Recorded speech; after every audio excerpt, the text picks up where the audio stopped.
special tournaments, all sorts of cool stuff. Let me just add this.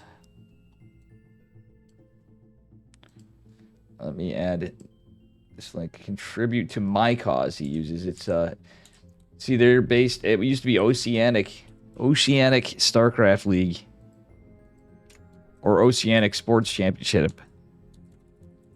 It turned into Online Sports Championship. So hang on, I'm gonna just put this in the bot. Get these replays in here.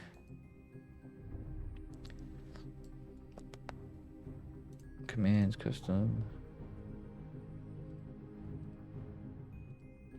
I believe I'm going to use something other than shitty Nightbot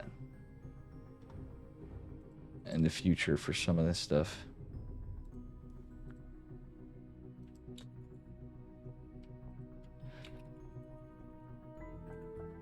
All right, here we go. Anyway, let me get these guys going in here.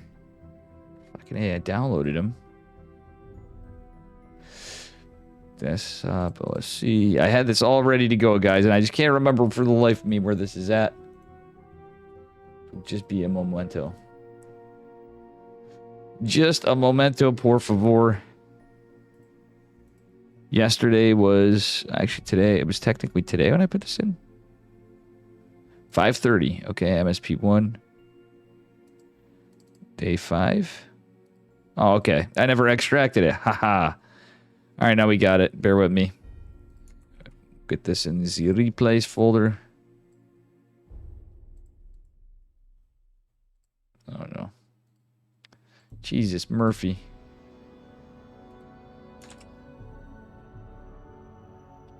Day 5. So it's going to be, again, our first match is Solar versus 4Jumi. And we're going to start it off. Let's just make sure this comes up here. Okay, good. Beautiful.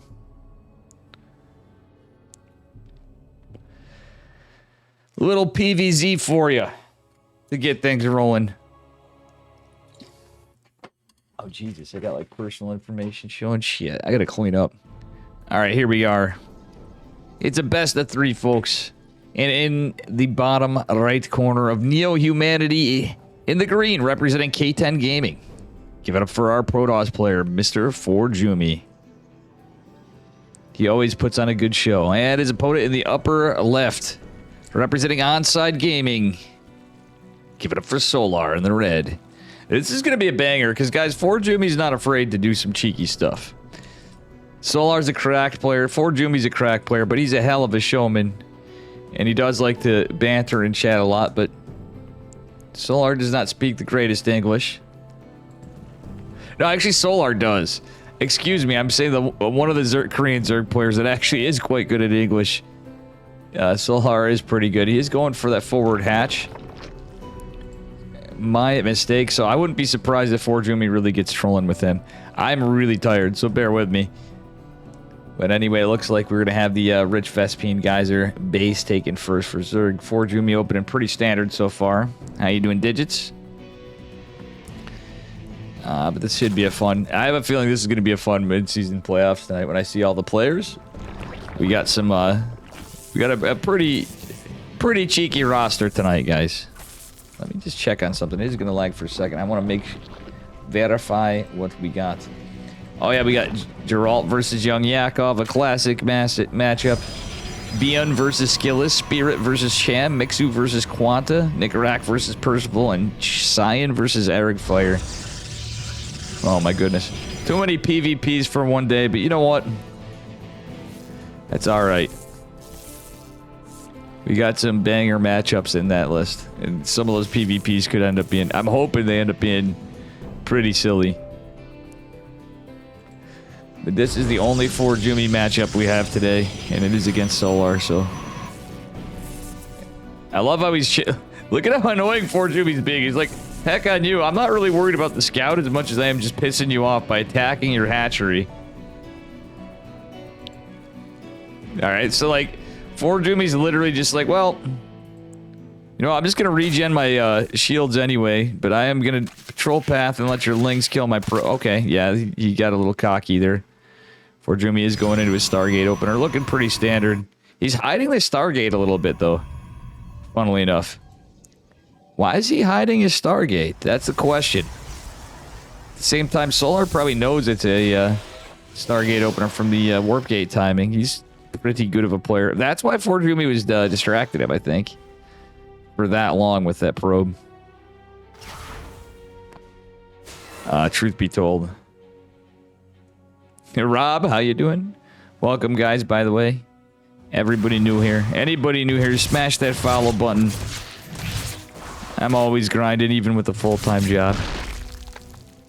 Still, Dave is still around. Oof. I love this from Forjumi. He's attacking the drones from the back, buying a little bit of time. The Ling's not chasing him because there wasn't any out. It did take some HP damage there, I would say hull, but it's biological. And the 4 Ling's gonna just run back. Forjumi gonna poke up the ramp.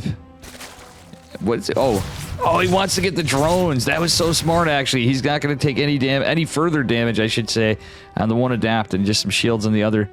Going into Warp Gate, his Oracle is gonna go out. It's gonna be unscouted for now. Forjumi might actually be able to get this in the back. So this map, he doesn't want to go right down the center. Okay, no, he's going to take the Oracle back and defend. Very smart move. Forjumi going for a really fast third.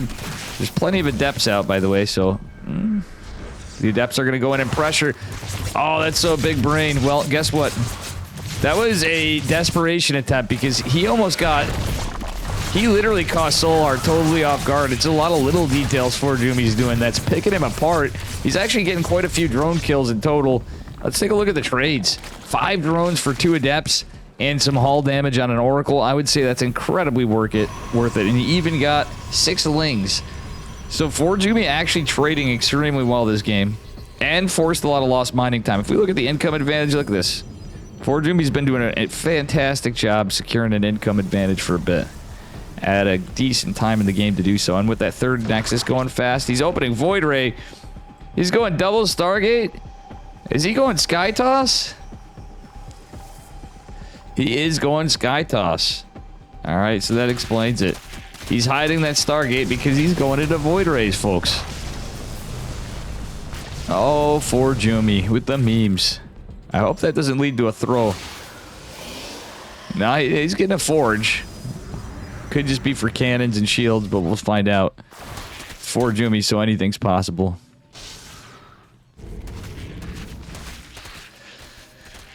Alrighty. You know what'd be base, guys? If he went double, double Stargate into charge. Did you baits like Hydras out and stuff? And charge a lot Archon. Yeah, the Zerg wants to clear out the debris, but Forjumi's just chiseling away here. Doesn't go for the Overlord, funnily enough. He thinks none are over there. Solar can use that to his advantage after. 2 Void Rays poking and prodding. He hasn't started his +1 air weapons, actually. He's getting another gate. So, what the hell is this meme? Alright, we got Ravagers and Lings from Solar. Forjumi just going to be a troll. Troll Jumi, as my boy Farrell calls him from his Zergers. I'm out there, Jerry, and I'm all over every minute. You playing? Daddy Dave, you play iron into this kind of tournament. Am I playing in it? I can. I might actually play. I was thinking about that. I may actually play in the next EPT Americas because it's been a long time since I've done that. That's usually where I play, but I might play on a Basilisk Big Brain Bouts one week, Roddy was saying. But that's earlier on in the day, in the morning in our time, or at noon time, I'd say. Oh, Forjumi not micro in the Void Rays there. He wants to get the Queens. Corrosive Biles. Nice micro now, though.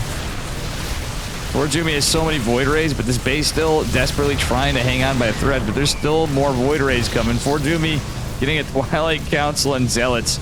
It's Void Ray Zealot for days. Oh, Forjumi almost gets the creep tumor, but almost doesn't count. Yeah, I've played in some. It's been a long time since I've done that, but I could play in tournaments more in my league, but I played in Vulcan Cup, though. We got Berserker Team League. Yeah, maybe I'll actually get a showing. If I can take a break from casting for a week, that'd be clutch. KSL is my baby, though. It's our baby, the community's baby. He's going into Fleet Beacon, no upgrades. Solar not getting upgrades as well, though. Solar's just on... He doesn't even have Glial Reconstitution. Solar's fighting with... What the deuce? He has a layer. He doesn't even have Roach Speed. Solar's building nothing but Roaches, Queens, and Lings, and he's getting a lot of pressure. Forjumi not really going to take this base. He's on 3 bases. Let's take a look. A Void Ray and an Oracle were lost. Yeah, I think Forjumi's actually forced... This is so weird to see Solar play like this. Honestly. Oh, the Lings are back, but there's some static defense coming. This is so weird. This is a really weird one. I don't know why Solar's doing this. He wants to... He can't brute force. I mean, Corrupt is good unit. Queen's good unit. Lings get to be good unit, but no upgrades. From Forjumi just now trying to get upgrades. The Queen's going to pressure in here. The Lings making their way in as well. Photon Cannon's trying to target fire the Queens, but they really need to go for the Lings. Charge is a long ways away. Forjumi's going to lose a gate unless he cancels it. No, he's not. And my cat is trying to attack me. What do you want, Mitz? Mitters wants the T word, guys. You know what the T word is. No Overseers out, actually, so Stasis Ward could actually come in clutch.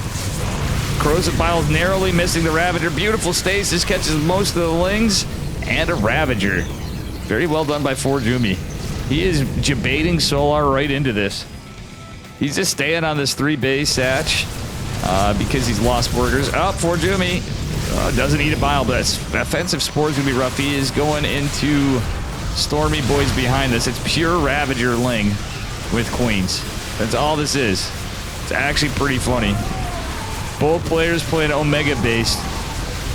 But Forjumi, I don't think is going to be able to hold this. There's so much Zerg. He's starting to lose Void Rays. He's not microing the Void Rays. Oh, God, Forjumi. Not paying attention, not using the Oracle. You're not going to be able to land a Stasis Trap, my guy. You might as well use it to fight. Losing this 3rd base basically just means game, because Solar is taking a 4th base and getting a Hydra Den finally behind this. And Solar takes it. An incredible game number 1. That was actually pretty based. I never thought I'd be excited to see Void Rays, guys. Or Masticus. We all want tacos. It's Tuesday. Perhaps. Perhaps.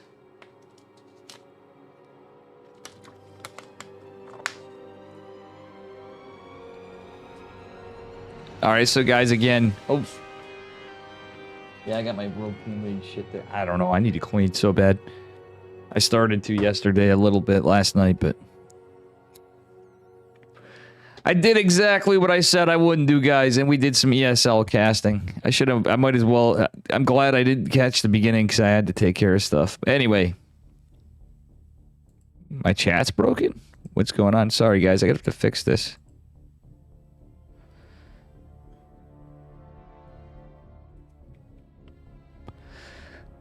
Yeah, I did see that. Exactly. Exactly.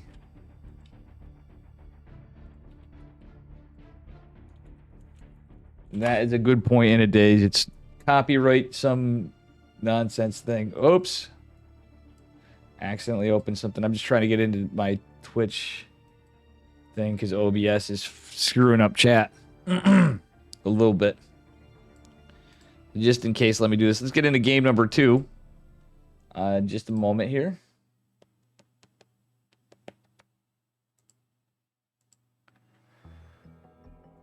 Alrighty. Do have some glitches, but anyway, let's go right into it. This do be a banger. Game 1 was pretty sick. We're all tired of the Void Ray meta, but that was so silly how everything kind of transpired. Forjumi with the sick early game. Honestly, if he played more standard, I don't hate the Void Ray opener, but it's how he went about things. And my Twitch is hacking up here. Anyway, ignore the score for a second. Something is wacky going on here. Spawning in the upper left-hand corner of Grassvan in the green. Give it up for Forjumi. And his opponent in the bottom. All right, it is Solar in the red. Thanks for the follow, Zarny. Or Czar New York. Don't really know. Alright, let me close out of this shit too. I'm having some goofy stuff going on. But this is going to be a banger, I'm pretty sure. Forge going to be forcing the triangle third. Is that where Solar is going to take it? Yes, it is. Some people do prefer to take it in other cases. In that case, GGL. After that last game, I'm pretty sure... Oh, yeah, sorry. Solar is up a point, by the way, guys. Just so you know. Sorry about that. If anybody in Liquipedia in here. If anybody is from Liquipedia in here. And it's going to be a little scout and harassment task with the pros. Nothing too crazy. Except for the drones actually almost about to get hull damage on that probe, which would have been a small dub for Solar. Oh, he's actually getting hull damage. Oh, no. He really wants that probe dead. Alright, for Jimmy going for 20 Nexus, it looks. Or 20 Nexus, 20 core. Yeah, he's a little behind on it, but it's going to be 21, basically. Well, what? For Jimmy is not building a probe. Interesting. Now he's building a probe. Weird stuff. Again, for Jimmy being annoying in the hatch. I used to do this, guys, by the way. My troll brother from another mother. Actually, I usually call him my nephew, but still. For Jimmy do be a lot younger than Uncle Dave, you know? Alright, anyway. Let's see what we got in store for us here. A little harassment task on the drone still. Probe. That's actually kind of ballsy. That probe's taking a lot of damage, but he almost gets the kill. Oh, it's a jabate from Soul. It's a trap! Alright, Peter the probe. Getting a spanking from the Zerglings, and he's going to get one spanking too much because he was playing with the drones. Solar did not appreciate that. The Adept is going to make its way out, and oh. Rest in little probe pieces. Peter the probe. That's the end of him. There's going to be another Stargate opener, but from Forjumi, who knows? This one looks like it could be an Oracle. Pretty standard opener, but the last game certainly wasn't. Metabolic boost on the way for Solar, and yeah, he did go metabolic before hatch. Pretty standard in the meta matchup. And yeah, he's definitely rallying for an Oracle. Alright, Adept makes its way here. Are there any lings? There's 2 lings and a queen. Forjumi probably going to take a bit of damage. Oh, he wants to get a couple drones over here. He cancels. He wants to get that one patch. Okay, he's forcing smallest mining time. The other Adept going to be annoying. I love this. Forjumi shaded away. Where did he shade to? Oh no, he's going to lose both Adepts. No, yikes. Not the play, Forjumi. He's getting a little too ballsy here. It's what we love, Forjumicus Maximus. But he's going to throw both Adepts away into the garbage can of Protoss. That is where the probes, that's where the Adepts are. That probe went there too, but... that said, there's a lot of links, so Forjumi likely not going to be able to take... Oh, actually, he's kept that Oracle back home. He's going to be careful. The Lings coming in clutch here. Oh, he's going to build another gate to wall off. And it's a Void Ray before the Oracle. That's why he's going here. Alright, he's going to get the Overlord. Solar immediately trying to save this one. Let's see if Forjumi actually does it this game. He's going to cancel, going to build his Nexus. And the Lings are forced to retreat. Forjumi should go hunting for Overlords. He's going to have an Oracle follow-up going into the Twilight. It's kind of the hero build, but he had a little delay. Just from the order of things. Probably not a bad idea. Hello, Void Ray. Let's go looking around. Oracle just kind of poking out to see for... I don't know what Forjumi's doing with the Oracle, actually. We are going to have some supporters coming down in each base. Yeah, he's got in 2 of 3 of the bases, but... Forjumi thinks he doesn't need an Oracle because he's just too based. That is the reason. He's going into Charge Lot and Robo. Interesting. So he's going for Charge Lot Harass. He's hoping to get some multi-prong done. Void Ray didn't check... Oh my gosh, Forjumi. He didn't even check the tried and true old Overlord locations. Not a big fan of that. Not a big fan. Still the pylon, or the second pylon's going to go down. The Adepts now starting to get surrounded a little bit. Forjumi should have just went to the chokes. Those Lings really wanted that pylon, but the Adepts and the Void Ray are going to scare this away. There is an Adept in the wall. Most of the Zerglings going to be cleaned up, but still, Forjumi losing even more units. Doesn't even get those 2 Overlords. Alright, he is going in a gate explosion. There's no lair. So he still has an Oracle, kind of, sort of. Or Jimmy. He wants to get a stasis. He's going to force the drones away for some lost mining time. Only catching one, but Forjumi's not paying attention. Meanwhile, there are some lings coming in. And Zealot is going to attack. Charge is not done. Oh, full surround on the Zealot. Forjumi, get the adept of the choke. He's trying to hide the Zealots. The Warp Prism is out on the map. Oh, somewhere. Where's the Warp Prism? We had it. Oh, there it is. It's going in this direction. There's a lot of creep spread, though. Queens for days. Forjumi can't really lose this. He's not really paying attention to the Warp Prism. 2 queens going to attack it immediately. Solar, he already has his roaches and glial reconstitution in production. So this looks like a 3 base all in from Forjumi, pretty much. It's not necessarily, it doesn't have to be, but lings are already going into his natural, and 2 probes are kissing each other as the lings go in and the roaches and everything coming in. GG. Okay, that was a little underwhelming after, but I feel like that was a little bit of a throw. I'm not gonna lie, guys. Jesus, Murphy, why is this going so slow? Alrighty.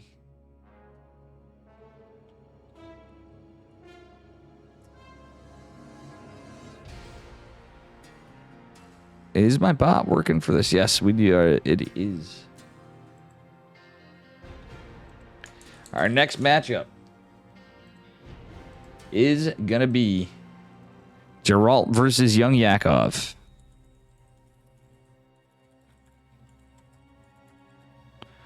Geralt versus Young Yakov.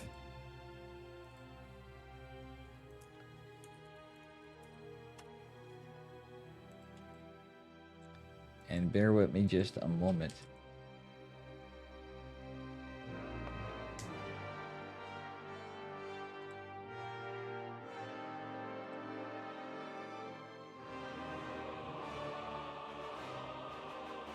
I am going to get rid of some of this for the moment.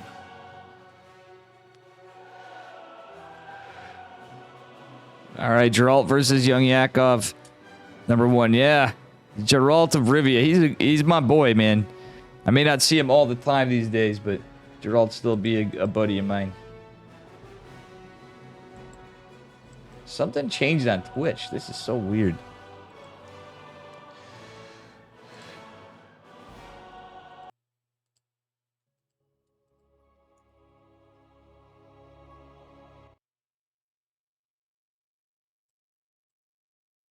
All right, here we go. This one is on Death Aura, an old map, guys. Spawning in the bottom right-hand corner, representing Psystorm Gaming. In the red, give it up for Geralt. And his opponent in the upper left, he's blue, representing CSO Esports. It is Young Yakov. We got a little PVZ for you on an old map on the current patch. They're trying to get their vetoes in, or what maps they agreed on at the end of the day after their vetoes. This one should be a banger. Yeah, Zerg map. Young Yakov, even not afraid to mention that, but we'll see what happens. Boom, if you're still here, I have a question for you. Something strange is going on. I was going to ask on the sidelines.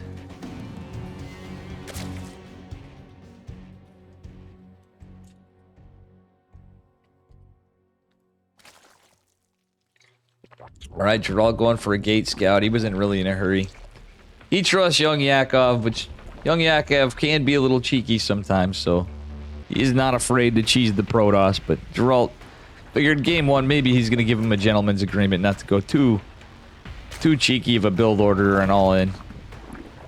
And behind it, Geralt just opened in 20 Nexus, 20 Core. And you can 2-structure wall this base Death Aura. I actually like this map. This was a fun one for Protoss. I really did not mind this for PvZ and PvT back in the day. A couple years ago. Alright, Young Yakov getting some hull damage on the probe. He really doesn't want Geralt to scout. Or block his mining, really. So some pretty decent micro from young Yakov.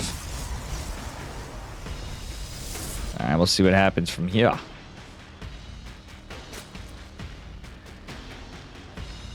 These guys are both pretty based.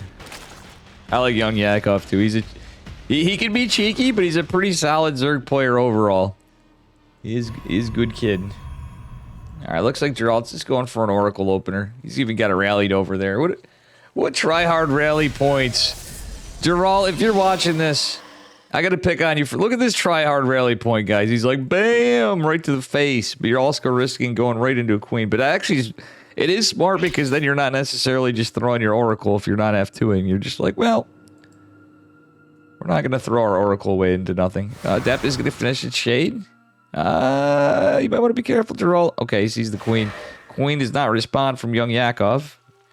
Geralt just going to keep him occupied. The thing is, though, okay, so Overlord may actually just scout this immediately so the queens can get in position.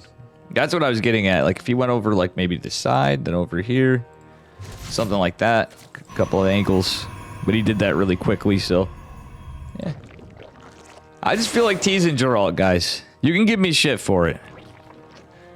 I'm just messing with all the players today because I had 2 hours of sleep. Oh, look at that, the drone. Oh, okay, that actually added up for Geralt right there. That little shade forced a bit of an overreaction from young Yakov. He's been bullied by Adepts too many times, apparently. All right, first Oracle's out, second on the way. Geralt, is he posturing for a third base? He is going to take his around 4 minute. Yeah, it's going to be like around a 4 minute third base. We'll see. I love this. The classic Geralt play. He does this in PvP too. Oh my gosh, look at that. Oh, mistakes were made. Poor young Yakov. Taking a beating. He is going to lose. Oh my god, Geralt almost loses this Oracle. Gets the hell away. The two Adepts causing a lot of missed micro with that Oracle. That just was too much pressure.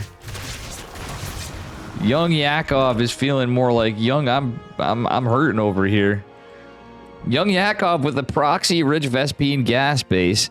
Ah, I forgot about that. It's been a minute since I played on this. All right, so I guess Geralt not going for the 4 minute base. He's been enough time putting pressure on. I don't hate this at all. He's going into a Void Ray with the standard hero build follow-up, so that's what delayed him. Link's coming out, and young Yakov kind of thinking he's going to take triangle third, but Geralt doesn't. Geralt could get some information here. We'll see what happens. I bet he doesn't expect this, though. That is a cheeky strat. He's going into either Mutas or Corruptors on young Yakov's side, but, I mean, there's Stargate. One Void Ray isn't going to do diddly squat against Mutas if he can go uncontested, and Geralt goes into Sky Toss. But he's going into... He's not. He's going into Blink Stalkers and +1. It's the kind of hero build with a different beat to it, if you will. I do like the transition, though. Geralt forgetting to get +1. Usually what he used to do in PvP. Oh, no. Geralt, where's your +1 ground weapons, bruh? I think the Void Ray is just to throw him off, because occasionally he'll break out some Sky Toss stuff. Very rarely.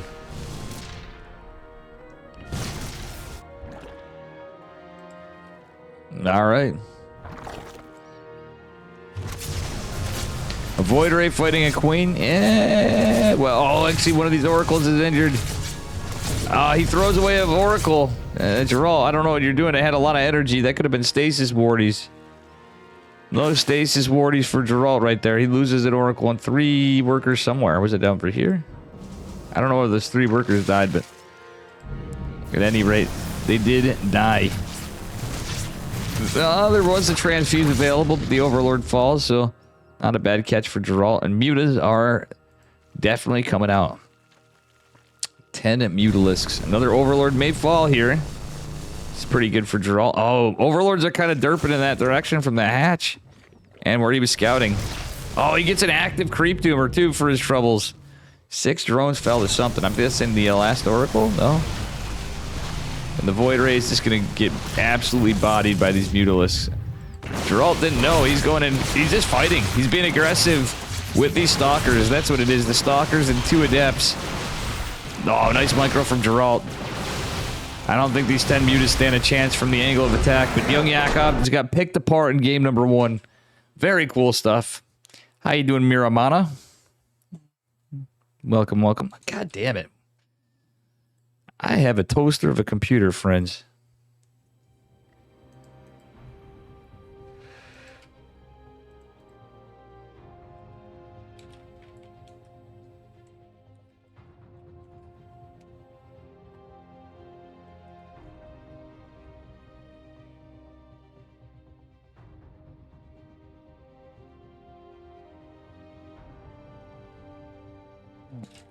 How you doing, Professor Nuggy and Mr. Green? A real hacker in main in chat.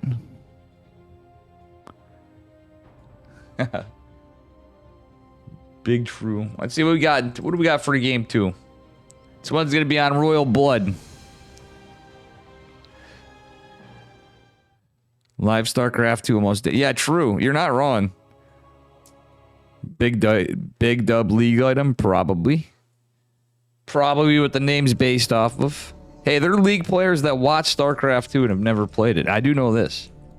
All right, spawning in the bottom left-hand corner again. We're on Royal Blood, representing Psystorm Gaming. Give it up for Geralt. And his opponent in the upper right, representing CSO Esports in the blue. It is our slimy Zerg player, Young Yakov. All right, we're just going for a little hatch block this game. Geralt's not going to do any gateway scout in this one. You haven't played League in 2 years? Well, it was your name. I don't know. I thought it was a cool name. I didn't know. I've never played League more than like one time with buddies. And we proceeded to uninstall. I tried playing once before. I might... When I get stuff cleaned up, I may actually do it just to play with green Ultralist control. Play with green in I don't know.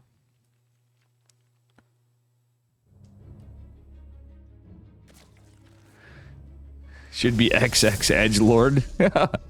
Nice. I'm reading the chat here. Good job, Miramana. We're just going to call you Edgelord then. I'm sure I'm going to forget that, like, by the end of this game. Anyway, there's going to be no hatch first from Young Yakov. He's going gas and pool with a proxy hatch. That's the hatch. See, guys? He's cheesing the Protoss. Boom would be happy with this game. We get that classic Young Yakov spiciness. Geralt going to look for... Yeah, he's getting a Zealot. Yeah, he's going to find it. Geralt's looking around. He's going to see the Overlord. In fact, did he already see it? Let's see. Nope, Geralt does not see it just yet. Let's get a little spice for you. Geralt going for the Forge variety, too. I actually like this from Geralt. He's going to see... Oh, no, there is going to be a hatch still. Young Yakov getting spicy on us here. Geralt building a depth. Does he have the gas? He does. Geralt building a depth. He's not building a depth. He's going to get his Nexus. Mamma mia. Okay, never mind. He scouted the hatch anyway. He's going for a Stalker. All right, I don't hate the Stalker. Young Yakov? Eh, he's going to have 100 gas, but not have 100 minerals synchronized right away. Let's see. He's probably going to get metabolic, yeah. Still going for the Zippy Boy Zerglings. Alright, so Geralt is just going to build a second pylon over here. No, he's building a cannon. He's not even building another pylon. What the hell? Yeah, he did, but worth it. What the hell? This game's a little wanky. Little wonky, mate. We got a queen outside of his natural habitat. Right in front of the Protoss' natural. But we do got a shield battery and a photon cannon. Queen is in range of that, but that Overlord's not in position. The Young Yakov throwing away a queen, an Overlord almost. Geralt with a little bit of indecision here. He's gonna get some more static. Don't hate it. And what's the play from here? Again, is another gas. Now you have to make those trades little bits at a time. Oh no, Geralt is overextending. Not like this. He's gonna get surrounded. Okay, now a little micro battle. The metabolic boost is about to finish, and there's tons of lings in production. Another hatch going down for Young Yakov. He's just kind of macroing out like nothing happened. It is costing him money, of course, and costing him some decisions, but he's building queens. He's building some drones behind it a little bit. Here and there. Not really. He didn't really build too many drones, but he's going to have the production for days, and he's going to have an army. Is it going to be a great army? Probably not if Geralt can tech up. Geralt is building 2 more gates. So he's just going to have 3 gates.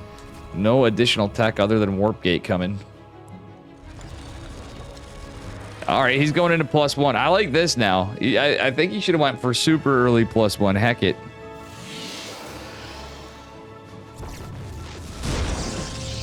All right, he's going to cancel, get a robo. It's going to be the Soul Train. Oh, he's just going Stalker Sentry, Warp Prism with an Observer and an Immortal, I'm guessing. They'll do a robo follow-up, but it's mostly going to be Stalker Sentry, if I'm going to guess. We've been seeing that come back lately, the Soul Train. I'm a big fan.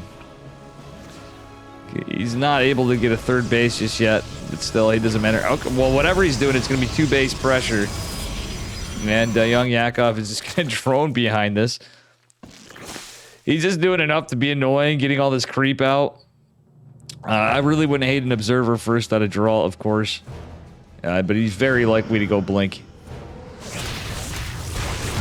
Alright, the Probe distracting some of this, and he gets the kill on that Overlord finally. Alright, there's the War Prism, there's the +1. Geralt going to send that Hallucination. Oh, okay, that's actually big, because he's going to scout the Roach Warren. And maybe... Is he? Yeah, he has a shot through this Phoenix Hallucination is in trouble. Yeah, he got a read on that Roach Warren. He definitely saw that. Okay, Stalkers and Sentry pushing out. Geralt being a little daring. Used the... Yeah, he looked like he used the Force Field a bit ago. No, it was the Hallucination. Never mind, I'm an idiot. He's going into Charge Lot Archon. Alright, so it's in a War Prism after, but he's going to try to clean up the creep.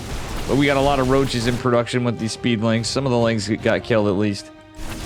And that's about it. Stalkers. I love how he's using double duty with these 2 Stalkers on the side cleaning up the creep. Young Yakov has Overlords all over that could be caught though. Oh no, all the lings popping. Making their way in.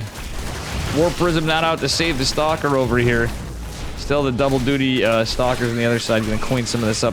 The token Roach just leading the charge away from all of his queens and Roach brothers. And Geralt is in a little bit of trouble here. It's mostly Roach If it's more Ravagers, he'll be okay with charge lots, but he can build Archons. Okay, saves the Stalkers. Nice micro from Geralt's. Charge still not done yet. +1 is done already, so that is going to help him. Alright, Charge is going to finish up here in just 4 seconds. Use the Prism to cannon rush the main. True. Big true. Archon's good unit, though. If he can get at least 1 out. He's got an Immortal coming behind it. I like that. Definitely the comp you want when you go Charge Lot Archon. He already has the Robo. Need that Big Daddy Immortal in there for the Roaches. Okay, no shield battery just yet, but does have his 3rd base secured. So I don't hate that too much. Alright, second Archon's out, and it's a lot of Zerg, though. No glial reconstitution being researched just yet, but we have a Baneling Nest, so he's probably going to go into centrifugal hooks quickly. One of the Queen's Fallen's kind of a nice pick for Geralt. And he's just going to try to get rid of all this creep. He did a great job clearing out the right side, so now the rest of it going to be pretty good.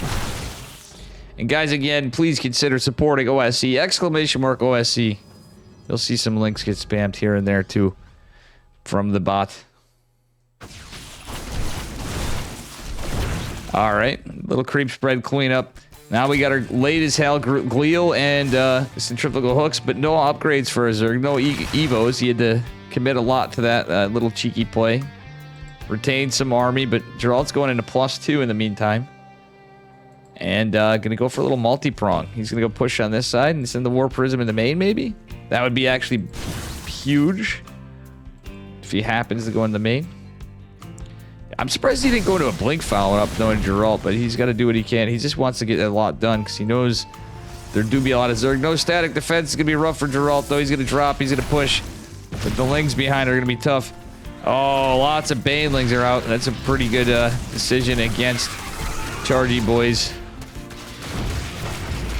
They're slow Banes for now, but it's going to pop soon. If Geralt can clean these up with the Archons and the Immortal, that could be pretty nice for him. He's getting so much work done, though. Oh! The 7 probes fell, but it doesn't matter.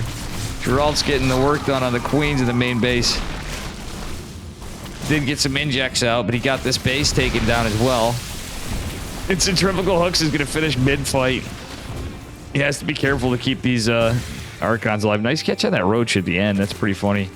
Still more Zealots coming in. They're not doing much other than distracting the roaches. Is he going to save any? Just kind of saves one. Hello? All right, now that +2 is going to hit, though, this is going to be some. These are going to be some strong Archons hit Immortals. The Zealot's going to pack a punch against the Lings and everything else. So he's just death balling up. Yeah, he's had some decent defense. He worked on just a couple Zealots over here, took care of it, and he had that +1 way earlier. Well, we get a little bit of a timing attack response to a proxy hatch opener. All right, Geralt's going to scout that push. But he's all the way over here. Geralt might need to recall. No, he's going to force young Yakov back. I don't hate it, but young Yakov doesn't really have a full read on the situation. Big Daddy Immortal going to get surrounded over here. Geralt was hoping to get some Banes crashing in on that, but not so much. Oh, boy. Geralt actually getting surrounded. The recall doesn't catch the Archon in the middle. Oh, and he loses the other. Looking kind of rough. All right, he did actually get his double gas over here, and the fact that he killed a base and now going in with these... Oh, man, nice charge lot weapons. He is going to lose the Prism, it looks like, though. Geralt kind of fighting in too many directions is going to... Oh, yeah, he's probably going to lose it down here. No, he killed too many queens. There's only those 2 queens remaining. Geralt is going to be able to save this, but look at the army supply of young Yakov. There's only 1 shield battery complete and a Big Daddy Immortal. That's it. Okay, never mind. 4 Immortals? That's actually kind of terrifying to fight into, even with 1 shield battery. Let alone a couple Archons. Oh, Geralt isn't in position. The 1 Arctosis pylon is going to go down, but guess what? There's 1 on the high ground. Power in the battery and the cannon still. But Geralt is not going to be able to use that to clean it up. The Archon's dealing with some splash damage. It's 5 Immortals. 6 Immortals. Jesus, Murphy.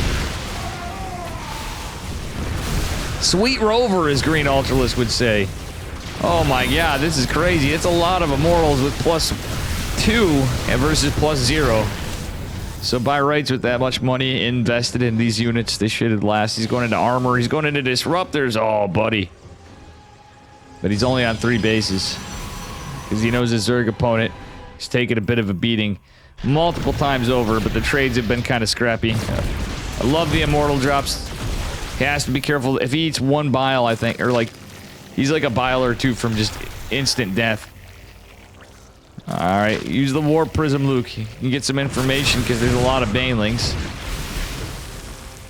Alright, nice dodging the biles there, but the Lings and the Bane's gonna be a bit of a problem here, except for Disruptive's good unit. Oh, just narrowly misses the Roach Rav. Alright, Photon Cannon's gonna help a little bit. Geralt Micro, oh, he's losing an Immortal. He's gonna lose another Immortal. We're not using the Prism. Not the greatest force field, but still, not bad.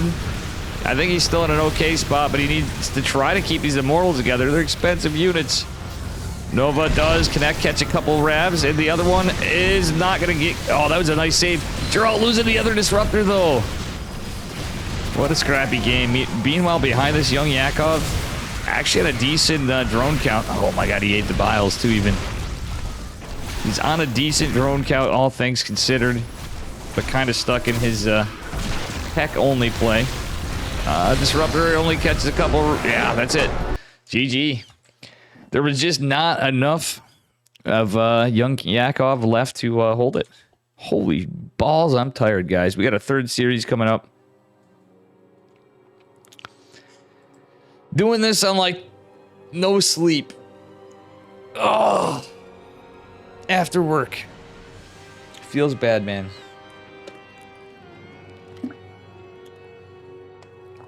What up, Mateo? So if I'm kind of talking really stupid, even more than normal, that's part of it. All right, let's see. Next series is going to be Bion versus Skillis. Let's go. And very well played by Geralt and Young Yak. That was a scrappy game. I don't blame him. I'm not trying to be critical like I do better. Shit. I mean, he could be having a rough day. I'm playing like both hands aren't working today, as we saw earlier. All right, guys. How are you doing, Mateo? How's Professor Nuggy, too? Sibba John's and Green speaking in other languages? What the heck?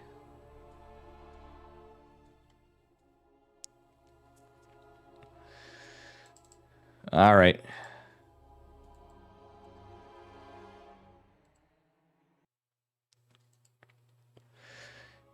This is going to be a banger. Bjorn versus Skillis in a best of 3.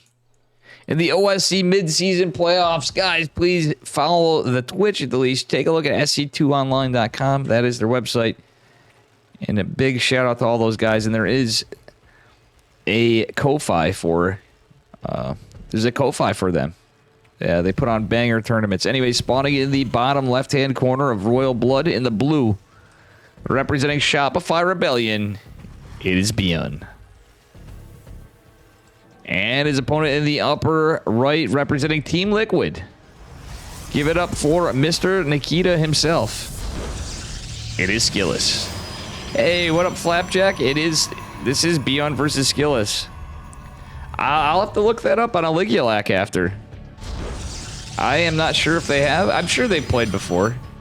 I would bet they did, but I'm not sure. I've not seen them in a tournament.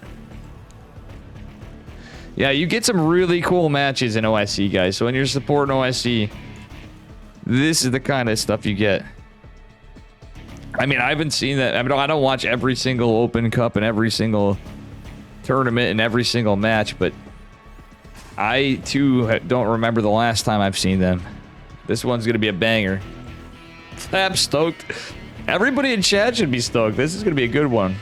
Can our boy Nikita beat the unbelievable Bjorn? The unbelievable Bjorn. Oh, Bjorn just going... Wow, that's an interesting move. He just shows his hat. He's going right for Reactor before anything. So guess what? Skillis is going for the Zealot. Is Bjorn going to debate him, though, and take another gas or something?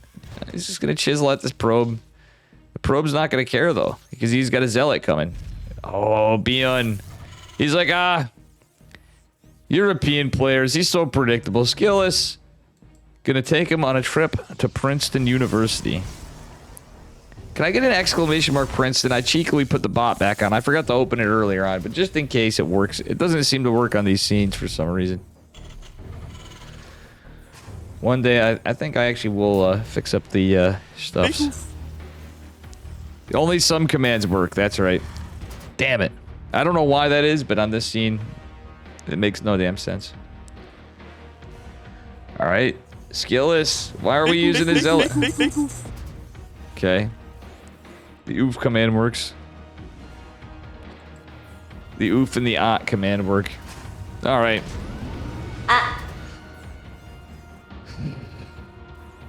We need to have Mr. Green's oof go to his meme YouTube. Yeah, I don't know. It's random. Probably the ones attached to GIFs. I'm guessing that's the ones attached to, Sweet Rover. Yeah, it's the ones that are attached to, I bet you exclamation marks Yoda would work, or exclamation mark DT. Oh, it's double Reaper from Bjorn, though. Alright, guys, I'm gonna talk about this game. This is actually pretty wild. Bjorn manages to debate his way in as much as Skillis is with the Zealot and the Stalker. He should be microing the, Bjorn not microing these guys because, well, he's microing these Reapers, trying to get as much damage as he can. He's getting, oh my god, he's bodying these probes. 7 probes fall, but he's not going back to mining. GG's called. Bjorn does game-ending damage. I don't know why those don't work. There's actually plenty. I don't know what it is, but it's just on this scene. Noli has been removed. Yeah. Bruh. Bro. Weird. Some of these do have gifts, though. That's the odd thing. Nope, Pilly. Let's see. Good job, Dave. Yeah, it's the ones without gifts, because I don't have any of those gifts on these scenes to make it run smoother for tournaments. Okay. Anyway, we're going to go to game 2. I didn't even talk about the game. We got a banger series. Let's see what game 2 brings us. That one was a quick one. How you doing, Jimmy Schmo? What a name. And Chico B. Sit 21.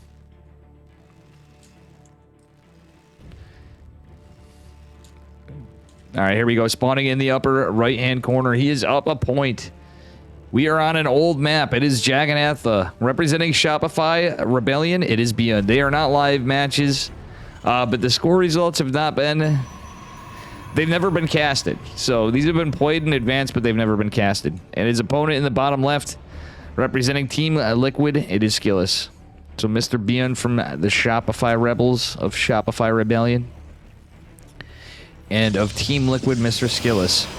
So nobody, this is the first time anybody other than the players have seen them. So you guys know. The score is reported after they're casted. It's how these tournaments work when they're the mid-season playoffs, etc. There are live matches and as we approach the finals and the later stages of the OSC events. Those do be live casted. Sadly, I don't think I'm going to be able to do much live stuff unless they're on the weekend. But still, Skillus versus Beyond. Not surprised that we are going to see this. All right. I wish I didn't mention that before. Siba.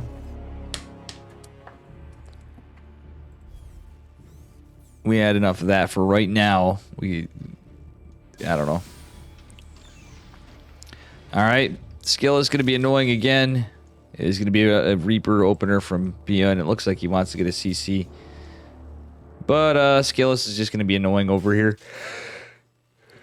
Phil might want to be careful. I think he's going to possibly lose this probe to the Reaper. Yeah, he is going to. Okay, Skillus trying to pull away. Yeah, that Reaper's going to take him down to Kirktown. It's going right into pathing. Skillus, though, he has his core done. Everything's checking out. He's going to have his depth. Should have it in time, in fact. On this map. Ooh, the acceleration zone actually helping the probe for a second, but the Reaper is also going to catch up. Zipping along. So I think that is still going to be a dead probe. Yeah, that probe's as good as dead. And my cat really wants something. Alright, the Adept doesn't make its way out, though. Oh, the Shade, Skillus. Not like this. Skillus is going to be the problem. It's going to be a concussive shell Marauder opener from Beyond into... it's either going to be 3-racks or 2-on-1. Or 3-racks factory. We'll find out. Beyond has a few different builds of this. But I do like that. He's going for the concussive shell opener, not the stem variety. Concussive shell opener, the goal is you're basically hoping for stalkers, and you want to kill the first stalkers out.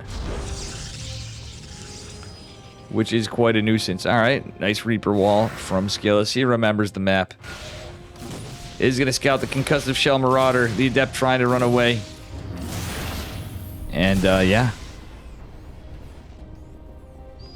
That be it, guys. After this, I'm going to have to take a brief break to, check on my cat. She just keeps circling me like a little shark. And while the Shade is going to take out the Reaper, yeah, that's finally dead. That Reaper was quite annoying to Skillus, I'm sure. But he is going into a Blink opener. Just getting a Robo and a second gate is going to finish up. So I don't think this is going to be 4-gate Blink by any means. And this kind of opener from Beyond could actually punish it. It is 3.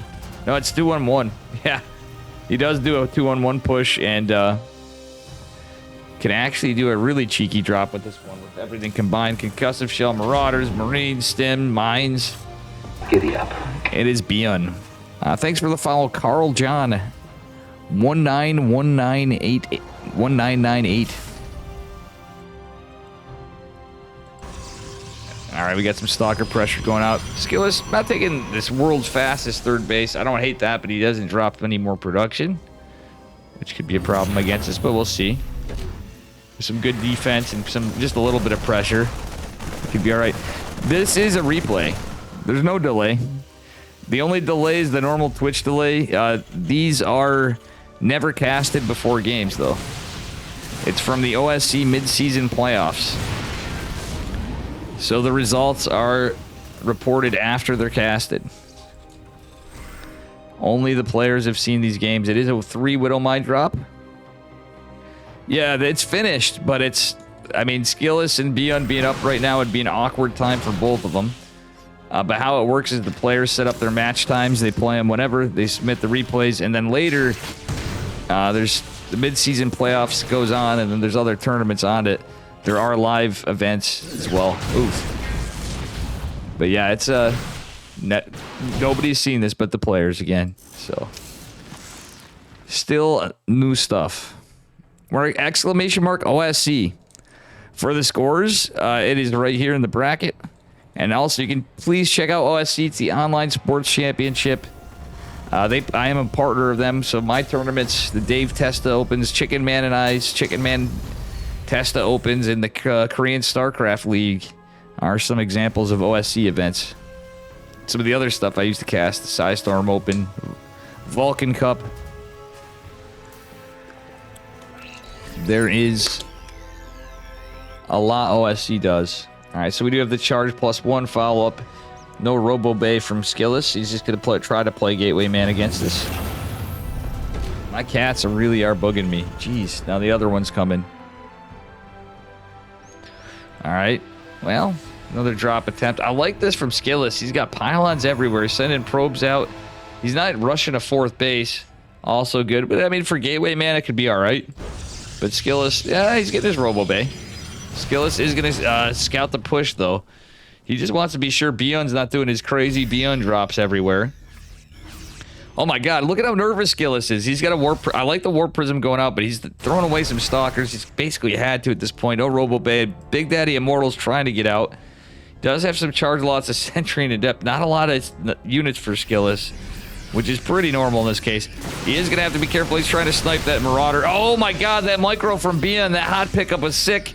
Warp Prism makes his way in. A couple Zealots coming, but guess what? There's a lot of Terran right there. There's a couple Widow Mines as well. The Warp Prism is... What is Skillus doing? Oh, no. Okay, he was debating him, but he's still going to lose the Prism. It forces Beyond back, but that was insane Micro from Beyond. He just lifts off. Yeah, I love this map, honestly. This was one of my favorites for a lot of matchups. For PvT, for PvP, and for... I like the patch for PvP. Oh my God, look at this. There's pylons everywhere. That one is scouted too from Beyond, but like Skillus has them everywhere. He wants all the information, but ultimately let's set him back a little bit for some army. Still, Skillus going to go for a charge lot run by Beyond, just going to... He sees this 3rd base landing and does have the observer. Okay, Skillus is waiting for him to push out, and then he's going to go attack. I like this. Very, very good read from Skillus, but there's a lot on his doorstep. Disruptors are coming out for Skillus. Did he get a Colossus? No, it's only Disruptors. So Skillus is going right into Disruptors. Cleans up the bunker. Picking off a few reinforcements. It would look like, oh no, Skillus. He's kind of fighting in a couple directions, but he doesn't want to lose these. Oh, that Widow Mine was rough. He is going to get some workers, though, for his troubles. That actually was a decent catch, and he forced Beyond back. Beyond going into +1 infantry armor. Skillus going into +1 ground armor. And he's going Disruptors rather than Colossi. A bold move. They would be posted on Liquipedia. If it's not posted live, I'm not an admin. They will be after the fact, after the cast. Sometimes they have to do it on the VOD. It depends on... As you may know, Liquipedia staff are mostly volunteers, but at the same time, this is at a kind of a United States favored time zone in my case, because I'm from New York. Yes, after the VOD's released, yeah, their results will be out. So far, Forjumi was 2-0'd by Solar, Geralt 2-0'd Young Yakov. We've had some good ones, and we have more games to come. No Protoss versus Protoss yet, but we'll have some, unfortunately. But more fortunately, we might get some Clown Fiestas. Oh, Skillus is going to keep eyes on this with these pylons. I love it. Beyond's not used to that. Truthfully, I don't think I've seen so many use as many pylons against Beyond as Skillus has. And I don't hate it. Oh my God, Beyond doesn't notice this observer. I think it's how it reflects in the water in this map. That's actually really based. Let's look at Beyond's vision for a second, guys. It's out of vision. Look at that, guys. It blends right in with the water. That's why Beyond's so good at spotting observers. But that's actually incredible.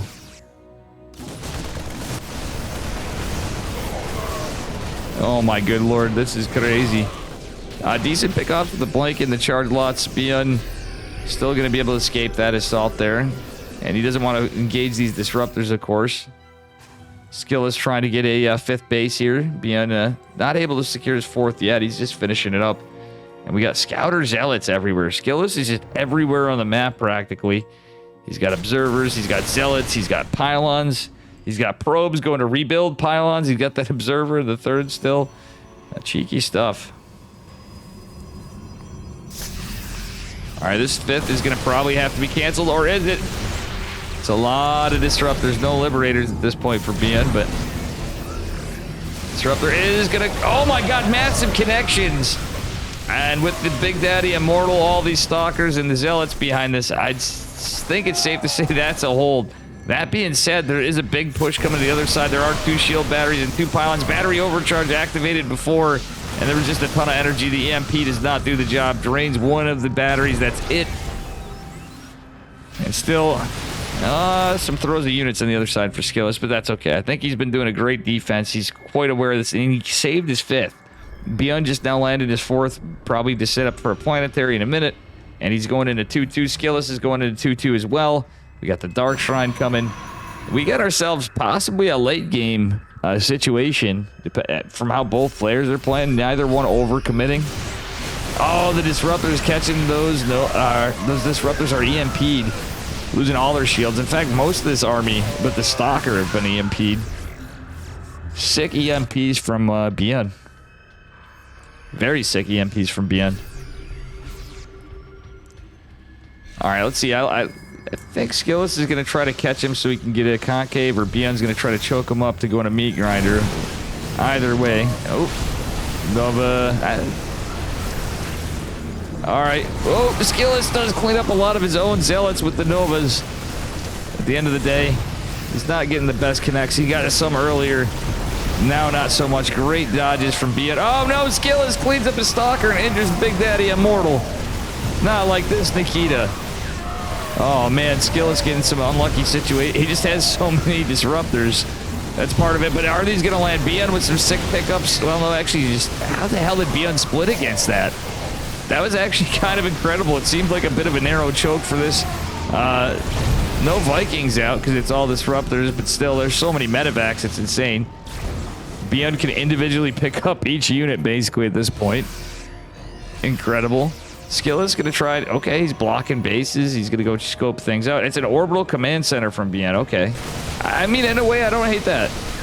The backwards pylon is gonna help keep these batteries alive. And Skillus still has yet to clean up a... Oh my gosh.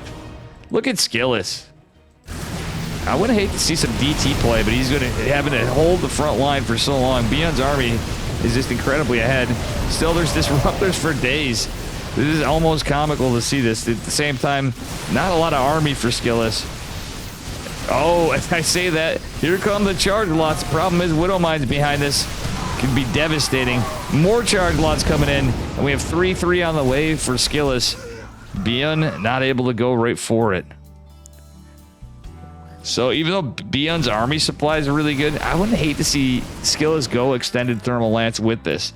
Getting a couple Colossi with this. He's just keeping disruptor production. I know they're really good.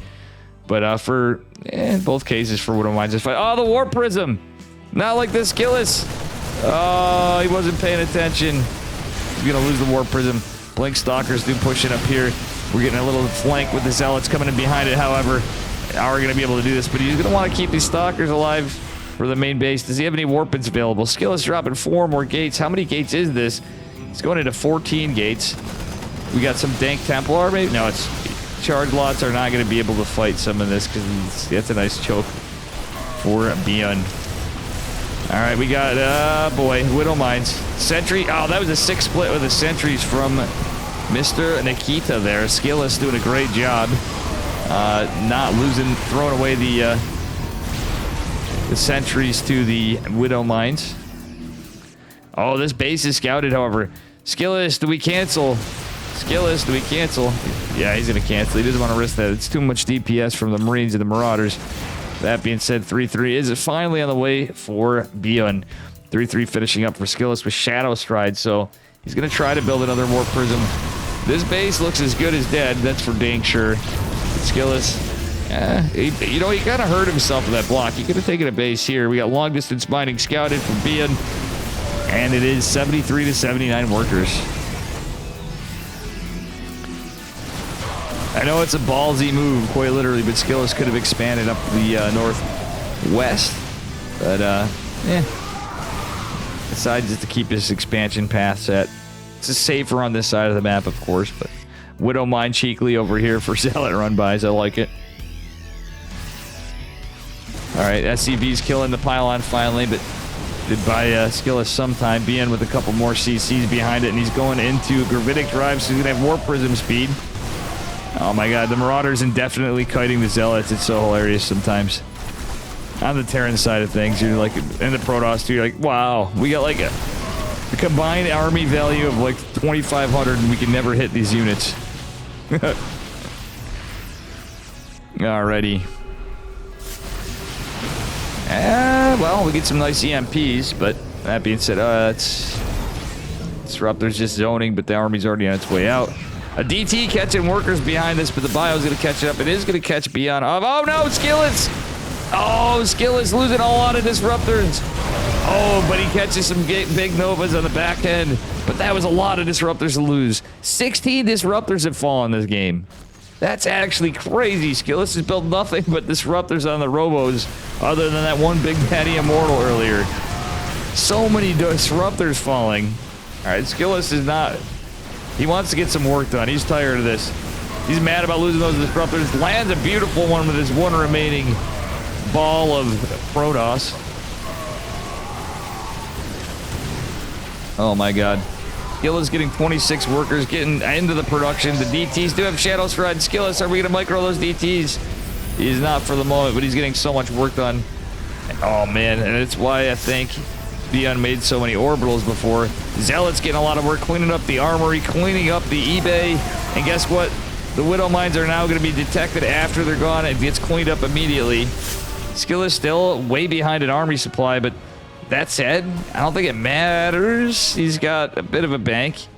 His income's clearly been an advantage for literally the bulk of the game. And yeah, this one looks like Skillis may be able to just take it.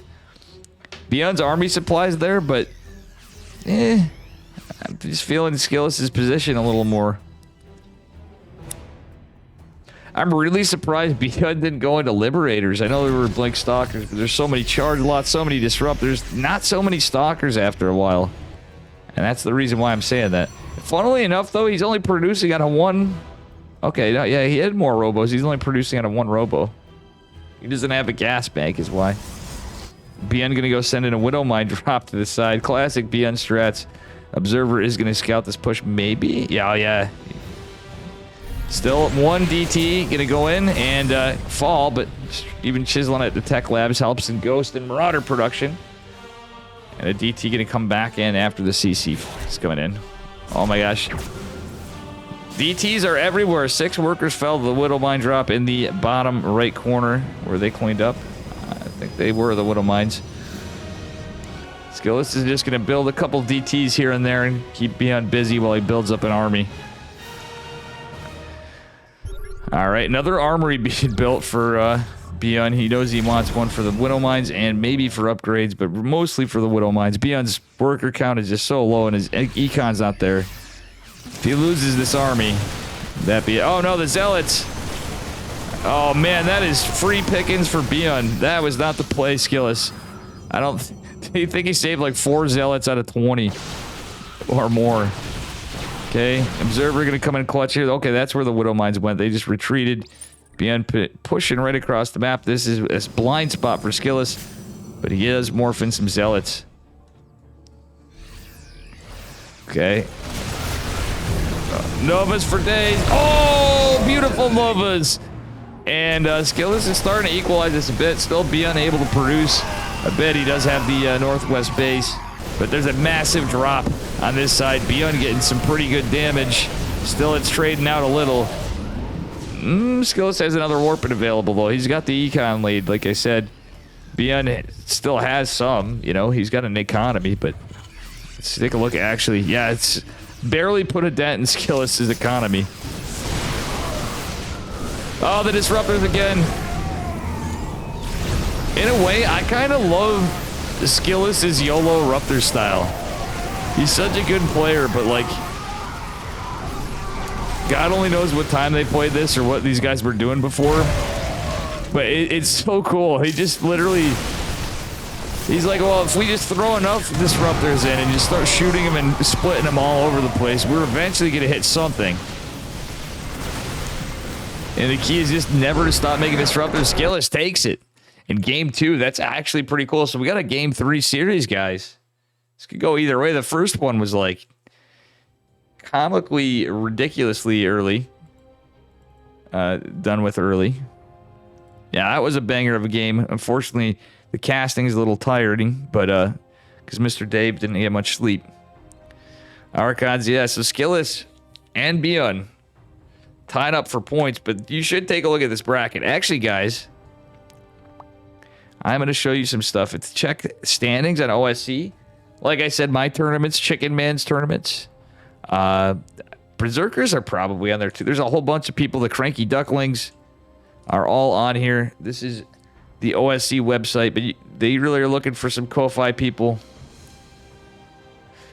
And they've been putting money out for StarCraft players for a long time. So it's like extra from other tournaments, like you're partnered together. It won't show us on here probably because I don't think that's been updated.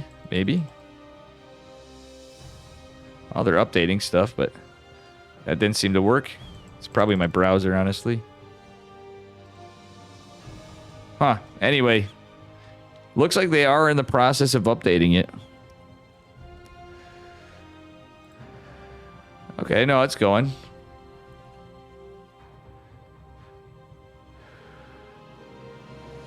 Oh, yeah, it's got all the old stuff, but we're not on there. They go way back. They go way back, so I'm not surprised that's not updated. But we put some money in tournaments that have luckily it's been incentive for players to play. They get awarded points, and then in turn they get tournaments like this. All right, guys, we ready for game number 3 of Mr. Bion versus Skillis? Nikita.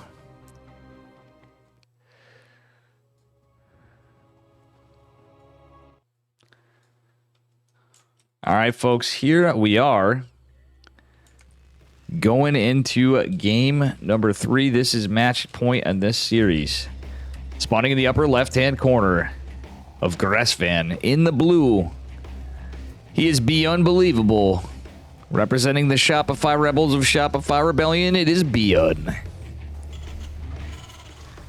And his opponent in the bottom right, representing Team Liquid in the red. Give it up for Skillis. And this is match point. Winner advances onward. They also have the OSC King of the Hill. What's up, Choppa? Oh, it's going to be a Proxy Rax from Bion. Bion going for a Proxy Reaper at least. It's not Proxy 2 Rax or anything. He's just going for a Proxy Reaper opener. Let's see if this is a cheekier one. Is he going to go double gas? He is going to go double gas, so he's very likely to get his factory behind this little Proxy Reaper action in the factory, but we'll see.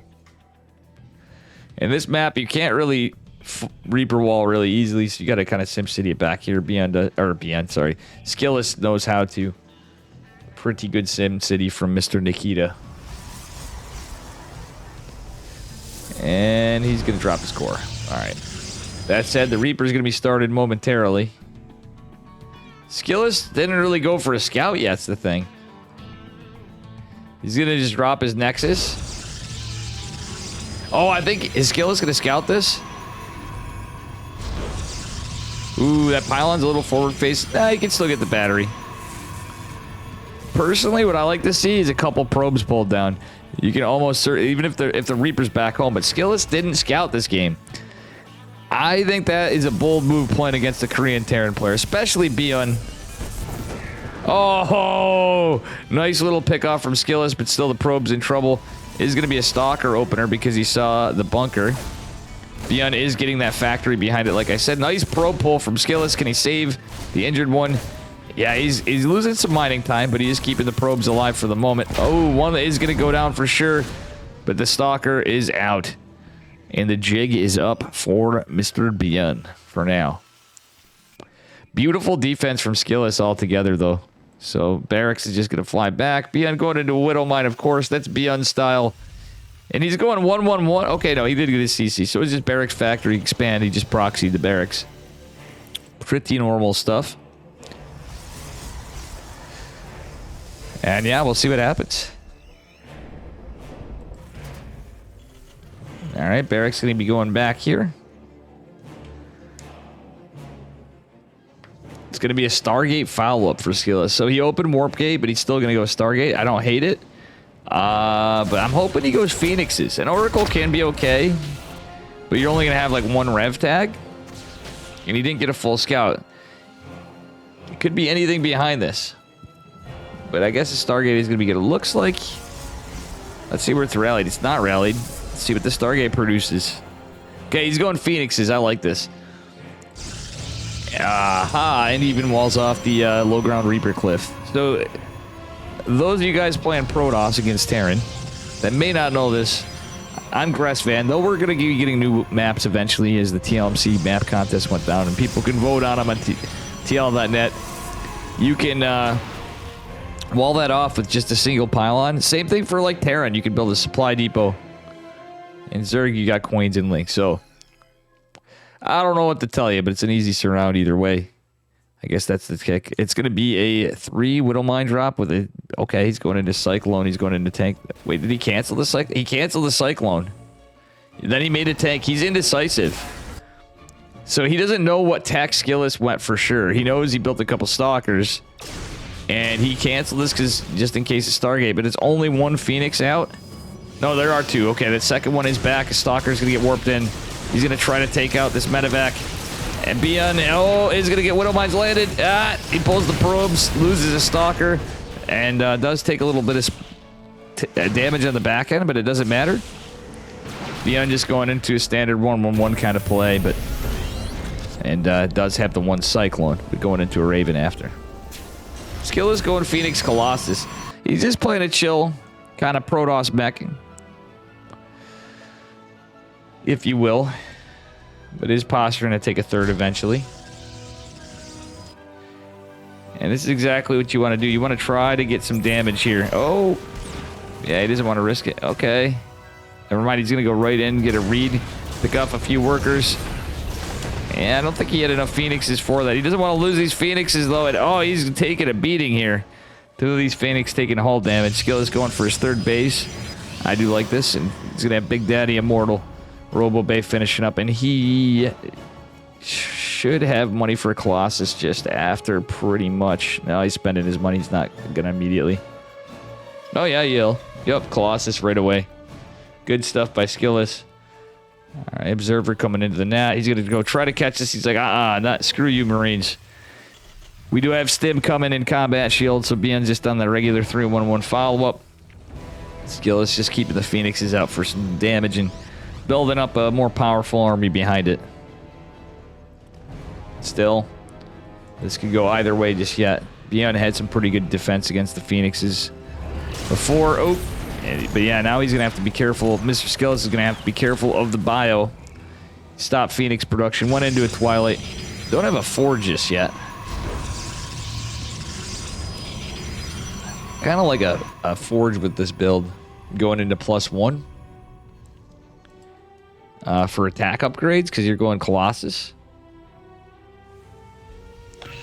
But Beyond's is pumping out those... He's hammering Marauder production. Oh, beautiful catch by Skillus, though. Cyclone will kill a Phoenix. But he catches the Raven, which is huge. That's a lot of stopping power to the Colossus. That's an armor missile for the entirety of the army. And Skillus is going to disengage the Graviton Beam for a second. Keeping Beyond busy and back home, but still catching the Raven is a monumental thing. But Beyond, he is going to drop. He's going to drop in like a bad habit into Skillus's main base. I like his pylons, though. Skillus again with good map presence and also some good scouter pylons, etc. Ooh, I think he wants to go to these towers, but he's just going to put the Phoenixes out. But still, he's got nothing to intercept right there. He's got a couple Phoenixes. Ooh, he's going to drop this. Uh-oh. Skillus. You're going to have to cancel that Nexus. Oh, no. Oh, canceled the last second. The 2 Colossi are here. Third's on the way. Charge is incoming.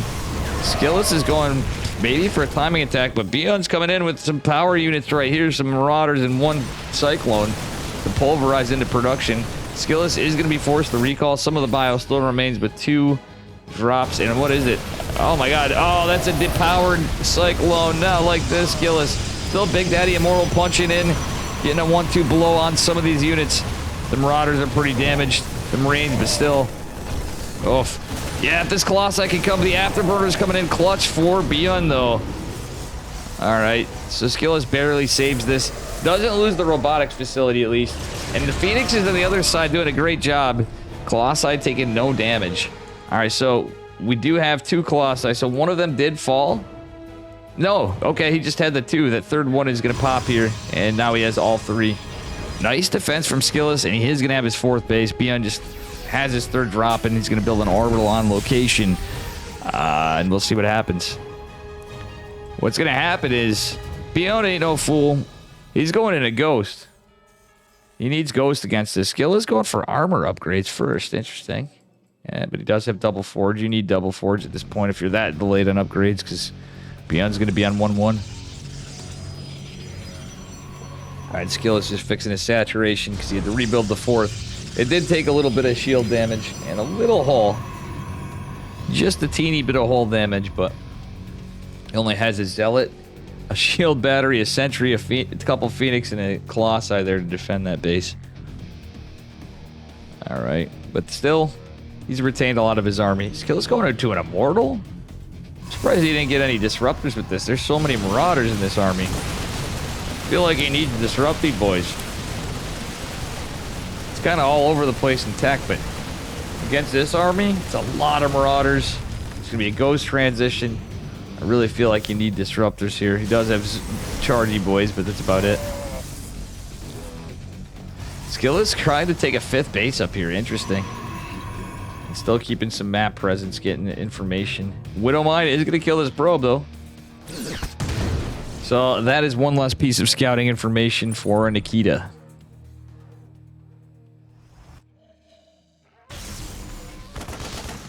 All right, well,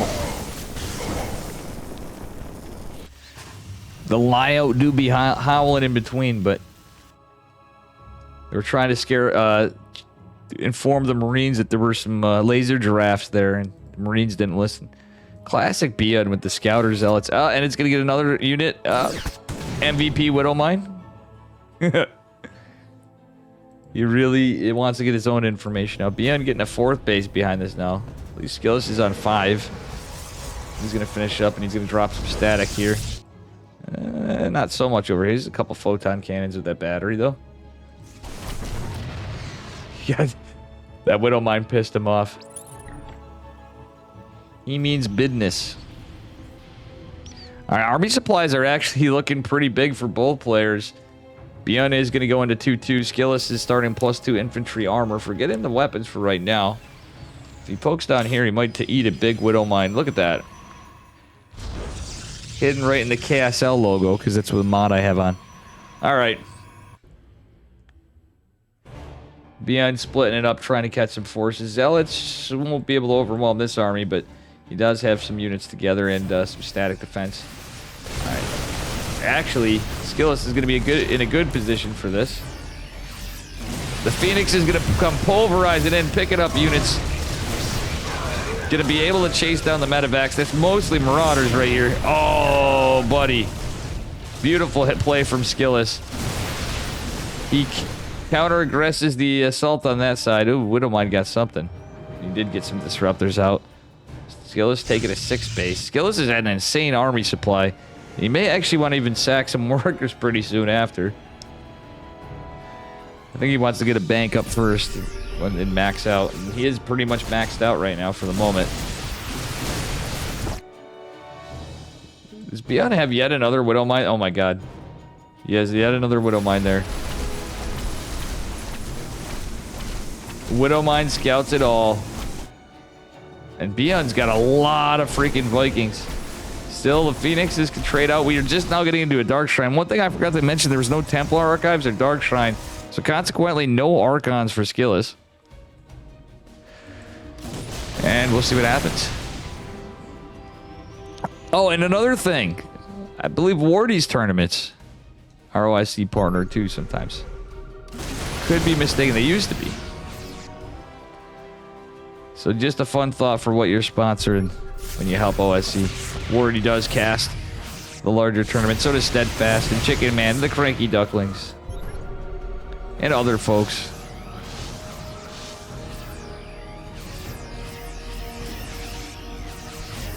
Alrighty, this is going to be a big army from Beyond. He's going to go start to pulverize these probes. Observer's going to get yeeted in there with the ob speed, but we're in that late game. Holy shnikes. Alright, Skillis is going into quad robo disruptor production. Alright, we have ship weapons, so that means it's going to be a Liberator transition, because we see the fusion core for advanced ballistics, and beautiful Nova's getting landed, catching a lot of the Marauders, catching some ghosts. One of the Colossi does fall, but those were some 6 Novas, and I think, well, I don't know, we still got a game for a bit. Oh, buddy. Skillis is going to warp in immediately and just go assault the 3rd, and that is the play. I really like this out of Skillis.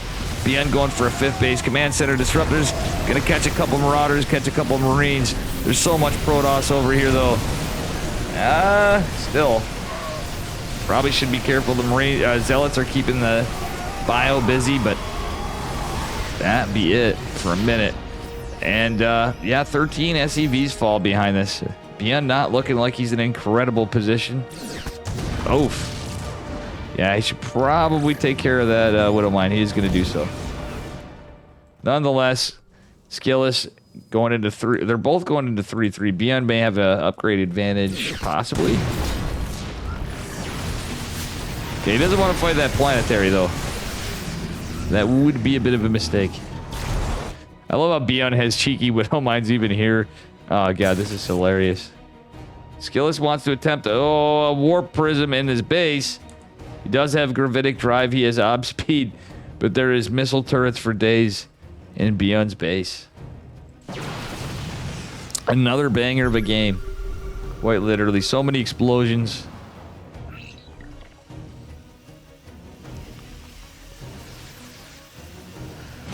Alright.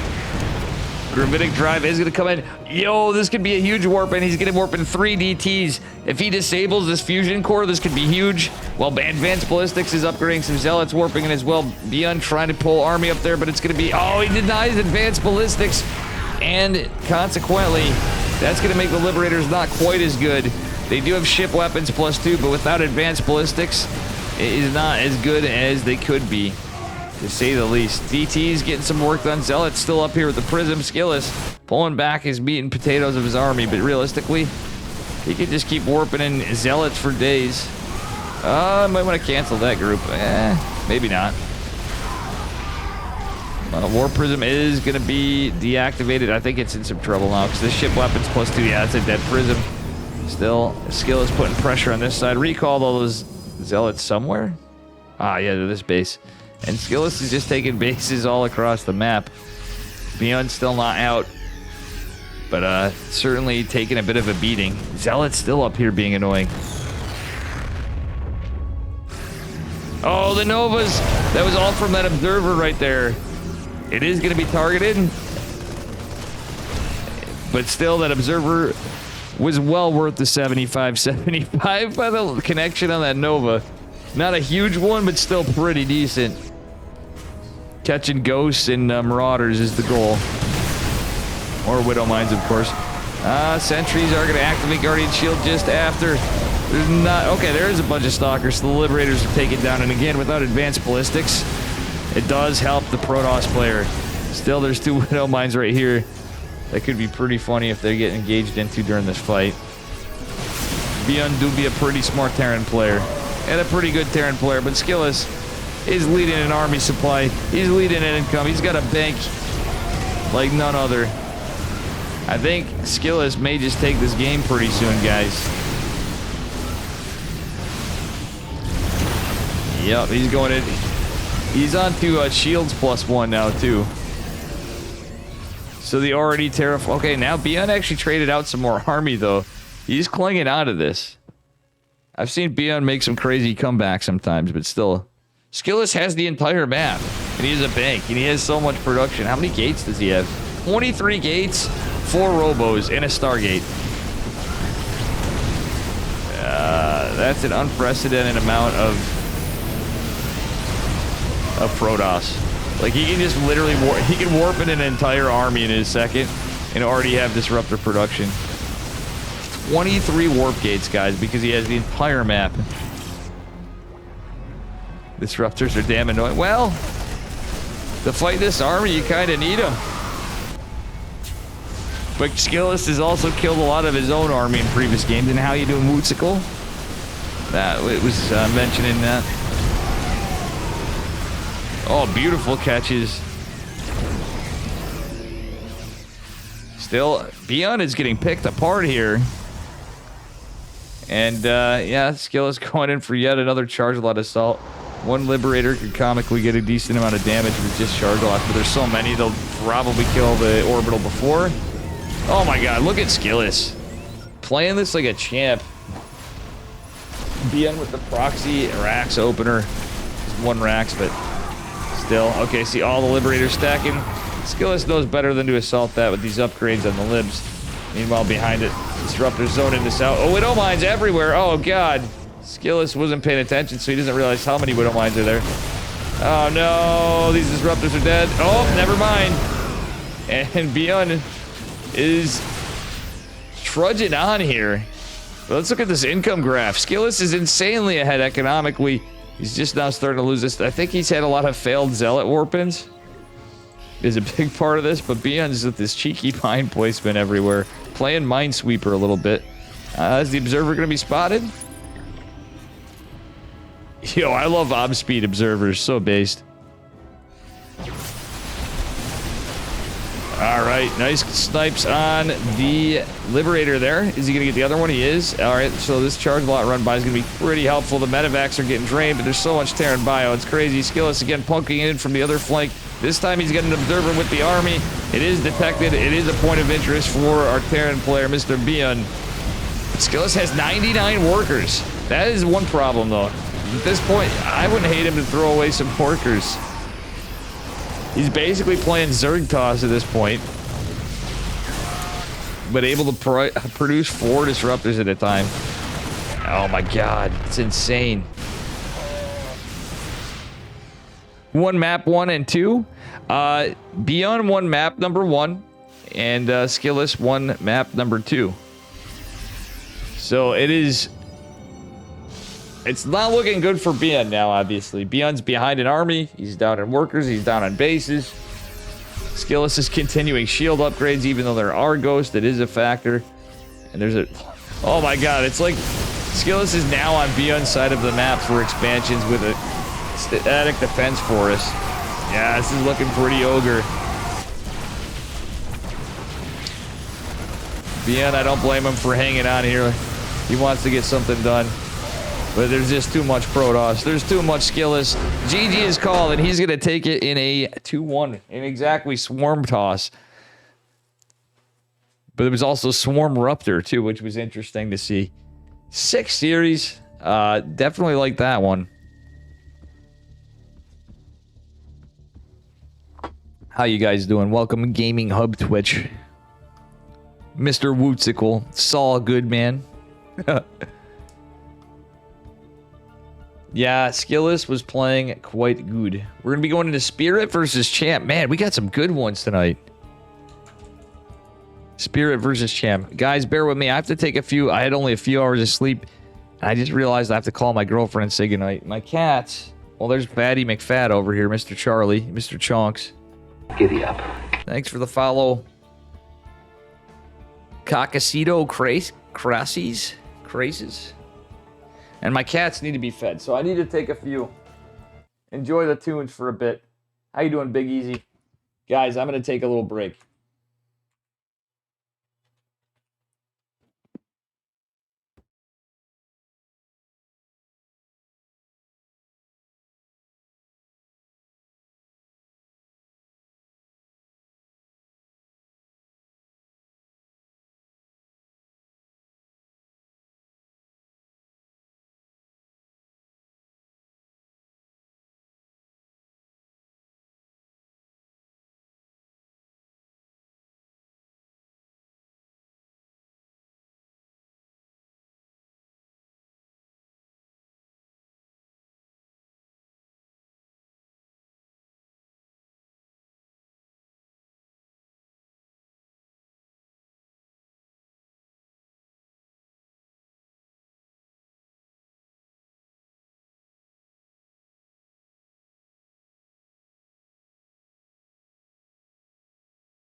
I'm double muted.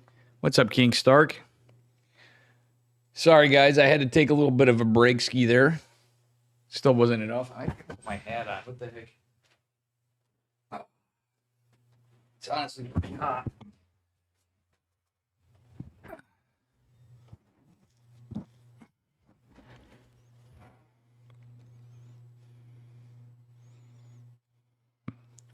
You got disconnected 4 games yesterday. That's rough. How you doing, King Stark? What's up, guys? All right. We're getting into Spirit versus Cham. A little TVZ.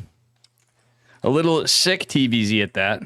We just got done with Beyond versus Skillis. And Skillis did win 2-1. Base Skillis.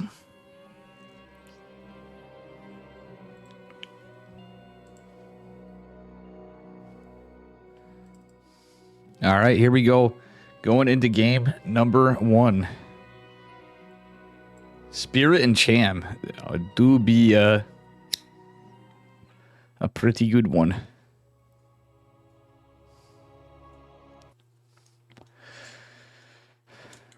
Should be a good one. Boom's liking this. And again, guys, if you want to support this, !OSC, please check out their Ko-Fi too, as you see on the timer. Spawning in the upper left-hand corner. In the blue, representing Psystorm Gaming. Just recently added. Give it up for Skillis. For Spirit. TV balls. Oh my god, I'm tired. What's up, King Stark? And his opponent in the bottom right. Representing Starlight Twinkle. It is Cham in the red. It is a silly name for a thing. Spirit going for a proxy Rax. How you doing, Candle T Cats, by the way? But yeah, this is the Online Sports Championship mid-season playoff. I really don't even mind that I took a break right there. I'm like, yeah, we're starting to get a lot of people here, huh? But, you know, it's Tuesday. I had maybe 2 hours of sleep. We worked today. And we got some good StarCraft. Beer sounds delicious, but it's $7.50. And I need sleep tonight. Actually, you know what? I think we may actually... It's King Stark, you're a bad influence on me. Let it be known that King Stark, my boy, is a bad influence. It is going to be Proxy 2-Rax Reaper from Spirit. Well, yeah, but it usually is going to wound me up, though. But I have to order it now, because, you know, Strem. I really should just go to bed tonight, though. Anyway. Actually, it's a Marine opener. This is wild. Is he going to do it to kill an Overlord? What's he going to do? Marines? Alright, this is cool out of... Guys, let's go. Cham is not going to scout this yet. He's going to see 2 Marine. He's going to see a Marine. It's Proxy 2-Rax into... Okay, he's going to go right into a fact. It's going to be a 2-1-1. What a Chad. Alright, it is just Proxy 2-Rax, but he is going 2-1-1. We don't see people do this that often. It's usually either 3-Rax or bust. Cham at the same time, he's like, heck on you, we're going Roach Warren, buddy boy. A couple Lings are coming out, but that's about it. The drones aren't getting pulled at this point because it's too late. Yeah, this is a best of 3. Sorry about that. Actually, I didn't set it up because I was getting back from a break, and I honestly didn't have enough of a break. We'd be exhausted. Alright. Queen is gonna pop, but guess what? The bunker do be done. The Lings be coming out, and they're gonna go across the map. There is a wall with the factory, but the 5 roaches are on the way. Still killing the hatch would be ideal. I wouldn't hate if he flew back, though, but let's see what he gets. Does he get a Widow Mine right away? That would be fun. But against Ravagers, it's not that great. He has a window of time to get the tech lab. There we go. He knows what's coming up after this. You kind of force the aggro. Same time, he really needs to kill the hatchery. That is the mission objective here. He's going to do so with the combined DPS of the Broodwings, the Roaches, and the Queens. That bunker is going to pop. And, well, there's no units back here to do anything, but it's only 3 Lings, comically. But, yes, Spirit did time it just right. He is going to have the Cyclone even, and potentially a bunker. But the bunker's going to do much, to be honest. But, yeah, this is going to be This is already off to a spicy start. Some good games today. We had a proxy hatch. We had that spicy series of Skillis and Bion. Geralt and Young Yakov was a banger for sure. And where did I start out with before that? It was Forjumi versus Solar. Really cool games today. Forjumi versus Solar was another banger. Oh, he has already got the one cycle on the other on the way. Oh, but he doesn't get it. That's going to be another Ravager. To the spoils of Cham. Cham is an incredibly good Zerg. Alright, the barracks aren't back yet. Oh, Spirit, look at that micro, though. He does pull the SCVs, but I think that Tech Lab is going to be gone. Does he queue up another... Yeah, he queued up another Cyclone before. Still 2 Cyclones out. It's pretty good for him. Honestly, he could probably just salvage the bunker. He's got his CC down. Cham just finished his second natural and took a 3rd base behind it. Just now going into metabolic boost. So... kind of forced an all-in, and now Spirit's like, well, you know what we're gonna do, guys? We're gonna get a Tech Lab and a Reactor, so we're gonna get our stem to win. And just put some pressure on with the Cyclones. Remember not to smoke. Yeah, that would be ideal. I really want to quit smoking one of these days. Seriously, no cap. As the kids would say. As Candle Tea Cats would say.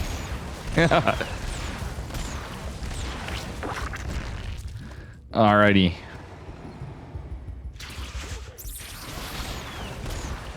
Ooh, nice picks on the Ravagers from Spirit. So Spirit cheesing his way through this one and just creating a game, but still he's getting some really good trades. Does he get the Queen? He's gonna definitely get some good damage on it.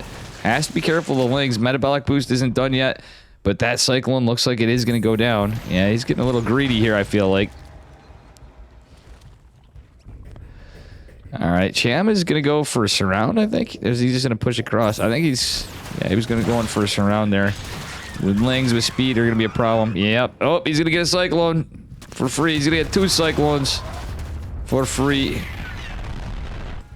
I wouldn't say for free. Those Cyclones actually did God's work, but that's neither here nor there. Ooh, Spire. I actually don't hate this timing from Cham to get a Spire from how everything played out.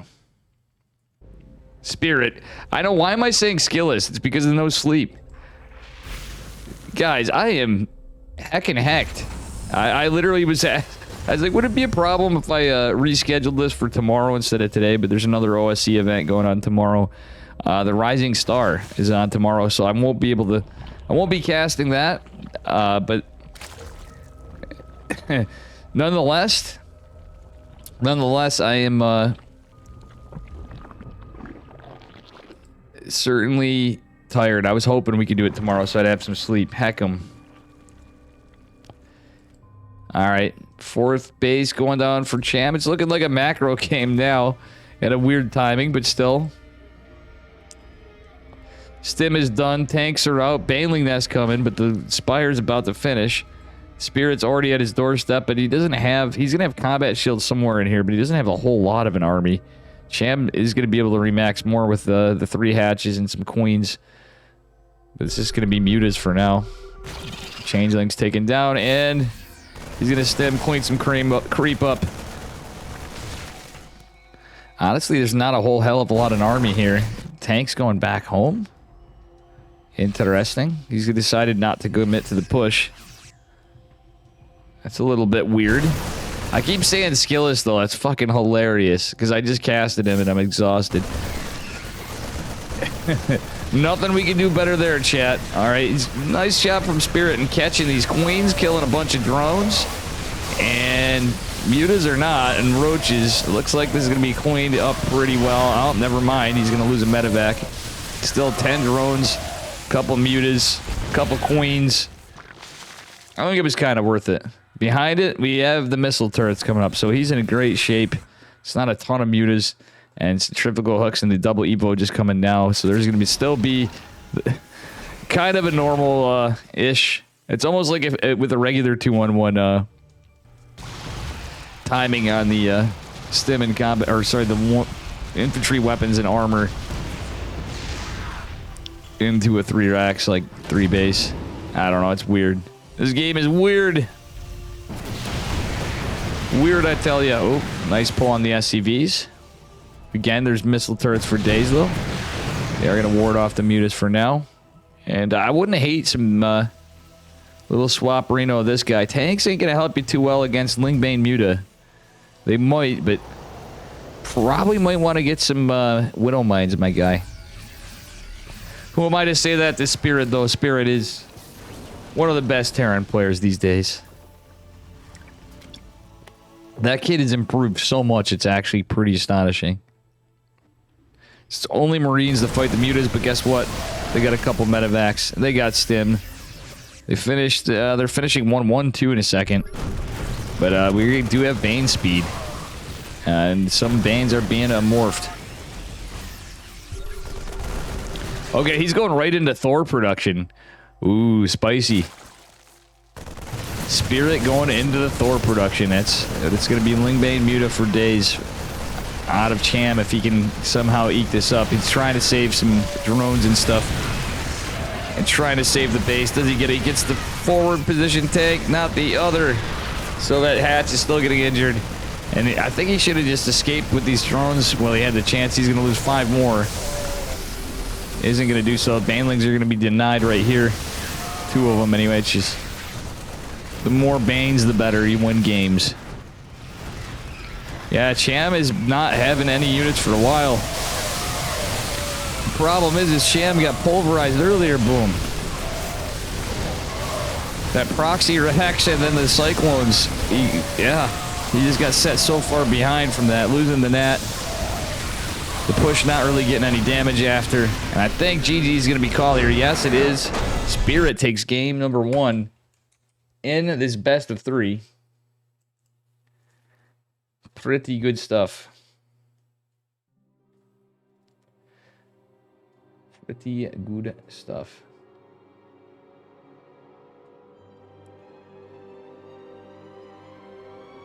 You know, I'm going to order some brewskis, Charlie.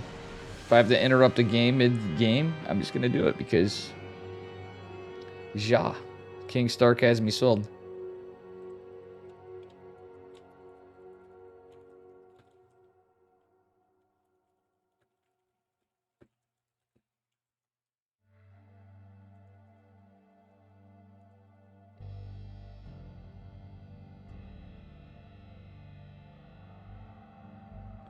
All right, guys. Yeah, let me order. I'm gonna order a few beverages. Fuck it. I'm not gonna get too crazy, but maybe it will help me pass out if I'm lucky when I be done.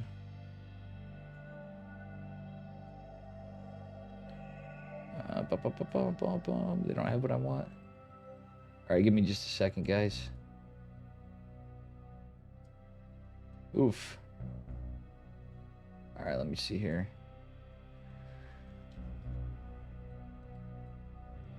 What am I going to get?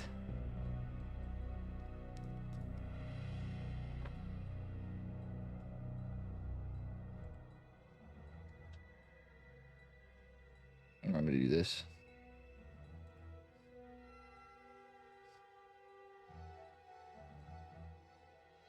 I'm going to order my stuff. We're going to go on to game number 2. Spirit versus Cham. I'm going to get my buddy King Stark in here with me for 1-2. And when my order comes, we'll be going. I'll let you in for this game. But usually at OSC, I'm doing on me own. I'm a little tired here. All right. Order, you coming? Is it done? Is it done? Is it done?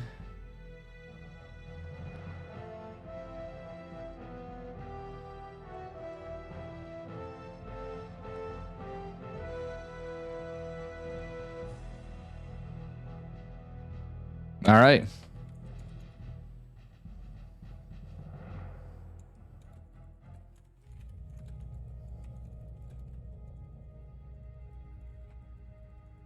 I'm going to let King Stark. Yeah. King Stark is going to get in with me. And guys, again, check out OSC. Okay.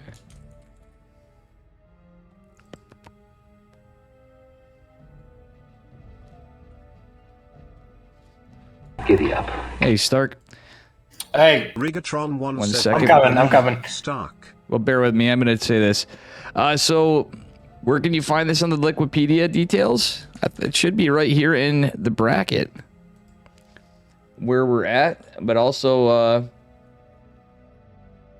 it is getting a little updated as it goes on. It's probably going to be updated for today, tomorrow. This is usually why I wouldn't just, you know, you want to cast sometime. This is what I usually do because it's a OSC stuff, but you're fine. Yeah. You got a lot of talking, and thank you, Gaming Hub Twitch, for the follow. Ben the Knee Stark Rigatron, and this is my buddy King Stark. What up? What up? All right, so there you are, and I can't. Here I am. Okay, it is gonna let me watch it. All right, so we're going into game number 2 of Spirit versus Champ.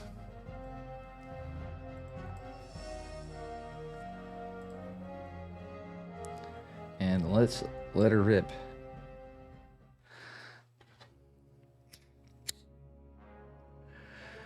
And you can start it off for this one, Stark, if you want. Or who do you want to capture? Who do you want to get? And then wherever it spawns. I'll do Spirit because I don't know what Cham's is, so I don't want to disrespect it. All right.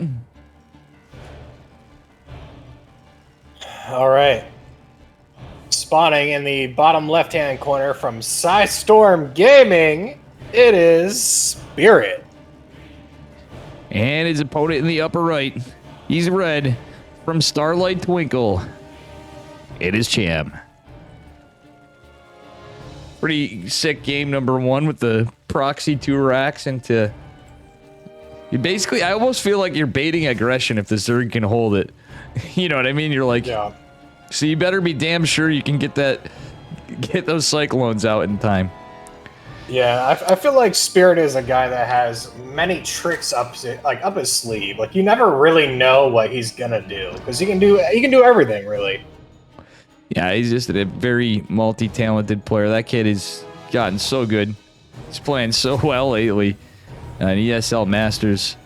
And just in general, but he's somebody I've always been like, dude, you gotta watch out for Spirit.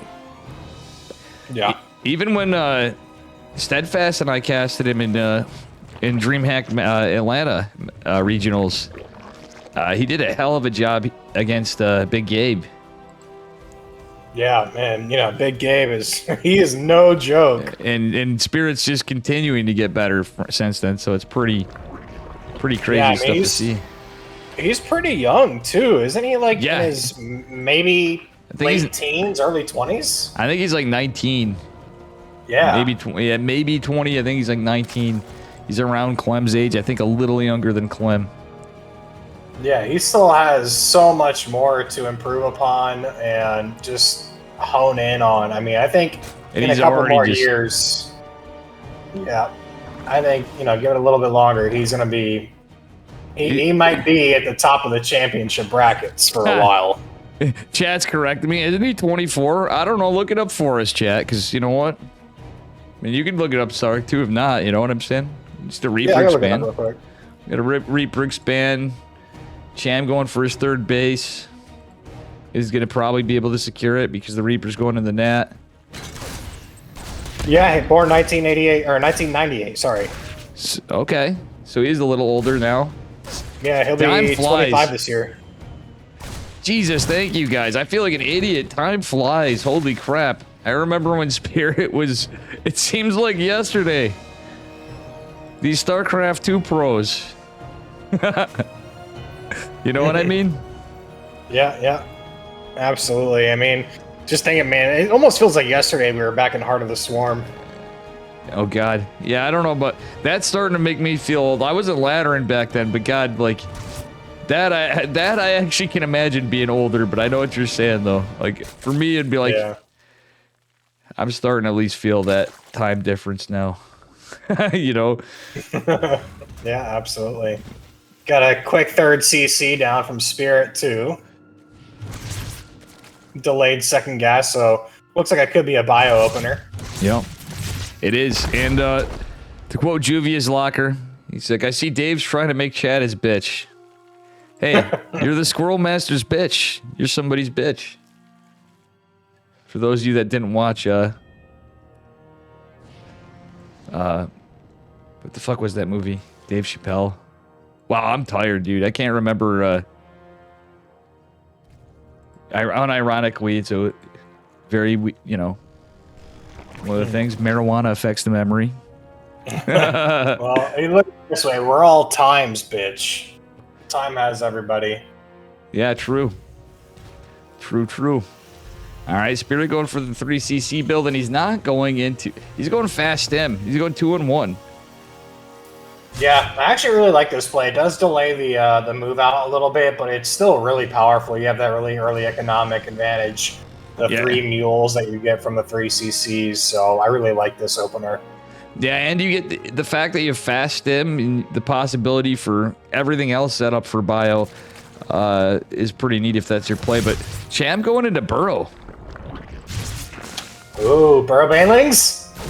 Are we going to see burrowed Banes? That's the question. That's what I don't know about you, chat. I don't know about you, Stark. I want to see some burrowed Banes. Other than the Burrow Banes, the only other thing that I would really like to see is Burrow move Roaches. Oh, and then the Roach Warren is down too. Oh, yeah, that's what he's doing. He's going for the old Bly special, getting the layers so he can get tunneling claws for the Roaches. Stem's going to finish, though. And this is going to lead to a pretty awkward game. Or a one-sided stop, but either way is my prediction. I don't know about you, Stark. It's going to be... This could go either way. Yeah, it's a little worrying, the fact that there's no Bailing Nest down, but I mean, Roaches is not a bad counter to a 2-on-1. It's not terrible, it's not ideal, but it can hold. Yeah, the fact that there's Burrow with him, yeah, he's not going to have... actually, he's changing his plan, it looks like. He got the Roach... Okay, no, never mind. I stand corrected. He just hasn't researched it yet because his layer's not done. Yep, but just now finishes.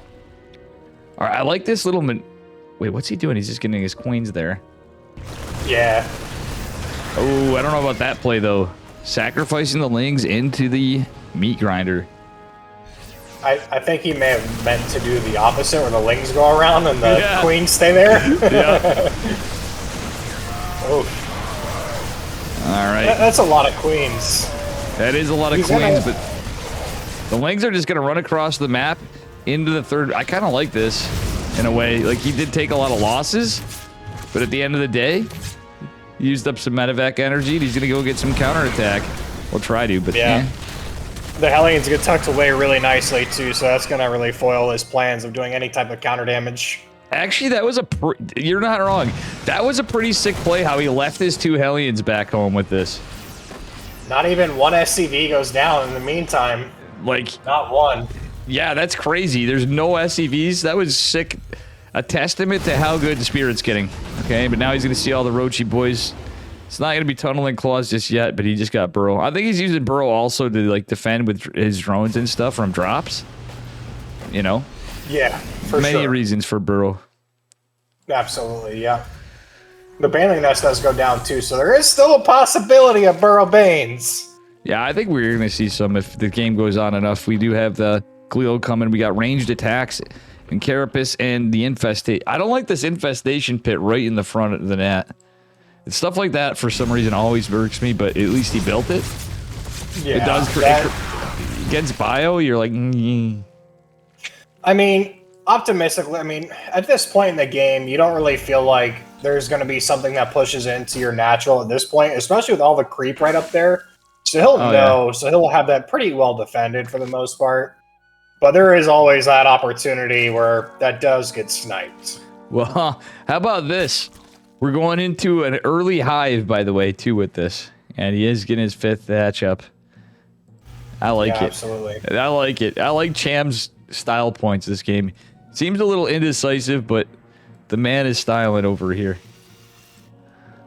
No, absolutely. Yeah, it looks like he is probably going to be going for maybe some infestors here in a little bit, because he is actually going for range attack and not melee, which is pretty interesting. So I would expect to see a Hyderden maybe come down here shortly as well. Yep, and that's it, Stark. I might have you on for another series, but I might have to... Would you mind? Because, you know, you kind of asked if you could come in. I do have the beer delivery coming in a bit, and I got to meet the guy with my ID and stuff. Would you mind hard carrying if that happens during this? Yeah. So this is my buddy King Stark. Is Dave complimenting the Zerg? I know that doesn't happen that often, right, guys? That's not true. That's not true. I will say last night, though, I certainly was in high... It was one time where I was like, well, Dark's playing really well, but Estrella just seemed to bop him. Oh, my goodness. Estrella is crazy good, too, in all the races. Yeah. But he won for the Americans. All right, anyway, this is a scrappy game. Big push from Spirit, and Cham doesn't seem like he has all the stuff. Yeah, no, Spirit does have a lot of army. That was a big main hit, yeah. Even lifting in some of the medevacs. And he's coming in for a full surround. Roaches in the flank. This is such a weird time to see a Roach Rav Baneling attack against this. There's lots of Marauders, but all the tanks getting cleaned up is massive. Yeah, Cham is going to have to pick up and get out here. Well, he does lose all of his tanks as well. There is not... Well, there is one tank on the field now. Yeah, I don't hate the Ghost transition, obviously, but Spirit just now able to land his 4th, maybe, but there's so much Roach pressure. I think that was about as good a trades as you could hope for with that engagement. That was a scary Terran army for Cham. Yeah, absolutely. For Cham to deal with, I mean... Yeah, absolutely. Now, Spirit does see the Spire that went down, but he has no idea of a greater Spire. Yeah. So, I guess that's a logical follow-up, but like we were going on, I didn't even see that going, but that's gonna be pretty wild. So, Broodlords, Ghost Academy is gonna be out. Vikings are also in production, so he does kind of feel like something is going on here. He doesn't have the full picture yet, but he will shortly. Yeah, he's gonna scout it. He may actually be able to deny this Greater Spire, speaking of which. That'll be huge. Does he get it? Oh my god, he gets it! And that is a kill, not a cancel. Well, I mean, you can't cancel it. It's already a Spire, but you at least get your money refunded on that side. Oh, nice cancel that hatch from Cham, by the way, in the upper left, but Spirit's keeping the pressure on. He's definitely not out of this, that's for sure. He did some sick moves right there. Yeah, we do have some Corruptors going to the other side of the map as well. It looks like he's trying to chase down these medevacs, potentially even going for a caustic spray on the command center if he's feeling it. Yeah, there's no missile turrets out too, so while there's some bio chasing it down, there's not a ton of Marines. Yeah, oh yeah, when this army groups up, I think Cham actually is a position to do so over here.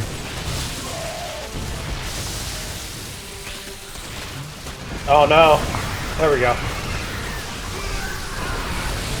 Spirit had his army on move command for a little bit, so some Lings got some good hits off on his bio army. And for a second, I thought those ghosts were incredibly dead by those Banelings, but was not the case. Oh, yeah, mistakes were made on both sides there. But that's okay. Little ones, still really sick play. Cham also learning from his mistake. Why make one Spire when you can make two? But right next to each other? Exactly. Yep. And he is going into that Greater Spire and +1, so he still wants to get the Broodlords. Funnily enough, let me take a look at my phone too, because I want to make sure I don't miss this, because they're zipping along.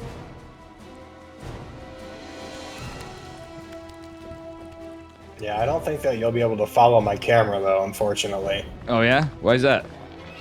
It's we weren't observers in this, so you won't be able to follow me. Oh shoot. I don't think. Well, I guess you guys will have to take King Stark's word for it. I could share your Discord screen. Oh, true. Well, I think this guy's gonna be here very shortly. Still Spirit with a big army over here. I don't think Broodlords were the play, my friend. I don't think Broodlords were the play. That was a good read from Spirit, though. He was already into Ghost, which is pretty normal, but to get the Vikings out a bit, just in case. Yeah, you know, it also looks like there just really isn't a lot of ground army here for Cham, so it is looking pretty pretty one-sided in this fight. It looks like we might have a GG being called here somewhat shortly. Yeah, it's Kirktown. Actually, we may actually finish just in time for this. I have to update this. Oh, the ghost! The ghost! Oh no, they're all clumped up together into the banelings. The corruptors are going to prevent them from getting into it. It looks like Cham might clean this up after all, though. Yeah. Cham is. I'm sorry, I'm just trying to get this order. My phone is not working. My phone no worky. Yeah. Because we're on a replay, otherwise I'd be able to follow you. Good call. Yeah. I do forget about that. Do you want me to share my screen now? Okay, we're getting there. Oh, is he gonna deny the +2 melee? That's all it is, actually. He's not going to, but the broodlords are out.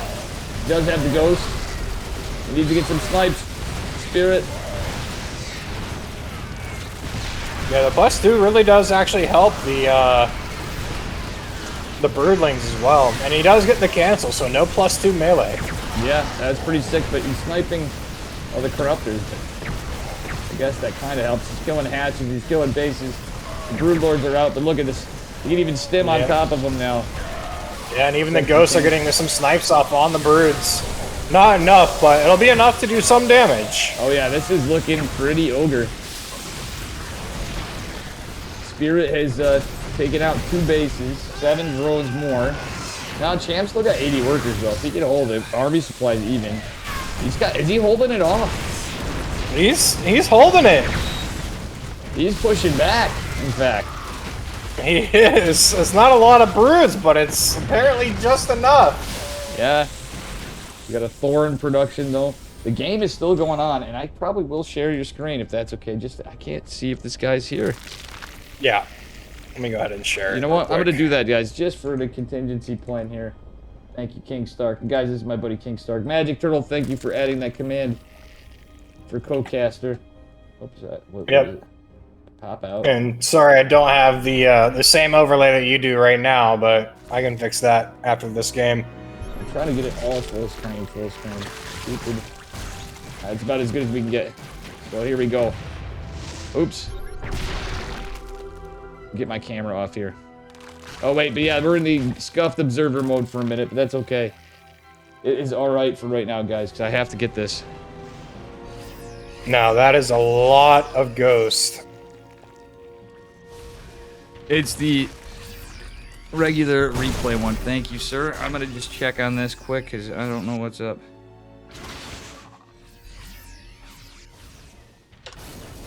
No, I'm just gonna go back to my scene too, but I have you up, so thank you, so I can do that in an instant. Yeah, of course. Oh man. And during this fight, Cham is also blocking Spirit's new expansion with creep as well. Yep. Oh, so my orders here. There. Fungal going off, or at least trying to on some of the ghosts, but a lot of the ghosts are getting a lot of the snipes off on the broods. Only a couple with low HP, 1 left with full HP. Another fungal going off on the ghost, stopping any potential snipes. The solo queen is healing all of the broods, pushing this back yet again.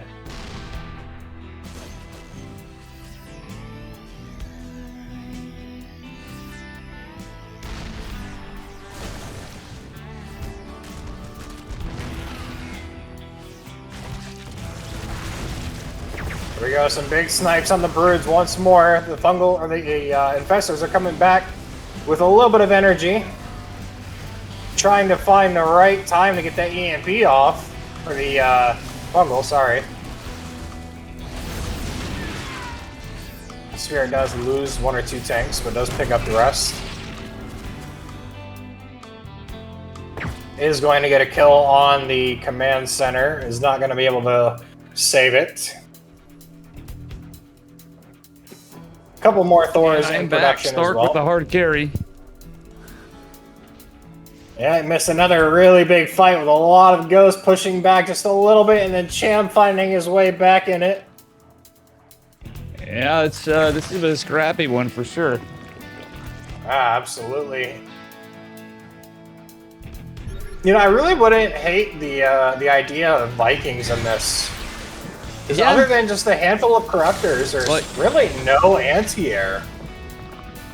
Yeah, you can snipe the corruptors, then use the Vikings to go forward, but there's infestors is the problem too. Oh, the fungals! Absolutely. That is a huge fungal. This is what I love about Cham. All right, Cham has some wacky style points in everything he plays, but he's another incredible player. Cham Spirit keeps leaving his Thors in the splash mode like he's fighting mutas. Yeah. And he's we're out of snipes, it looks like here. That cloak's not helping. There's no overseer though, so it is helping. And he is about to run out of energy on these ghosts too. He does need to get out of there like he's doing right now. Yeah, that's why they're starting to drop as they're running out of energy. They're just getting bodied. Vikings are now about to be finishing up. The only problem with the Vikings too is there's no ship weapons. And he's going against, you know, upgraded Zorg Air, so the Corruptor's going to do a bit. But still, if he gets him out in number, a good number, he can certainly contest it. Like you said, not that many Corruptors are out with the army, so it's just 3 in fact. Yeah. Cham has been pulverized economically though. No, absolutely. Yeah, the game's definitely not over, but Cham's... I don't know, when a Terran's on this many CCs and dropping more, though, you know his shit's looking pretty whack. Yeah, man. Speaking of which, Spirit is trying to retake that base in the middle left once again. Alright, getting a nice cancel. Yeah. I mean, realistically, why is he's going for more medevacs? Is he just going to drop everywhere, kill tech? That wouldn't be another... There's nothing on the other side other than some static. If he went for a nice little YOLO drop, he would be okay. I think Cham does kind of realize that as well, because he is starting to make Ling Bane once again, so he realizes the potential for drop damage, being able to kill all of his tech. Yeah. I love how that spine crawler was about to land before it was like, oh no, these ghosts are getting surrounded though by the Broodlords. Oh, look at this Storm Micro though. Absolutely. The only thing stopping the Queen or the Vikings from killing the Broodlords is one Queen. That's actually pretty based. Everything about this match is pretty based. Cham put it on a show. I literally think he was going to go Burrowed Roaches, and then he changed his mind originally, though. Yeah. Is what this started from. But Cham is always a big fan of Infestors and Spellcasters, you know. But he'll play Ling Bane, too. He does all sorts of... He's a showman, you know? Oh, absolutely. A bunch of the snipes are going down on these brews now. It's starting to look like this finally might be the end. And Spirit takes it in a 2-0. Thank you for your assist there, Stark. We good now? You know what? I'm going to grab another brewski just in case for good measure. What up, Fisherman? What up, Juvius Locker and the Big Mac and Rigatron? Yeah, I am too. Magic Turtle. Thanks again for the command update. Yeah, I'm going to grab a brewski and we're going to go on to our next series after. Our next series is... Mixu versus Quanta. This is going to be a good one. Mixu versus Quanta.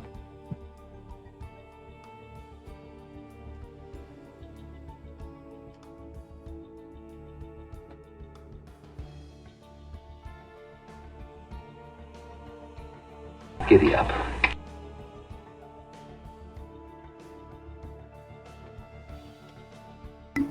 Hey, thanks for the follow. Should Darky? I should probably clean up my room, huh? You can see like the smoke too, like on the side. I was wondering if that actually was the case. Somebody mentioned it, and I think that's what happens here. My guy coming back double fisting. Yeah, I actually have a third one. Oh, Okay. Giddy up. All right, so we got Mixu versus Quanta for game numero dos. And wow, yeah, whatever. I'm tired, so we're having some fun. And we'll be going on from here. Another TVZ. Are we gonna have 30-minute games of split map, or are we actually gonna have some fucking action? Stark, are you back or? Yep, I'm here. Oh, you're good. All right, I'm gonna launch this shit. And Fisherman, I know your place is that smoky. As You does. can tell just by the name. Oh, Fisherman's base, dude. All right. And here we are, guys, on another TVZ, spawning in the bottom right-hand corner of Gressvan in the blue. Give it up for Mixu.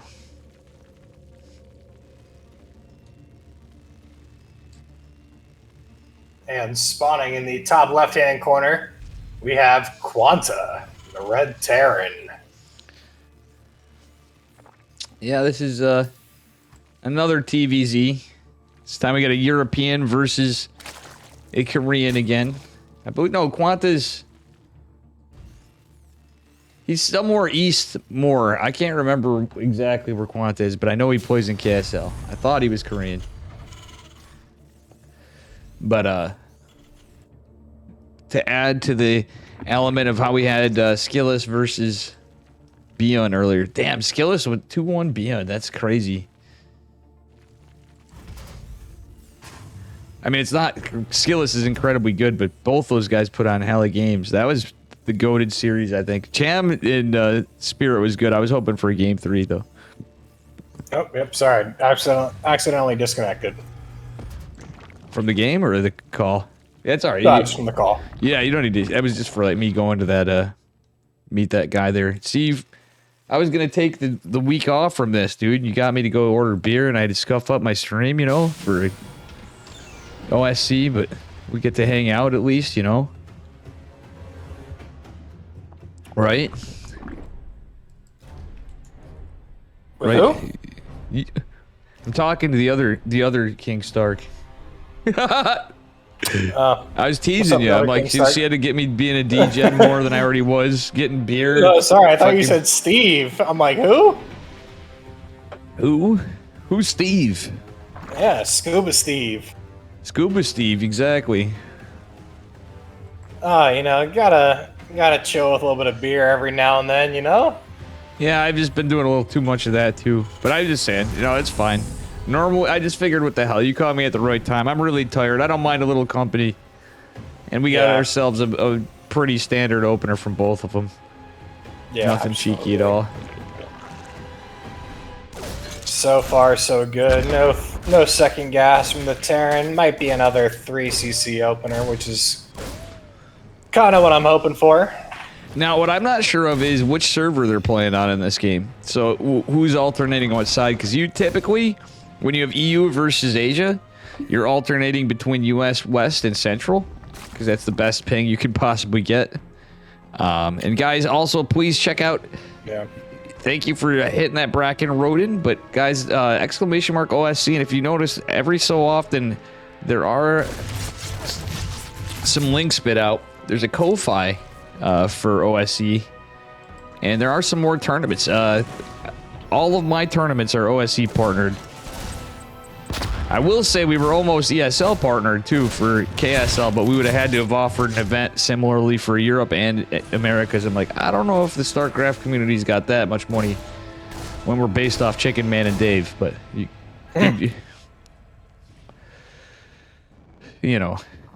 it's been going pretty good. What have your thoughts been on that, by the way? Speaking of KSL, I'm just curious, is this game just... It looks like it's just going to be a 3cc Banshee opener, if I was to guess. Yeah, I mean, that's what it kind of seems like the standard right now, and really just in TVZ in general, no matter the region. I mean, I know that there are some differences, of course, but for right now, especially with KSL or Korean League, it just definitely seems more of a 3cc opener. Yeah. I mean, we've been seeing 3cc. You know what's funny? Spirit used to do 3cc Banshee all the time, and it was kind of cool. The last series we saw, we didn't see that. Interesting stuff. He like literally, to a fault almost. I would usually predict Spirit would do that, and he literally just pulled. He pulled all the stops out. Proxy 2 racks, not even 3 racks. You know. Yeah. 2-1-1 the next game. Yeah, I'm not too much of a big Spirit follower, but correct me if I'm wrong. Doesn't he like to go mech every here and there? He's like any Terran. He'll throw it out lately, but overall, he's more been a bio player. He'll go in like Banshees and then go into bio. He's a pretty big drop guy in TVZ, I'm saying, but he obviously even mech. But I've seen him pull out some mech sometimes. Maybe it was some of his earlier games I'm thinking of. Right. Nah, Spirit's just a pretty good up-and-comer. Yeah. You called it. Look what he's doing. Isn't he a bit of a mech player? Well, that answers your question. Yeah, there we go. Double armory before the double factory. Unfortunately, it's not Spirit in this game, but... Oh, it's Quanta. That's why. Yeah. I'm getting thrown off. I did the same thing before. I was a series behind. When I was talking about Skillless and we had Spirit, now I'm talking about Spirit and we got Quanta. Quanta's going full-blown mech. Yeah, now the question is a battle mech... Now, the Banshee has lifted, or the Starport is lifted off, excuse me, but... Oh, the Ling Run by is going to be huge! I think that... Let's take a look in the, let's take a look at the camera. He didn't get a read on the 2 factories behind it. That's really big. So he still has no idea. Not 100%. We don't see a Roach Warren dropping. We have... Oh, yeah, this is 100% not a read. So, like, he had an opportunity to react. He already had the double Evo. But you usually would want to go... I don't hate a Baneling that still, especially if it's bad, if it ended up being Battle Mech. But, like, getting melee and ranged attacks rather than Carapace, because Carapace does, like, nothing against mech. You know what I'm saying? Yeah, absolutely. It's definitely not something that you're typically going for against a mech player. Poor Mixu getting bodied. My buddy Mixu. Oof, maybe. Mixu's still in it, though. Mixu's still in it. He's a very good Zerg player. Yeah, I mean, the one thing that really does kind of help him out is that if he does realize that it's mech here soon, he could go into a Ravager Ling Bane and stop the tanks from getting out of control. No. And I'm not just saying that because he's on my team for the moment in Berserker Esports, but Mixu is a bit of a Chad. Hell of a Zerg player, hell of a guy. Roddy even calls him the other Cyril. Oh. Or Cyril Jr. or something. Or Cyril Light, I don't know. Oh my gosh. The Banelings coming crashing behind it, but those Hellions and Hellbats did so much to those Lings. Absolutely, yeah. You know, I almost would have liked to have seen a little bit of a later timing with that once Blue Flame finished. Because then he would have had 1-1 plus Blue Flame. That may have gone a little bit differently when he was ready. Oh, 11 workers fall, though. That was a sick Bane connection. Absolutely. Alright, but we got vehicle weapons 1-1 finished up, and Infernal Pre-Igniters coming on the back foot. So these Hellions and Hellbats about to get scarier, just nothing but tank production and Vikings. This is the stuff that gives Zerg nightmares when you're in an opening like this. But truthfully, I don't hate the Ling Bane. In a weird way, I see he's even gone into ranged attacks, getting roaches. He went through the whole gamut of the Banshee's killing 6 drones, though, is not the best situation for Mixu. Yeah, another early hive this game as well. Like you mentioned, the range attack. So he is starting to realize that this is going to be mech play. So he did stop the Carapace production as well. What I like about Quanta is there's a lot of mech that could either be turtle mech and not really be an expand heavy, but it's so damn expensive. You got to be constantly expanding, constantly building those CCs. I think we're going to see a big, all right, probably more Banelings come over here and a big Bane bust in the third, however. out of Mixu. Yeah, absolutely. And maybe for some of the newer players that don't really quite understand how mech operates, it is going to be a lot more gas intensive. So you will have the extra mineral to drop down extra command centers and get the income up a little bit faster, hopefully. Well, here comes the Roach Rav pushing. We don't have Glial Oh no, he forgot road speed. Yikes. That is a very big deal, not getting road speed. Yeah, but I don't think he's not gonna overcommit. Still, especially if it ends up being like a high Thor count later, and to deal with the tanks, even, you know, corrosive bile is pretty much needed. Look at Mixu he's over droning intentionally because he knows these Hellion stabs are gonna constantly happen and stuff, and he wants to get up an economy of his own, but he knows there's a fourth. He might want to try to eke out a base. I wouldn't hate him taking another one, but these, oh my god, these Banshees still putting work in. They're trying to. They're just being so annoying. The Banshees have not fallen still. Yeah, you know, we are going up to 19 tanks. That is a lot of tanks. That is indeed. Well, now it's 17. There's an 18 popping because of the biles there, but still, it is a cracked amount of tanks. And again, no road speed means this is easier pickings for 2 Banshees. Yeah, and you know, at this point, I would really like to see a Spire come down for potential Broodlord switch, because with that many tanks... The problem is there's Thors, and there's Thor potential with the base count. At the same time, this army doesn't trade out that easy. So, I'm with you, but I like the fact that we're going into infestors with pathogen glands. Because with all these Vikings and such, that could be big. I'm actually surprised Quanta didn't go into Widow Mines with this. Yeah, I mean, here we go, another really big fight. Getting most of the Hellbats, but the sheer tank count is still gonna deal volumes. It is gonna drive him back. All right, we got a lot of roaches in production still. Oh my god, he did. That is an oversight. Poor Mixu forgetting the glial reconstitution. Going to be huge still, because he continued. I thought he was going to step off roaches myself, but no, he's continuing it, and it's just an unfortunate oversight. Spirit. Spirit's not playing, it's Quanta. You guys are like, you can laugh at me forever about today, because 2 hours of sleep, a work day. Listen. Jones even being pulled off the line to help deal with some of these tanks, but that sheer volume of the tank count is just too high right now at this point. It's just not looking like Roaches or Ravagers are going to do the trick. So what if I was just scrolling chat, by the way? What we're really, and you for that. What if I was just scrolling you, Stark, and chat, and it was like a Hearthstone video, and really what's happening is it's Max Packs off racing is Terran, and it's Beyond off racing is Zerg, and we just renamed them. What if that was the case, guys?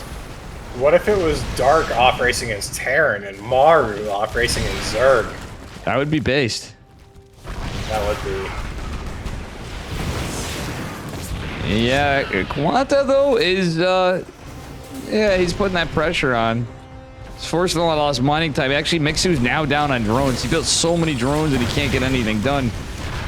Well, corrosive bile is pretty nice in those Hellbats, but it's not going to be enough.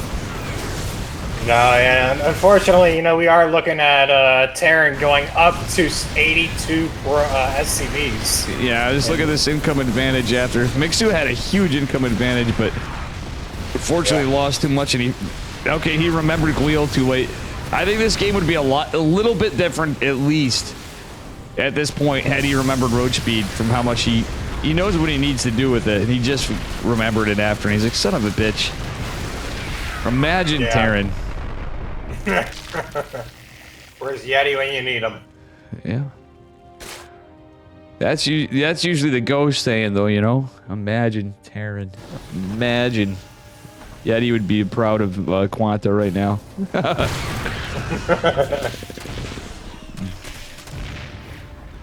Alright. Well, Quanta now has more CCs for days. Mixu lost his huge economic lead and is down on drones, down on hatches. Planetary Fortress looks like it's going to go uncontested because there's siege tanks with it. More siege tanks going to line up in here.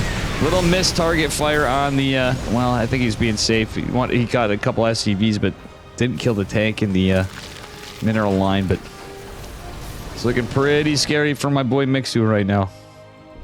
Yeah, we're even seeing Magfield Accelerator being about a quarter of the way finished, so that's probably just to get rid of the rest of the upgrades on the tech lab on the factory. Well, you know what I do like? Two things. Range attacks +3 coming for our Zerg player and Swarm Host. Swarm Host Infester. Actually, I think that would have been a good play earlier. Swarm Hosts are pretty good against this style. It's probably the only thing they're good for in this game. Unless it's a misread by Protoss or something. I love the hell out of them, but because they're such meme units, but...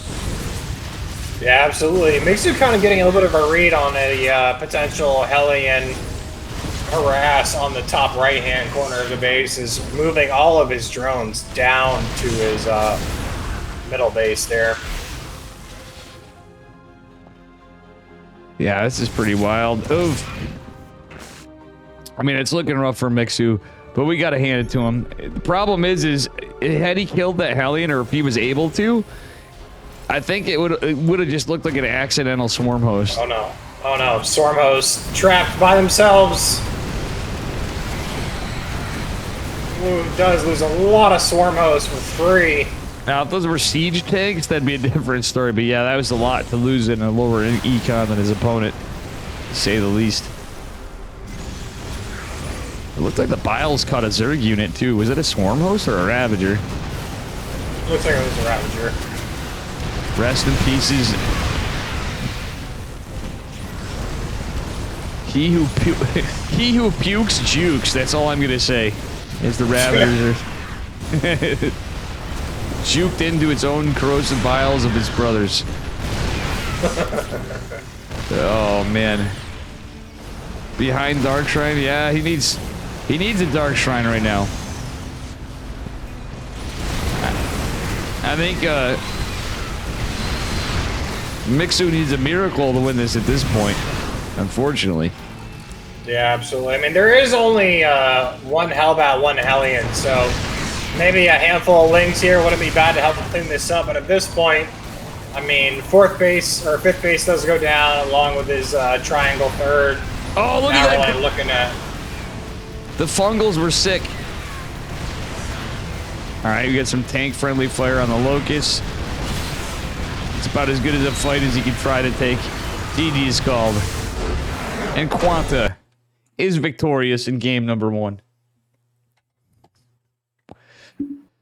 Based, what a game! And that was on Grassvan. That was definitely a spicy one.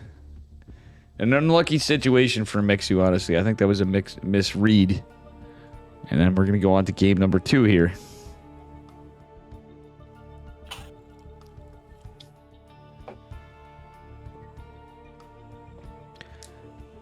On an old map. And not oh my god. Oh, this is old. Yeah. We are going on to Lightshade for game 2. Yeah, I missed a couple of seasons of LOTV, but when I came back, this was like probably 2 or 3 seasons before when I came back. Yeah, it was a bit ago. All right, you want to do the honors? Oops. Sure, yeah. We'll go ahead and start in the bottom right-hand corner. Our blue Zerg player, currently down 0-1. It is Mixu. And his opponent in the upper left, rather. He's red. Give it up for Quanta. Up a point. And on an old map. I love these OSC events for this. So they change up the map pool all the time. Shout out to Eddie and the OSC team for spicing it up for us. Chicken Man and I were talking about maybe considering pulling the patrons in KSL. See if people would think it'd be all right to change, to either add maps to the map pool or something, because we need to spice it up. We need to spice up the KSL. And Yeah, I was thinking absolutely. of this. And being OSC partners, I don't think it would affect anything in the standings, but it needs some spice. Yeah, no, absolutely. I would definitely like to see some of the old maps being brought back, maybe some new maps, just to bring a little bit of a liveliness back into the game, for sure. Oh, yeah. Before the map pool is released, I mean, we're going to see the results in the TLMC and what's voted on now on Team Liquid. So it's very likely we could do that with some good certainty. I mean, we could add maps from it, but because now we're down to the actual voting. Absolutely, yeah. The judges have done what they do, and the rest of it is up to the votes.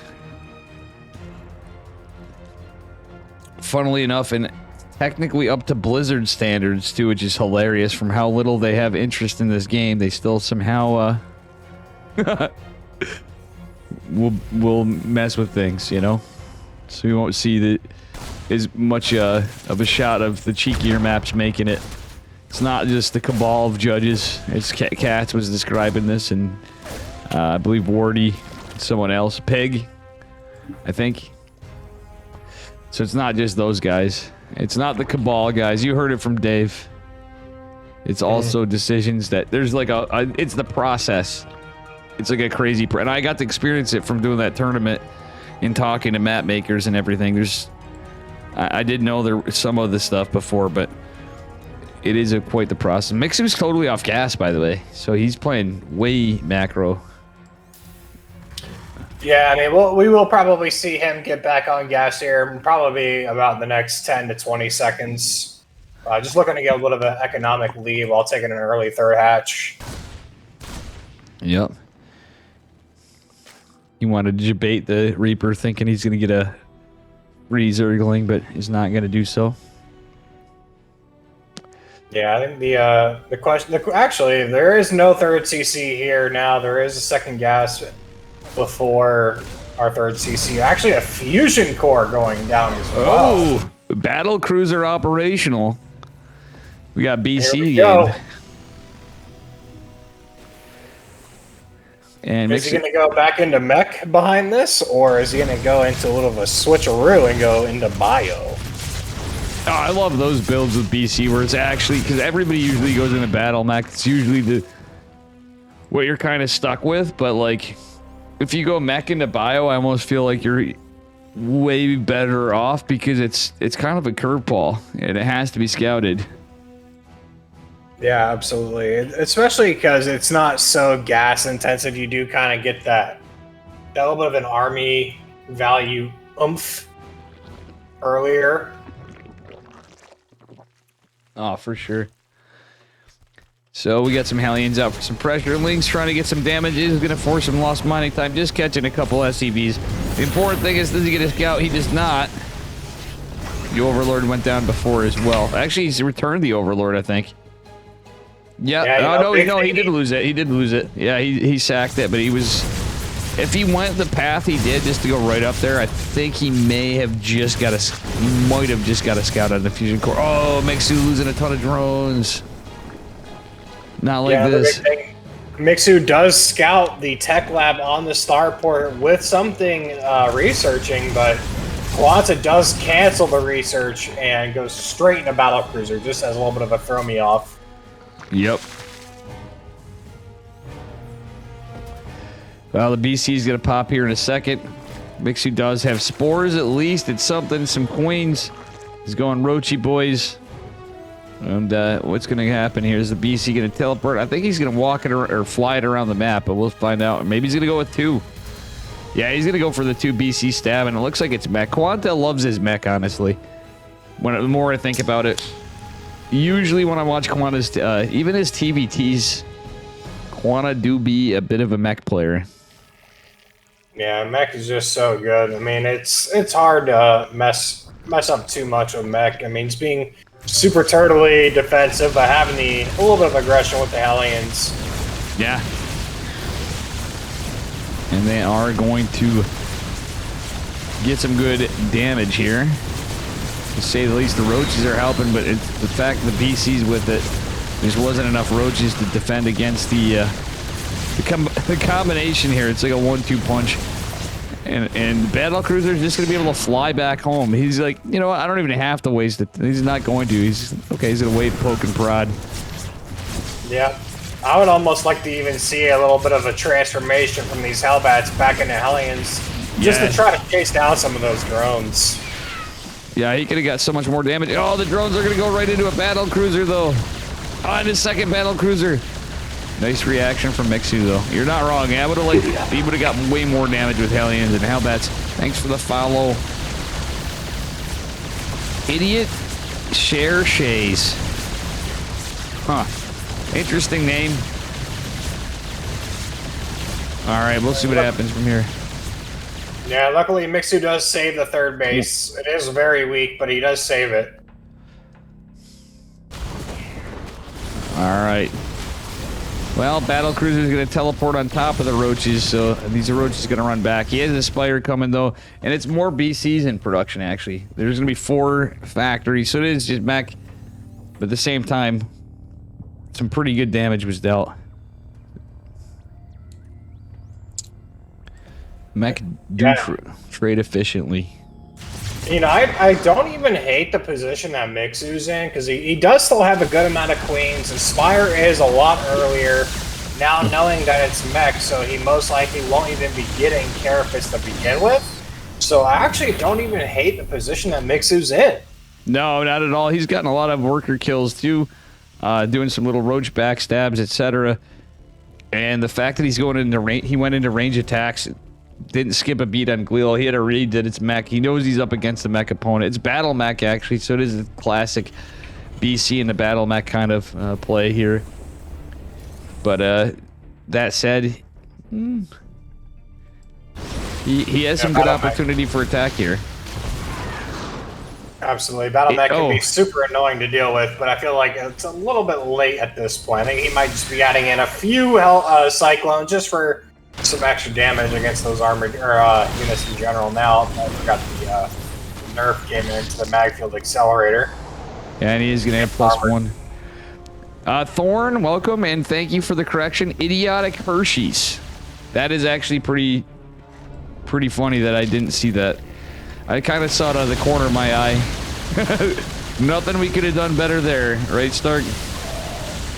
Idiotic Hershey's. There we go. Whoops.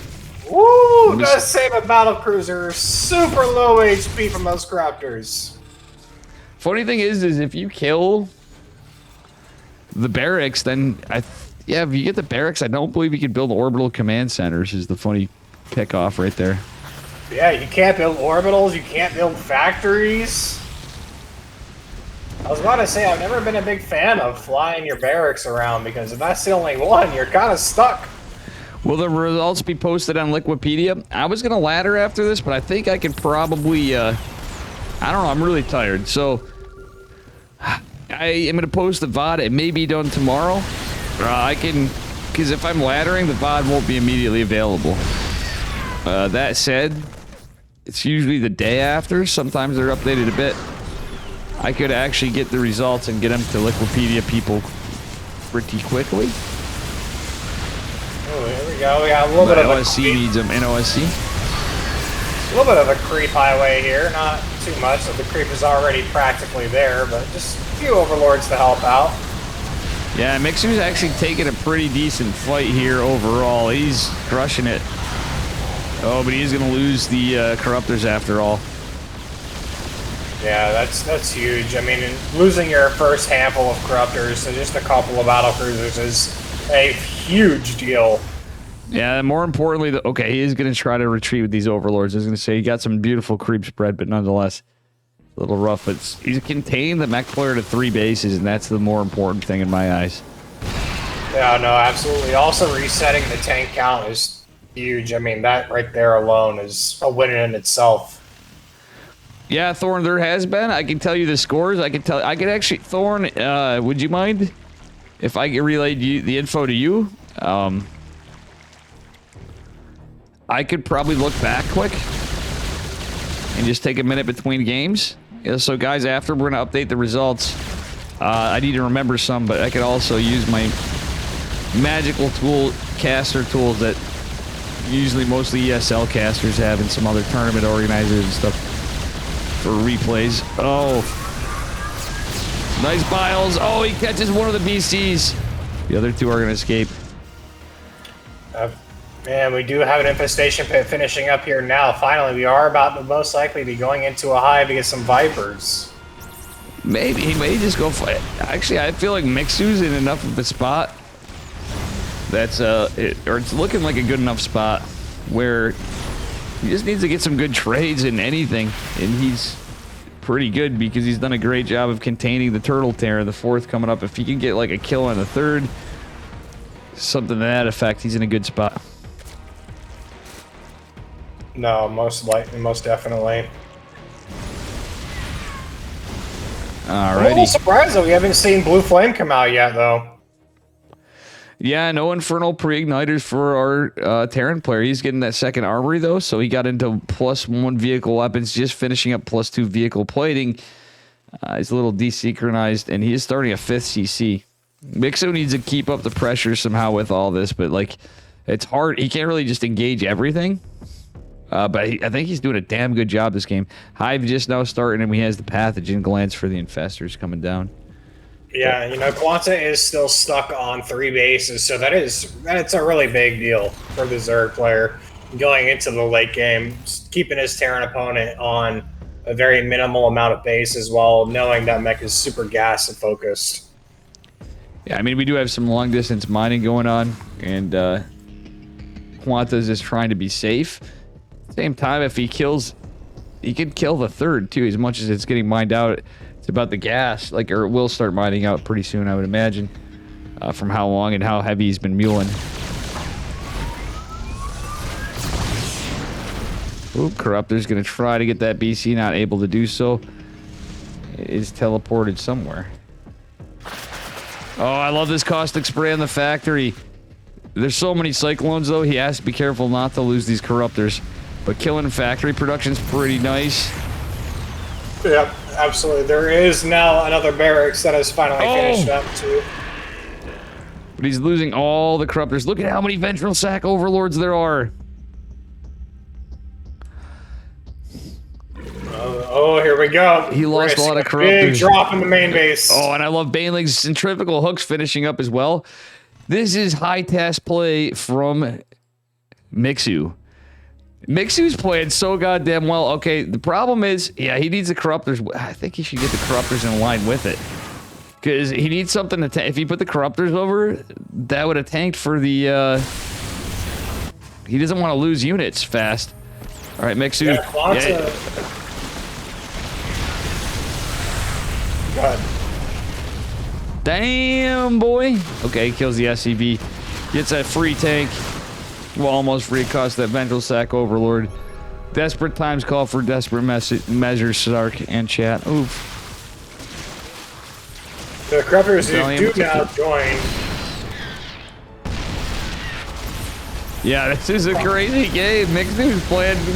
He's styling over here. But he has. Oh my gosh, he should have just dropped the roaches and sacked them fighting because. Wait, he escapes. Ooh. With just, I think that was even less than 4 HP to regen in a second, but damn, with 4 HP we'll call it. Just for the heck of it. And, here we go, another attack on the third base. Ling's jumping on top of the tanks. But in my eyes, it was the production damage that was just so good. Oh, he still has these roaches. All right, yeah, he really needs to get under Quanta's head. Quanta's completely mined out, so he's still just mining on 3 bases. 2 extremely mined out, so it's more like 2.5 bases. Oh yeah, Solar 1 on 2 on Neo and Grespan, I think. I'm gonna double check the maps, Lord, after this, and the next results. Maps I have to get you, but the score I can tell you. We had Skillis 2-1 Beyond, and the map order I definitely have to double check. I know we had oof. Good fungal on those cyclones. Drops down a couple more. Now, Quanto needs to start being really careful about these units because at this point, Mixu is just expanding, taking the map, is able to reinforce these trades that he's losing on. Yeah. Whereas Quanta isn't. He's going down slowly but surely on tanks and cyclones. Yeah, he's retained his BCs, and there's not a lot of corruptors. I believe there's a greater Spire coming, but not. Let's see if there's any corruptors left. There's only 5 with 2 more in production. That's going to be a bit of an issue, and he has to be careful not to throw them away. Oh, transfuse. Oh, he's not going to. Well. Yeah, you're not wrong there, though. But this Banes and the Roaches come crashing in into the 4th base, which had to be an orbital because of the econ situation. Oh, well, the Roach is not. There is no Spore Crawler here, too. Yeah. There's only Queens doing damage. Queens Infestors and Ravs, but the Ravs just missed it with the fungal. Bill, I don't hate it. I would like to see some transfuse action. Oh, he targeted the Queen. No, but 23 SCVs do go down at Quanta's 4th base. Yeah. So much damage done to Quanta's looking pretty. I know Mech's scary and he's continuing his upgrades, but like he just can't max out in an army. He's got to keep everything together, and the more Mixu does of pulling him apart, the better he's going to be at, and he's just not going to have the tools to deal with this. Going into Broodlords, Festers, he's got a good Corruptor count. He's got Roaches. He's got Ling Bane.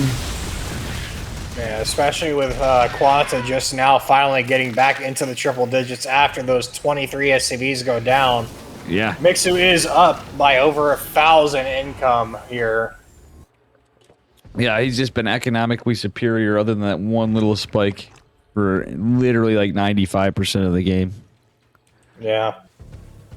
When maps were more fair, can I just be biased as a Protoss player? I know you're a Zurich logic, but Big True. True. This was... I feel like Lightshade can favor any of the 3 races. It wasn't exactly... Here we go. Now we start to have some AA come back in to protect these Broodlords. The Cyclones are going to town on these Corruptors, though. We went from about 10 to about 4. And 2 of them with about 20 HP. Well, the funny thing is here, these Broodlords are doing a pretty good job. They're going to force some friendly fire here and there. I mean, there's good tank control from Quanta, but it doesn't matter. It's going to happen. And the Corruptor's just there to kind of tank and save, try to save the Broodlords. I think Quanta's on mech player cope right now, but there's 4 Thor production with Hellions. What is this game? I actually don't hate the amount of Thors that are being produced. There's not really a lot of Roach Ravager here to help defend the Broods, and the more Thors he can get out to help defeat these Broods, the better we are. Well, he forces one. Well, the BC just teleports back, but yeah, that's true. Oh wait, we had an infestation. Oh my gosh, the Thor was trying to target the BC. That was sick. And the Infestor still is burrowed. It doesn't have enough energy for a Neural Parasite, however. Ooh, nice save on these drones, by the way. He burrows the drones. What a game. Oh, no, absolutely. These, the first game, much like this, was a hell of a game. Now we're going into game 2 here. And it's looking, a little bit more favored towards the Zerg, wouldn't you say? Yeah, I mean, mech units are so strong, though, but these town is so few. It's looking rough. Like, basically, Mixu just needs to crack what little he's mining wherever. You know, and it's basically just over no matter how good the units are. He's just going to be able to produce more. And he has pretty good upgrades. He's going into even the melee upgrades, which is actually going to help him, too. And I wouldn't have hated it if he went into Adrenal Lings before. But yeah, I see his Roach Ravagers even busting up here. He's trying to set up all sorts of positions. But yeah, I think he should have went into Adrenal, truthfully. If he gets this Extractor, that's actually pretty big. Or these SCVs. Anything, really. He's done some good work being annoying. He had to work his ass off for this game. I'm really hoping Mixu takes it, because this was struggle bus for sure for the Zerg. Yeah, absolutely. We're definitely looking like a reverse of last game, where Mixu now is on 80 supply of drones, and Quanta here is looking at about 54. Yeah, I feel like my man Mixu was just like, wait a minute, why didn't you tell me you were a mech player? I know what to do against this. Absolutely. Here we go. Going GG. down, taking a 4th base. GG. Well played. Well played by Mixu. Well, cheeked by Quanta in map 2. And then we are going to be going on to Jagannatha in map 3. If you don't mind, I'm going to take a minute and get caught up here with Mr. Messages with Mr. Thorn. Thanks for the follow. Top Damali. Zerg Master Race. Zerg fan. I'm a Protoss main, but I actually am a Zerg second. Protoss OP. My guy Yeti is here also. Yeti Spaghetti. What is I didn't say going hi to on? Yeti. Yeti's like, Dave. What's up? And with me is my buddy King Stark. All right, so let me go back to this. All right, so I'm gonna get these results to Thorn. Bear with me, guys. We're gonna update this bracket for all of you. Wow, Thorn, we're not even friends. We're not in my Discord. I thought Thorn was in my Discord. Oh, it's because we were always in Thorn. Or whoever else. Bellium's here too. How you doing, Bellium? There's a bunch of you guys. Shit, I can't do this on here. Oh, you are in my Discord? Why can't I message you? Let me... Oh. I'm an idiot. Okay, so Solar...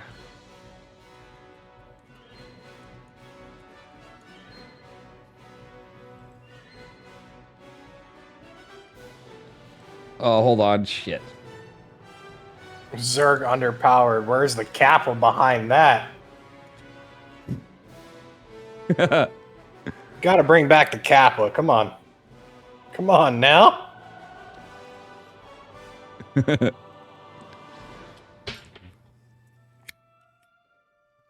Ye old chat with ye balance wine does not want to admit that Orc is OP. It's all about math. Yes, make more drones, make more queens, make more banes, and you win games. That's according to my late 21st century philosopher. Boom. Let's be real here. Protoss is OP, Zerg is OP, and Terran is OP. All the races are OP. Let me just tell you, Solar is one of my favorite Zerg players. By the way, Zerg underpowered. No cap. I've always felt that way. There's a... Solar, I'm not going to get into it too much, but let me see this. I'm trying to find the dates. Let me try to date stamp this. Oh, come on. Thorn, I'm trying to get them into SE Lite to make my life easier because it doesn't show the names. Solar is a fantastic Zerg. I've always felt like Solar was also like really underrated though. I feel like he still is. Oh yeah, he's incredible.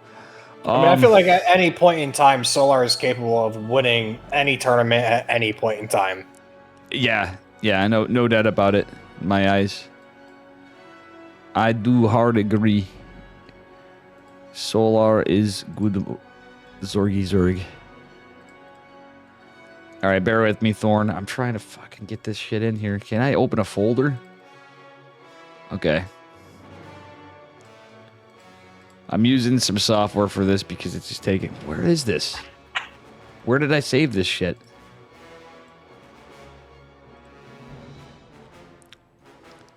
I have too many conflicting folders open.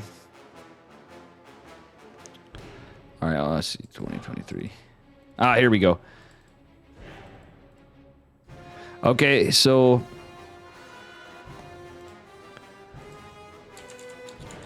Neo. Hold on, I can do this. Guys, hang on. I don't mean to hold you up, but we're trying to do this for statistic reasons. Grass fan.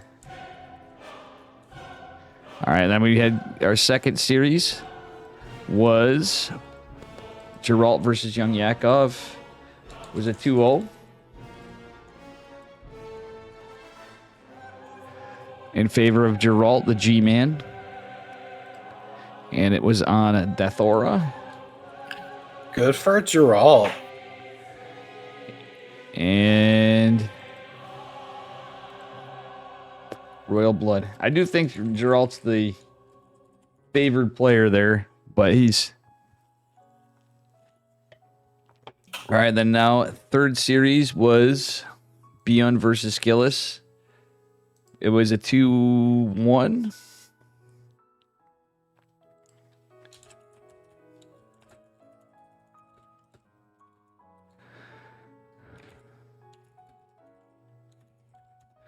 And Royal Blood, Jagannatha,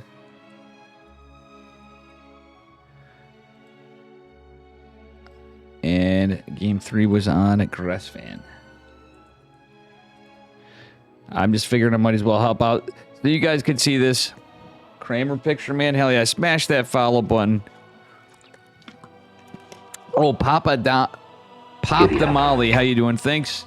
Zerg Underpowered and Pop the Molly, thank you for that hydrate and the follow earlier. Forgot to mention it.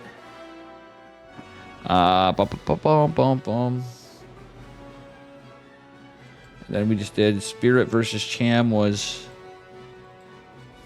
a 2-0. Yeah.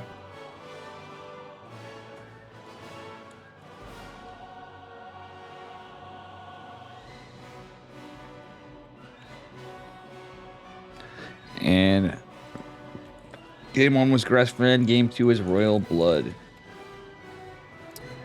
And our last two we just saw.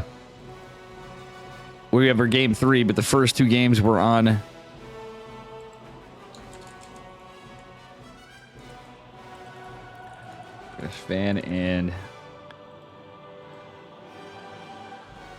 Gressfan and we were just on Lightshade, that's right. Yep. We literally just casted it and I forgot. Okay, so let's go. Oh my god. Dude, I don't know if I can do this all night. I have the ability to see the time of the games ahead of you guys. That's all I get, right? If I'm not the cheat too, so there's no surprise. Let me just say, that reaction should tell you, Thorn, when we're in it. We know we have a mech player in a ZVT. Yeah, Spirit 2-0'd Thorn. Correct. And no, my commands aren't working on this one all the way to Invisible Fire. I probably should have just set that up. Let's just get into this. Actually, if you don't want to, if you need to dip, this, I'm just saying, Stark, this one is something. I'm gonna DM it to you. All right. This is just this. Just saying. Your call, buddy.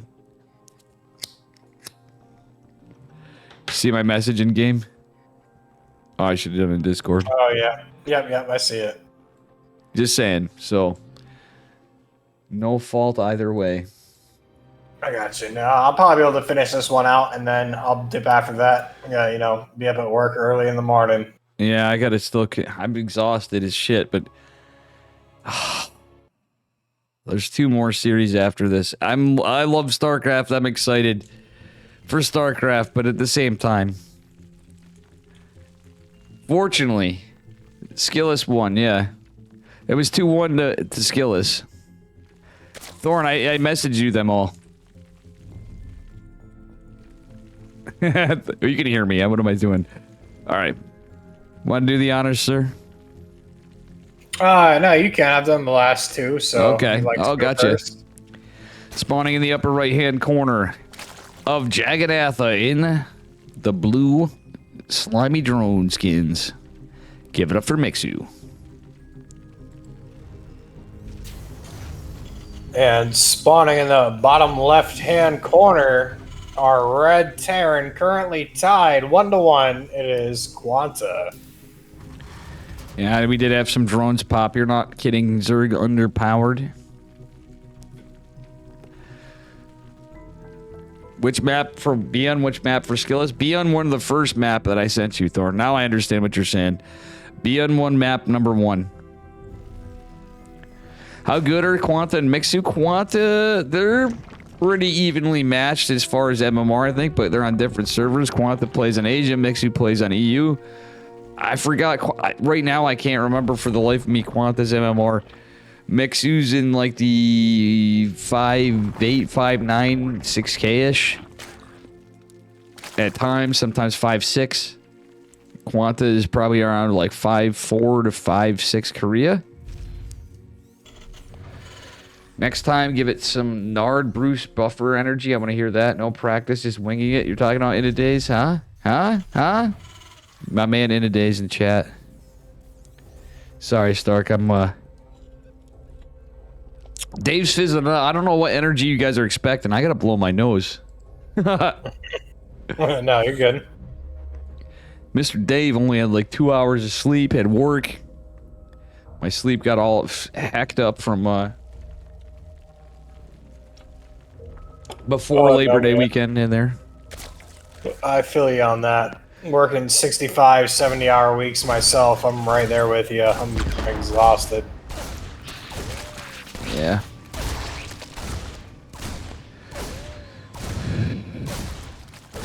Yeah, true. Marine does catch an Overlord a little bit out of position. Alrighty. Yeah, true. True. Won't kill it, but will weaken it. So a lot less scouting opportunity now. Yep. And in reading chat too, that is true. Nothing about this match will directly impact Liquipedia. Gotcha. Gotcha. In terms of the agree and maybe agree to disagree thing, well, it's 3cc. This is 100% going to be a mech game. And honestly, of the old maps, I feel like this is actually an okay mech map for the Terran side of things. Yeah, especially with the speed zones in the center there. Little bit dicey, just so you know. This is the beauty of OSC, guys. If you like this, what's cool about the OSC events is it's not the standard map pool that we see. The same fucking maps. And I think we're going to spice up KSL and change it up one of these weeks here. I'm going to talk to Chicken Man soon. I'm going to pull the patrons. We're tired of looking at the same maps. You guys in chat tell me, too, who watch the Korean StarCraft League. And in honor of OSC doing this. The thing is, it's a mix of current and old maps. Stark likes it, right? You know, this is fucking based. Yeah, no, absolutely. I definitely like the idea of bringing in new maps, whether they're old ladder maps, new ladder maps, maps from, Liquipedia or Team Liquid, whatever. Yeah. And, yeah, Fisherman with all the Dave emotes, sub to Dave, not a scam. Okay, 100% a scam. I totally don't spend, a good amount of my money on StarCraft, too, myself. But you can also support OSC. When you see that little link, I think !OSC will take you to some. There's a Ko-Fi link. There's some other stuff. And I do have a timer with all the links. Mana and Cristiano. That is a blast from the past. And by the way, Mixu going in for a pretty heavy aggressive build. Look at this. Mixu looks like he's going all in. He doesn't want to. He's like, fuck this. I don't want to play against mech. But yeah, unfortunately, absolutely. he's going to take a risk. Fighting against the Banshee with all this is the problem. But it's STEM. Actually, it's Bio this game. Whoa. Hold the phones, as Steadfast would say. It's Bio, by the way. He's attempting to go Bio. I'm just too busy derping around because we're expecting map. Hey, what up, Space Face? Sorry, Stark. Sorry, chat. I'm just getting really tired here. And we got gaming going on, you know? Yeah, no worries. Starting to see Mixu drone back up after knowing that his push is going to be denied. He is going to have to play back in more two of a macro game. And I kind of like that. Still, he's getting some damage done, but he's definitely... He's getting some workers earlier on, forcing mules. He's forcing lost mining time, which is actually okay. Yeah, you know, he is actually showing Mixu a little bit of an earlier game 1 version with a double Banshee, so I'm really curious to see if Mixu knows that this is Bio or if it's mech this time. Oh, he knows it's Bio. He's going for Carapace. He's got his Hive. He's getting his second Evo as well, taking a 4th hatch, but he's going to have to cancel that one at the 11 o'clock position base. Or 10, I don't know, whatever. Yeah, it's about 11. Close enough. Exactly. 10:30. All right. Are we getting Baby Marine versus Firefly? Do you want me to tell you who's up next? Because it's no winner of... Next we have Nicarak versus Percival, actually. That's gonna... We have a TVT. We have Nicarak versus Percival. This isn't the winner of anything in this one, Thorn and chat. We have Nicarak versus Percival. And, that could be a banger. Pretty interesting. We are seeing Galil reconstruction, so roach speed is on the way. So I almost wonder if Mixu's not entirely sure of what he's up against. Yeah, he's kind of covering. Yeah, he's going roaches against Bio. I don't really like roaches against Bio. Yeah, he's expecting mech, but he scouted at 2 eBay. I mean, that could be a ruse, but he didn't really get a great scout with all that pressure. But the fact that he went into Carapace, though, he's going to Hydra. Okay, Roach Hydra into Lurker would be good because he's going for a Hive somewhere, wherever the fuck it is in the natural. I was just looking at it. Yeah, you know, if Mixu did see his changeling over by the engineering bay, he did see. Well, he was pushing right in when they were building. He was literally attacking right when they were building. No, but I mean the upgrades though that we're just now finishing for like +1 armor. His changeling was there watching the eBay upgrade. Yep. Well, tanks against roaches, pretty hard counter. And you know, I love how the Hellbats are there even to kind of juke him out to make him think it's still like mech. But this is very obviously Bio Marine tank. And Mixu's not a bad player. I'm just saying it's so... When you've played against a mech player for so long, so many times, can you blame him? No, absolutely not. We all like to see the mech wars from time to time, but let's be honest, guys.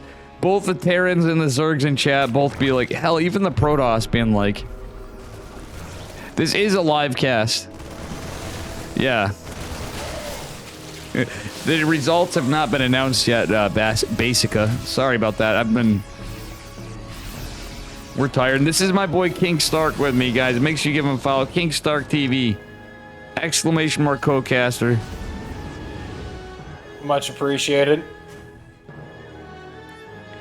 Dave is dead inside from watching so much mech. Before. That's the Zerg part of me that used to be. I need to get my Zerg game back up. Like, people forget, like, nah, man. Like, I was having fun playing Zerg until I played Terrans. Now on this map pool, forget about it. I don't even... Maybe in the next map pool. Yeah, You know, there's not a lot of people that know this about me either, but Zerg was actually my main race back when I first started playing until I made the switch. No doubt. Yeah, I do miss it. It was fun to play. It's not easy. I do give Zerg a lot of credit. They're all, yeah. In my eyes, like, you get to certain points, there's things, and depending on how you play, you'll get skill caps, and, you know, Protoss has its memes, but there's going to be a cap at times where players are just going to body your shenanigans sometimes. But absolutely. Okay, this is actually a decent defense from Mixu right here. I kind of like that anyway. He lost 3 drones, but look at Quanta with the multi-prong drop. What a way to play. It's like when you're the cheeser, the best thing you can do is just to play a macro game. In the case of Quanta, when you're a mech player, you just play bio, because your opponent will never expect it. But that said, he's starting to pick Mixu apart a little bit. Yeah, you know, Quanta does get a good scout on the lurker den as well, upgrade or researching, so he knows that there is a little bit of a timer here going forward with the lurker range coming up.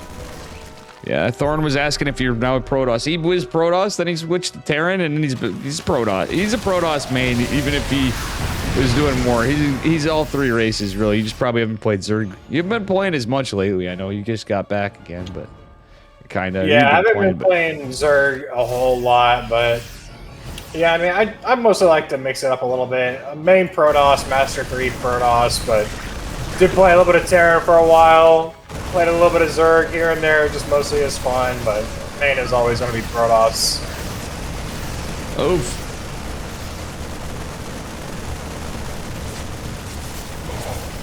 Well, a nice triple prong drop going on here. That is actually pretty sick. I'm not gonna lie. Here we were shitting on the mech, and now I'm really, like, I've seen Quanta play a really sick bio. That's why I was surprised, like, he was playing kind of little. I'm not surprised. Partially regionally. Look at, oh my god, how many bases can you kill though? Jesus, Murphy. But look at Medivacs. The lurker's even taking a long time to kill the Marine. Look at Terran. Imagine Terran. Imagine Terran, guys. I need to put my regular scene on for this. Shit, if it was set up for OSC, I'd do it in a second, because I want all the commands right now, because I'm just like, look at Terran.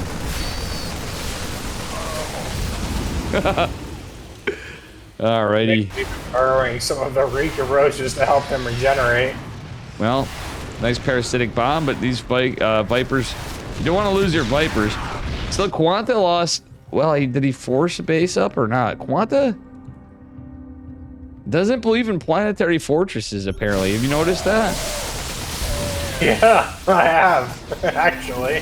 That's pretty wild. He's been building nothing but fourth sea orbitals, not taking outlying orbitals otherwise. Oh, 2 accidental drones from Mixu. That's unlucky. I think once the game goes on a little bit longer, he'll probably invest into the planetaries around the orbital, is what it is. Yeah.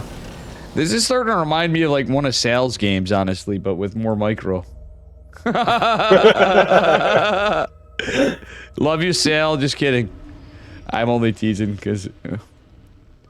Got him. Oh no, the lurkers! Not the lurkers. Oh, not the other lurkers. They're not even Mixu. It's like his keyboard's not working or something. I almost feel like something happened there because these other lurkers were, you know what I'm saying? It looked like he was trying to do something and they weren't sieging after all. Oh, nice abducts. Yeah, great save on the lurkers too with those blinding clouds. And here we go. We got another little hit squad coming in on the bottom left by the third base of our Quanta Terran player.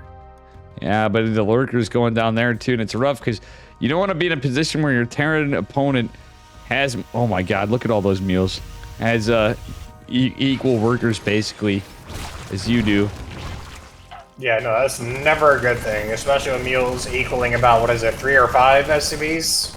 Yeah, I mean, like, if you had a bank and you had this many hatches going up after you, I mean, you lost, this is a scrappy game. 3 Marines do get the kill on the hatchery now. Well, I think the Hydras actually could rank. Come on, Mixu. Is gonna get. Oh, he held position in the medevac. Oh God, now there's a Liberator. God, Quanta is so damn annoying. This is making me mauled. Where's Wootsicle? This would be the shit that got Wootsicle to end his stream right here. When he was midstream. Nice tank. But look at all these Liberators. But look at how much energy are on these Vipers.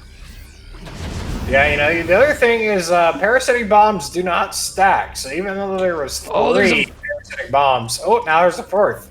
That will hurt. Oh, 4 Vipers go down. Even after forcing a repair, and the additional one is still in some trouble. Oh man, this game is wacky sauce. Are these lurkers chilling? He's going for lurker drops. Let's go. Lurker drops. Lurker drops. Lurker drops. That's disgusting. Yeah, I know, you're not wrong. Stark, you did say that too. You weren't not. I agree with Zerg underpowered kind of is there too. He's like, yeah, should have saved a few, but still, it all checks out. Oh no, the lurkers. Siege the lurkers, Mixu. I think he's having keyboard problems this game. I swear, this looks like it. 18 drones just fell. A base goes down. Quanta just throws away his army. Marines running into lurkers without a scan for a little bit there. You know what's hilarious? If Quanta was in a different position economically, if he dropped the Spire and built Mutas, he would reign supreme. Look at, there's no, it's so tank heavy. It sounds dumb. We don't see that often, but it is entirely possible. I like the Vikings though from Quanta, by the way. I don't think that was a bad idea for defending the libs. Yeah, no, for sure. We are starting to transition into a little bit more of a mech play here with a handful of bio. We'll just go ahead and call it bio mech here. Yeah, he opened bio. We're getting into late game. But he's not going into Ghost. Like, when you're against Spellcasters, period, like, okay, now we're getting Infestors, though, too. We don't have Pathogen Glands researched. I think... Well, it's mostly the economy. Like, Quanta's done a fantastic job of multi-prong attacks. He's done a great job of killing. Let's take a look at the trades, actually. It's as crazy as it's fucking close. Mixu's been very aggressive. If you're trading pretty goddamn close to a Terran player as Zurich, you're doing a phenomenal job. Yeah, absolutely. I mean, with all the early game aggression and the little bit of an all-in that Mixu had early on, considering the fact that he might be down just a little bit of trade value is not a bad thing at all. Yeah, this is a wacky new game. Okay, tanks getting sieged. Vipers have to be careful. Parasitic bomb doesn't land. Oh, actually, one did land on some of the Vikings. Land it! Land the Viking! Well, now if you landed it, it'd be hurting the bio, but we still... Okay. No, it won't hurt the bio. When it lands? No. It just stays in the air. Oh, yeah. That's right. I thought, well, if it was in the middle of siege, that's like a useless facts with Fear Dragon thing, and I thought there was one. If a Viking's in the process of sieging and you abduct it while it's mid-transition, that's what I'm wondering. Because there's some stuff where it negates the effects, and other times it doesn't. Huh. If that makes sense. Well, like while the spell's being cast, the transformation mode is changed. I'm a fucking idiot. You know what I'm saying, more or less. Yeah, I got you. All right. So meanwhile, I'm missing this big fight going on over here, but nice fungals. The infestors getting taken out is pretty huge though.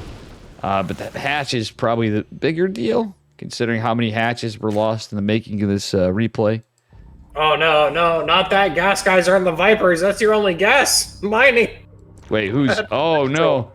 Is he really mining? Oh, yeah. He just killed his natural, the Vipers. The natural gas, that is, anyway. Oh, well... He's got his hive weakened severely, though. That's the big problem. Mistakes can be made. Mistakes will be made. And in this case, Vipers will be made, and this Spire is being made. There are a decent amount of Vikings and stuff. That Spire, where is it actually being made in the natural? Right next to the gas geyser that got rebuilt and is no longer mining Kappa. I like all these. Wait, where are these spores? Okay, they're all over the place. He's making spore forests for drops and stuff, but I don't hate it in that case. There's only a 3 marine drop going to kill an Evo. The Evos are just there for soaking up energy out of the Vipers, but the drone's going down. That's a little rough. Can you believe this game's still going on? I mean, you know, once lurkers are on the field against Bio, you can never expect the unexpected.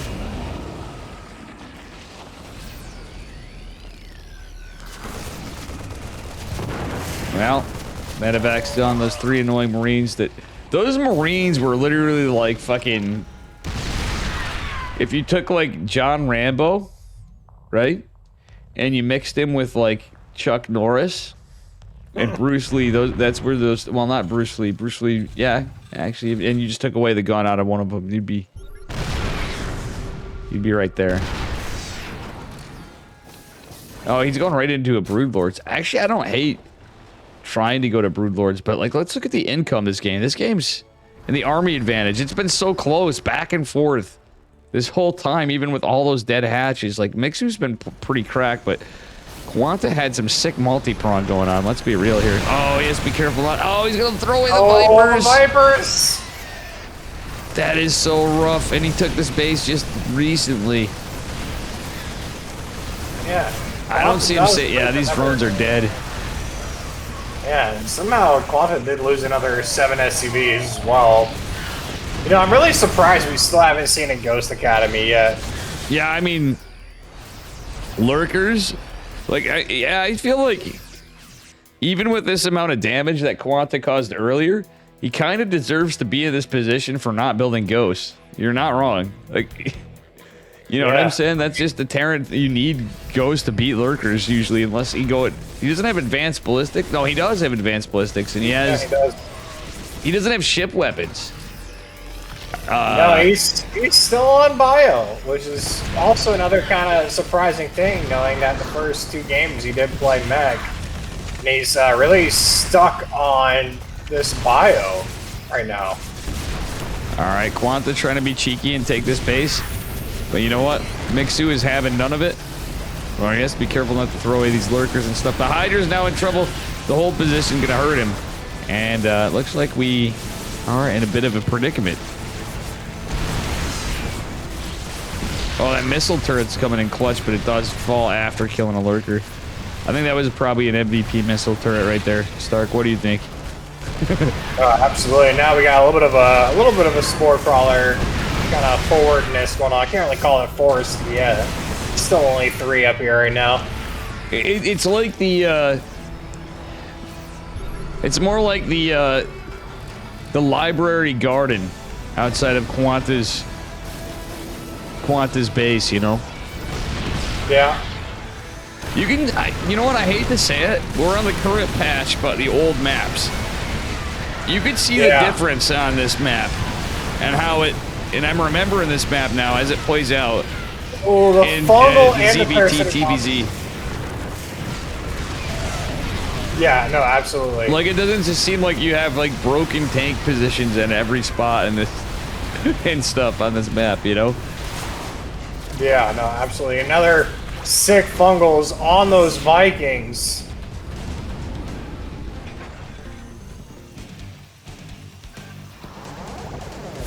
Yeah, it's looking crazy. Mixu's now, yeah, he's ahead on workers. Thorn's calling it. Mixu wins it. You know what, guys? I'm calling it. We're all gonna win it because once this game's over, it wasn't mech. It's actually, and shout out to Quanta for actually not playing mech. I actually like Quanta too. Quanta's pretty base, but you know, I'm always gonna troll on mech players, even though mech, you know, we like Gumiho and stuff, but. Sometimes this game is wacky. I think this is probably this series has been pretty wonky, the whole thing. Yeah, no, absolutely. This is the one where I have to say, though, I am going to be biased. I'm hoping my boy Mixu comes back from this. I mean, he's not looking in a bad position. He does have the majority of the map. One Broodlord run by on the bottom right corner. The singular Broodlord.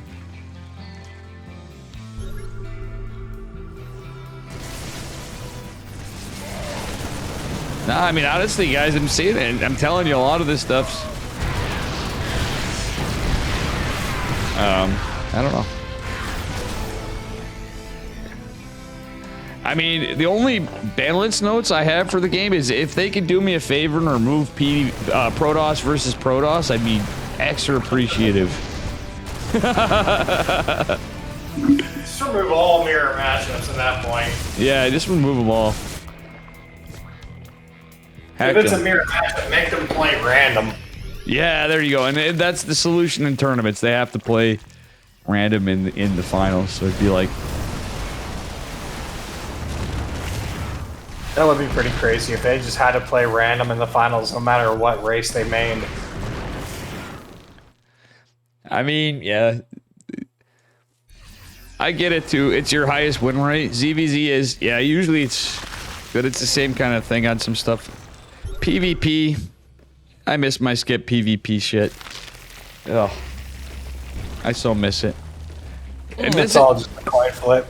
This map, I bet you, for a while, I bet you I had, this was probably a 95% win rate PvP map for me because of this nice little Reaper landing strip, which was perfect for the old proxy pylon battery void ray right here.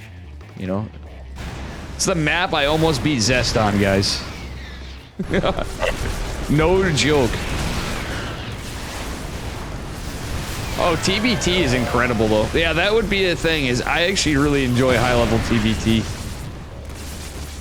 One of the treats we had in KSL, seeing Maru and Bion and finals a couple times, we were like, wow, look at Terran.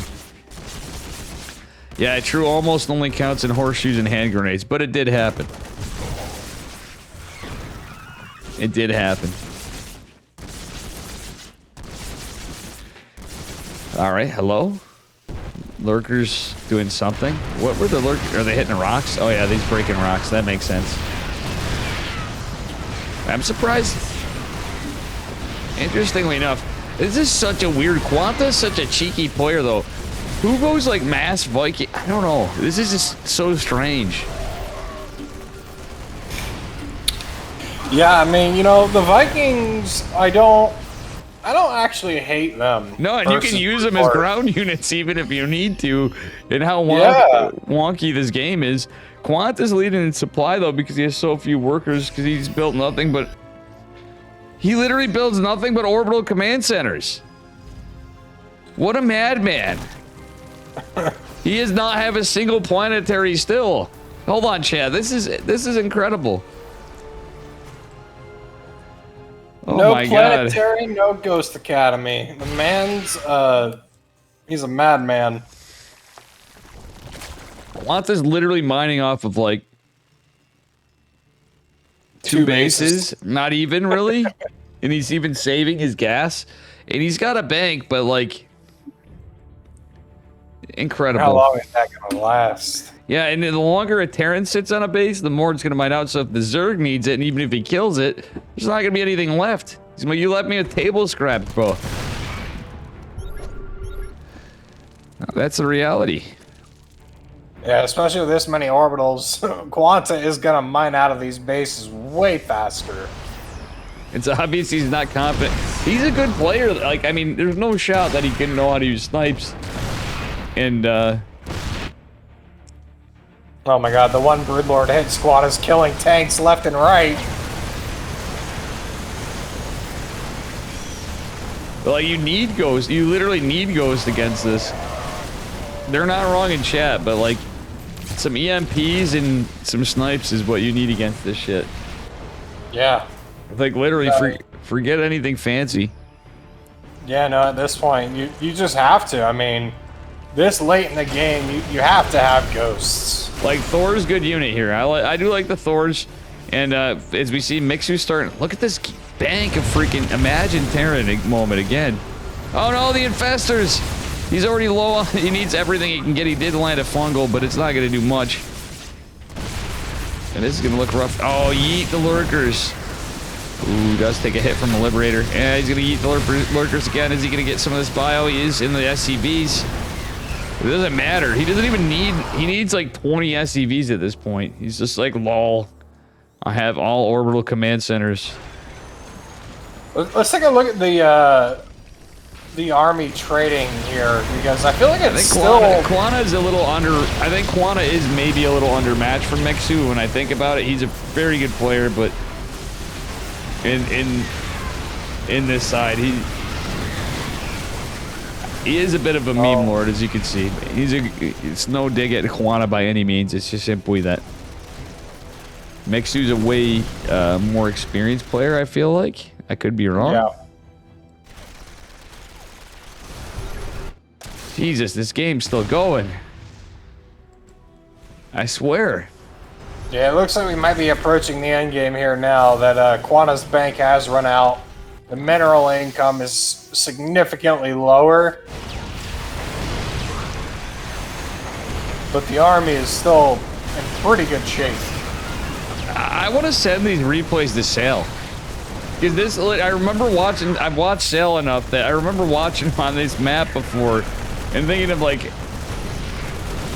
whenever he would feel bad, like this would be, I'd be like, well, look on the bright side. At least you didn't go tank Viking bio with no ghosts against this army. But I'm not insulting Quana. It's just like, who does this? He's crazy. Looking at, speaking of banks earlier too, Mixu's actually in trouble. He does not have a bank at all. No, and all that he can make is really Zerglings. And he didn't, did he get Adrenal? He got everything in the game but Adrenal glands, pretty much. Almost. Not quite everything, but he's... Just about. I was actually almost starting to think, I'm like, damn, imagine if we had better Zerglings. It's funny you mentioned Imagine that. if we had a planetary. Yeah, you can't... Yeah, at the same time, it shows you Orbital's OP. Who needs to build workers when they're free? Yeah. Wootsicle not wrong, yet again.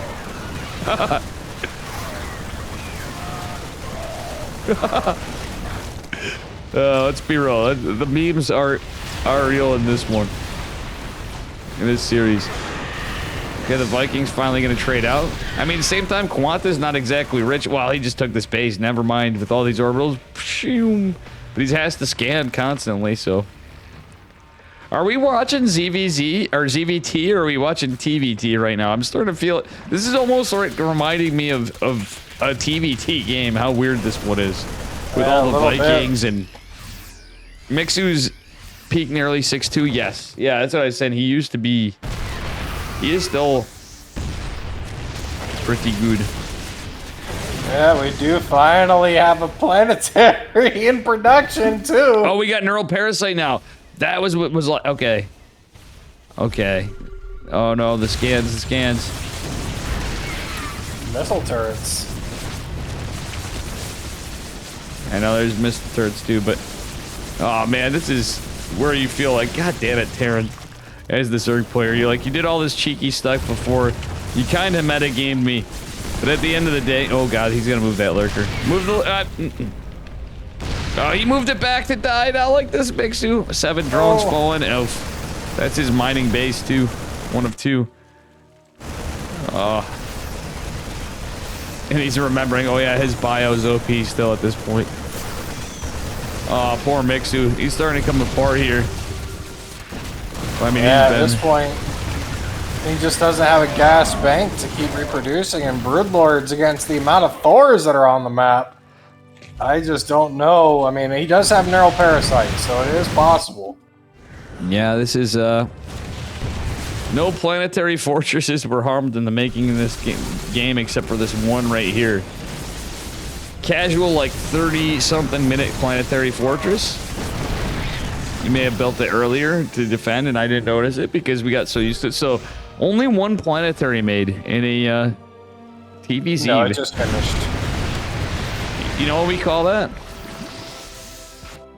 We call that based. Mixu could get 2 gases. I mean, he's 47 mining on 1 base. I mean, he's looking pretty dead now at this point, but the longer the game goes on, the better it is for the Terran. What Mixu would need is god tier neural parasites, basically. Yeah, he needs every single one of those Thors. Or like the Thors and the Liberators hitting the Thors. Yeah.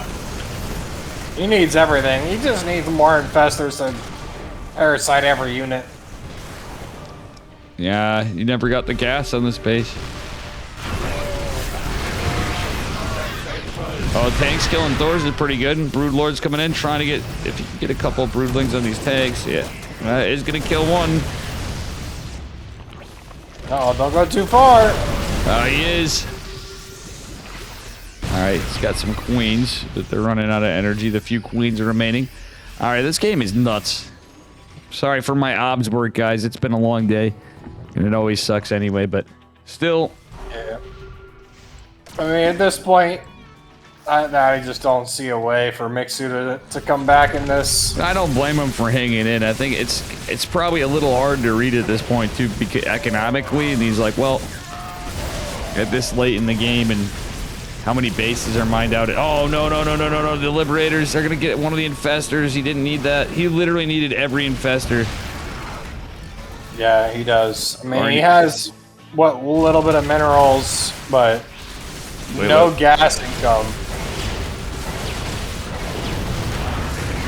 Oh, here we go. Here we go. Couple Thors get taken. He needs to kill those other Thors. Wait, what? What? He can't. Oh, he didn't have high ground for the tank, but he didn't lose another Thor. Yo, Mixu, let's go. But I wish he didn't lose those infestors. And the problem is this bio too. Now there's like nothing for Mixu. Yeah. He's got to be extra careful with his money and everything else. Fungal's coming in clutch. Corruptors. Oh yeah, it's basically the last Thor. If he killed the Thors, yeah, there could be Marine tank after whatever. Okay, the one Broodlord's there. GG. And Quanta still on us to Turtle Land. Thank you, King Stark. I need to take a little bit of a break after all this. Holy shit, I was not expecting this kind of casting tonight of this kind of games after 2 hours of sleep into...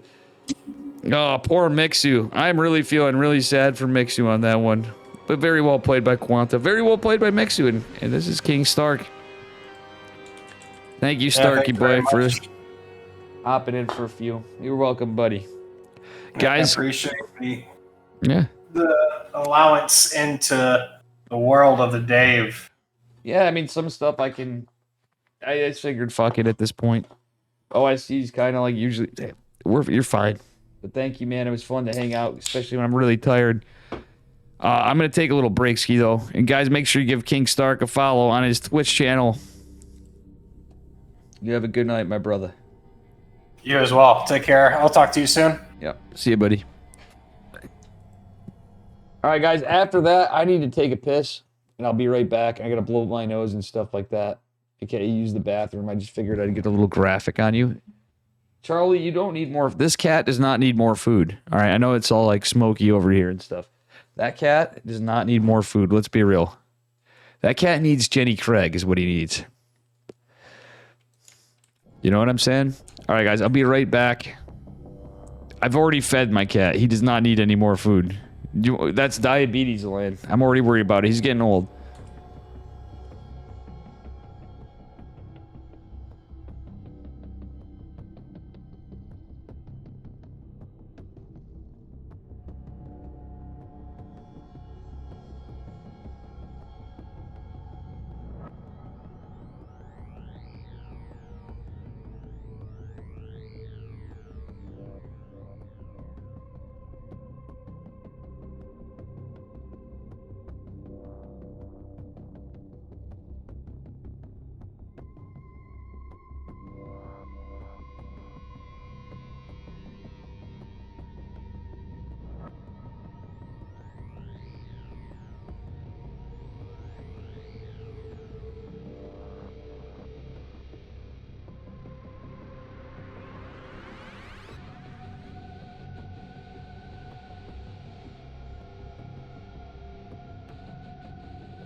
All right, guys.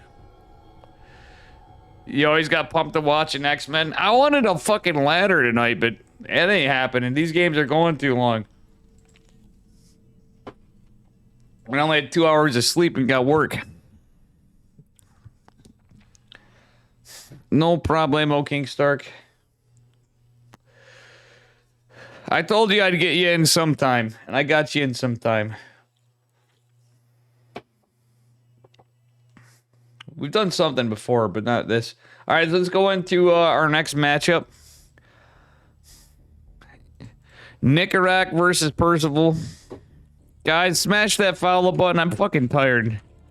Listen, I'm still a grinder, but shit's getting old because of how much, you know, imagine working full-time and still, I realize I don't have to stream full-time anymore.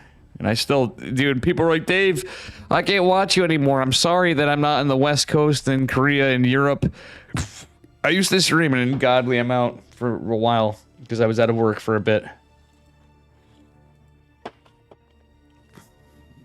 But I'm like, bruh. Actually, where were we at this month? I had 2 days off of streaming. And funnily enough, let's take a look. Just so you guys know. Wow, we haven't hit our sub goal either. 152 hours and 51 minutes so far, according to Twitch. That is...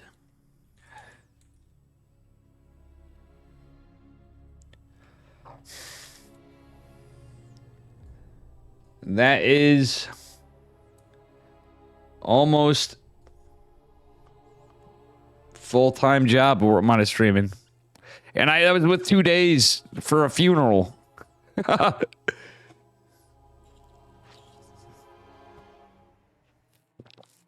Hell yeah, how you doing, Zerg, dude?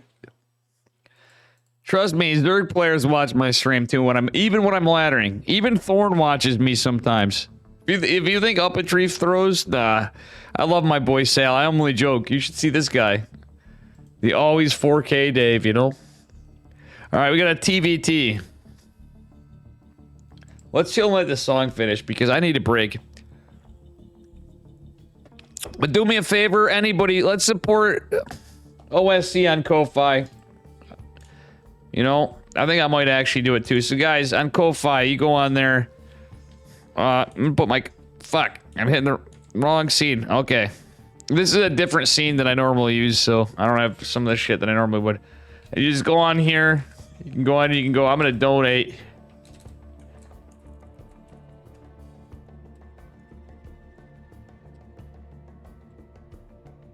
And then you go donate, and I'm actually gonna do it myself. And you put in your email address, which I'm not gonna show you, or my PayPal address, which I'm not gonna show you as well. Flood Advisor wants to see some TVT. Alright, oh, the game music was still going on. Sorry about that, guys. Damn, if this was my tournament, I'd be casting with other music right now that I actually could use. Because I have rights to anyway, some of it. Hero and Gumihad. Well, what did you think of last night, Thorn, in chat with Estrella? 2-1-ing Dong Regu. 2-1-ing Dark. And then 3-1-ing. 3-1-ing Gumi God. An American not only won the semifinals, he took them down, or the finals of EPT Americas, but he took them down to Kirktown. I forgot the message it did.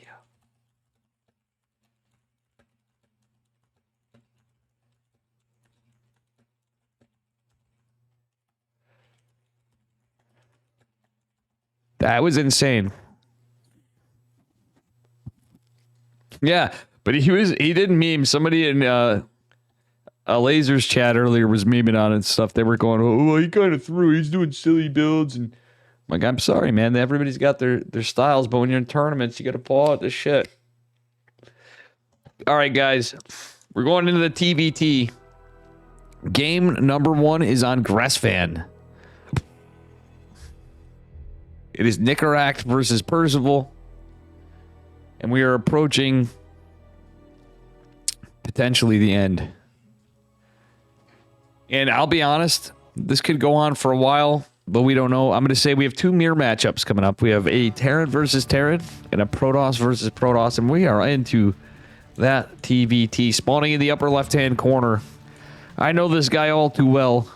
I've casted him from playing in every freaking tournament I have, basically, and when he can't play, he still signs up. Give it up for Psystorm Gaming's Grindin' Terran Nicaract. Not to be confused with a anti-smoking secession tool. He's a Terran player. And his opponent in the bottom right, he's blue. He's Terran as well. Give it up for our Korean Terran player, Mr. Percival. And neither player doing any cheeky gas first nonsense. It's looking pretty standard from both of them. Dude, I don't either. Thorn, you know how many times he would have absolutely destroyed in my tournaments? All right, guys, so I don't mean to... I'm not advertising mine. This is OSC, but I'm an OSC partner. I'm just going to say... And OSC events. Uthermal would be making bank. So anytime you're watching Uthermal, flame them and be like, Mark, you know, you could be making money when there's tournaments. You know, Dave doesn't always host tournaments all the time anymore, you know. You could be getting those OSC points, too. Uthermal, actually, I could see him winning many of the tournaments I had. And he's like, I'm retired. I'm like, that's just an excuse, bud. It'd be good YouTube content for you, and you could possibly win money. And in mine, it's like, you gotta get the top 8. It's easy, but dubs. You at least win a few bucks. Come on. Yeah, exactly. Inadays. Inadays got that boom flame. Anakitos has one too. Is that the Anakitos one actually? That looks like the boom. I don't know. I don't even know anymore. All right, what are we doing again, chat? What game is this? I thought we were casting StarCraft 2, but I'm starting to feel like we're playing SimCity over here now. It's looking like a regular TVT build order. Maybe it's Stormgate. Now, I know everybody on the hype and the FUD and the whatever. I trolled Sale so hard. I'm looking forward to it, and I get it. It's mostly for the support. But at the end of the day, I get people with the campaign and the storyline and whatever. But I really would have wished to see the StarCraft 3. I don't know about you guys. And I am very pro Stormgate, as most of you know. Before I was like, I'm still going to be... It's not like I'm disappearing from StarCraft altogether for some stuff, because I enjoy it. But I still hope to have a game that maybe gets me thinking if it is that good. Which I'm hoping it's that good. Immortal Gates of Pyre looked like it could be that good, and I've not been playing it much because it just seems to be... It still hasn't gotten over some hurdles, but I think that game actually has a lot of potential too, but it's lacking some of the macro. If I could criticize stuff for my taste, I don't think it's a bad game. I still like it, and I might play it some more, but the automated macro, kind of automated macro, and some other things just feel a little weird to me. Anyway, it's personal preference, but I think it's a very good game with potential. Oh, great trades for Nicaract, but is that Hellion going to body the rest of this? Is Nicaract... Oh, sorry, from... yeah, Nicaract is going to not overextend, but there's more Reapers and Hellions. Ooh, actually, this trade just got a little weirder. The Hellions, the bigger piece to this puzzle right now, but Nicaract is going to back off. Percival got... Oh, actually, it kind of evens out a little bit. Funnily enough, the answer to this, in my opinion, would be delay the orbital... Well, if it was any other matchup. Okay, he raises just in time. The Reaper is going to make it in with just 1 HP, I think. Yeah, it had 1 HP. But is not going to be too greedy from Percival. Sorry, guys. Jesus Christ. I hate allergies so bad. You guys have no idea that don't have allergy problems. How you doing, BP Son?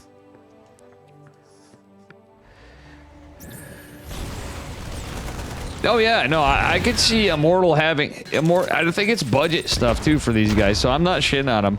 I think Immortal Gates of Pyre has a good chance to even change and have game modes, but I feel like Frost Giant just has more of it has more money behind it. So I actually wanted to contribute to Immortal even at one point, but I was things didn't work out for myself to do that. And I mean, as far as in the earlier stages and the timing, but anyway, it's looking a little like a pretty mirror match up here, except for there's no Raven out just yet for Percival. He will have one. Nicaract. Oh no, actually the Raven's going. I love this. Percival is playing in Korean style, sending the Raven across the map, which you could usually use defensively in some cases, but I think he's actually going to get some good damage. A little Beyond tactic from Percival. What up, Angelus, by the way, and Vet. Sorry, I didn't give you guys enough love here. Just saying. Nonetheless, how you guys doing?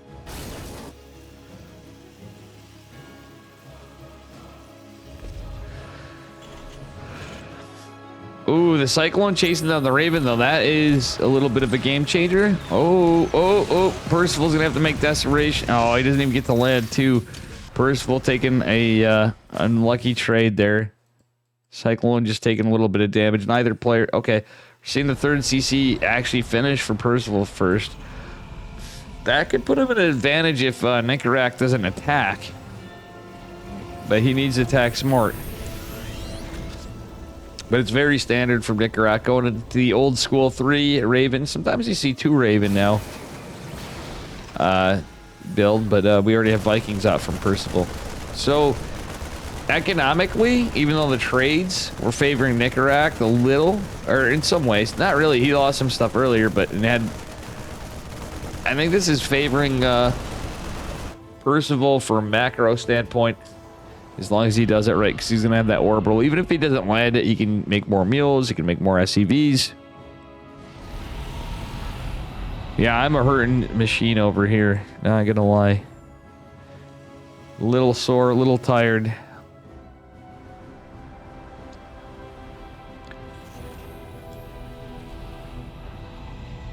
A lot of tired.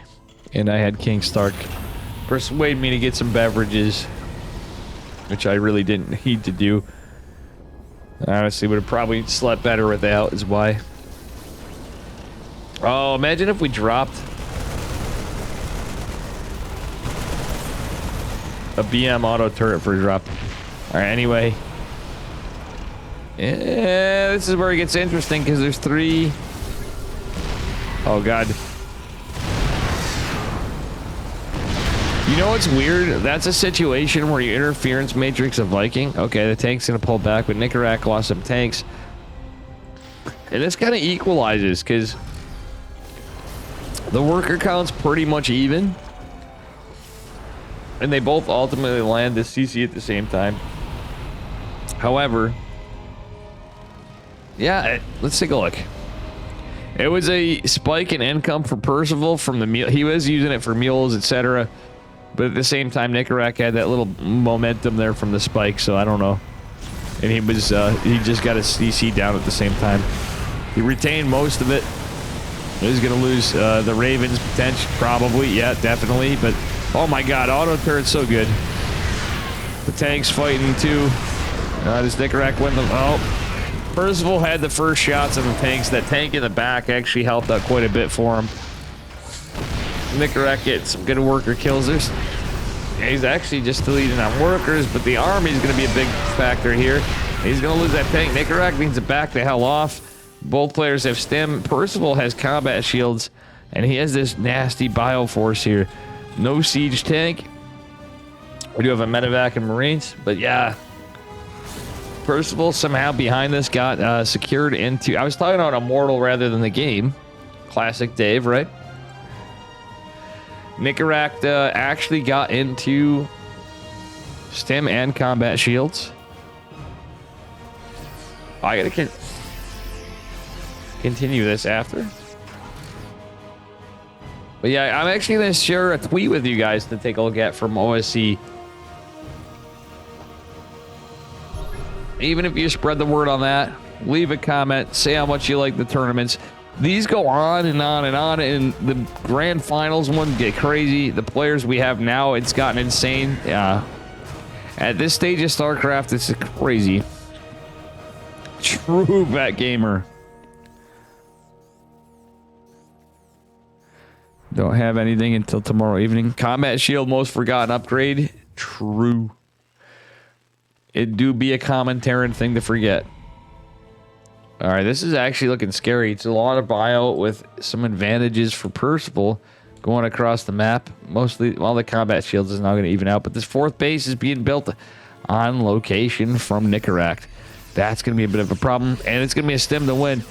Oh, Nicorach better react. He's getting multi-prong attack on two fronts. He's getting overwhelmed, overtaken. It looks like that's going to be a kill, not a cancel. Nicorach at the same time going in, but he eats an anti-armor missile in the tanks. Still pulverizes the tanks. The Vikings, a bit of a problem. He sieges his tanks of his own. It's a base race, and he's not landed stuff. Nicorach desperately trying to fight this off. But eating that anti-armor missile is going to make him have to be a little careful. Another tank's coming out. There's Vikings still there. Yeah, losing this second base is rough. I think Nicorach may just lose this one. Still a sick game as it developed. Every TB2 do tell a tale, and this one is a tale of, well, actually it's still going. Does he get the, if he gets his base, that's actually based. All right, SCVs are being pulled back. They want to kill the tank. Oh, upgrades being researched.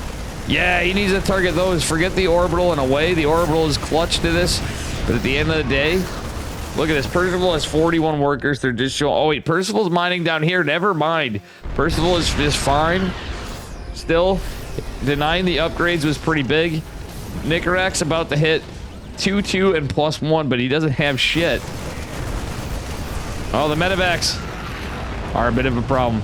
So Nicorach doesn't have shit for. Well, he's got a couple tanks back here. He's defended. Actually, if he regrouped, he has a chance to do this, to do something. But Percival has a bit of a bank. He has no idea that's going on. No, this actually became crazy. This became really crazy. But Nicorach does have the upgrade advantage, but he needs like stuff together to fight this. He's gonna stem, and he is gonna take the fight. His medevacs are drained of energy, but his Marines are so much more powerful, and his tanks are actually more powerful too. But either way, look at how many tanks Percival has. This is mostly a tank army. He's got Vikings as well. Nicorach all on bio. Same time, Nicorach's gonna be, if he can deal with the rest. Oh no, Nicorach, don't do this. I feel like he should have dropped a CC just for shits. I mean, he should have, but there was a chance for him to do it. I think he should have built the high ground CC. He had the money at one point, but he kind of. Most people would have tapped out, but I wouldn't have faulted him for staying in, and I still don't fault him for it. But I think he misread, but he just threw away his whole army supply. The tank count just wins usually, but he had a chance to buy himself an economic advantage and still have a game. Denying the 2-2. Percival going into vehicle weapons, but Percival just commanding everything. He has the econ lead. He has 3 CCs. I didn't even see that other CC over there. Pretty crazy stuff. Yeah, this is a paltry force. This is not an army against literally GG. It was like taking a knife to a gunfight at the end. That's just basically all we had. Unfortunately. All right, we're going to move on to game number 2 in a second. I'm going to drink some water.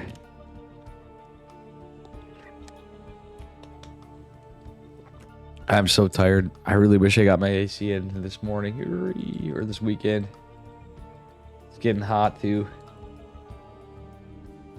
I got to put in a couples.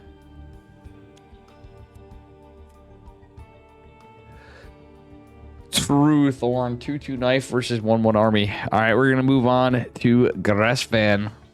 Oh no, that's what we just did. Just kidding. We're moving on to Jagannatha. Let's fucking go, Kappa. It's finally nice out. Yeah, I don't know in the days. Listen, guys, I know I'm in upstate New York, but for me, I don't like it when it gets too hot.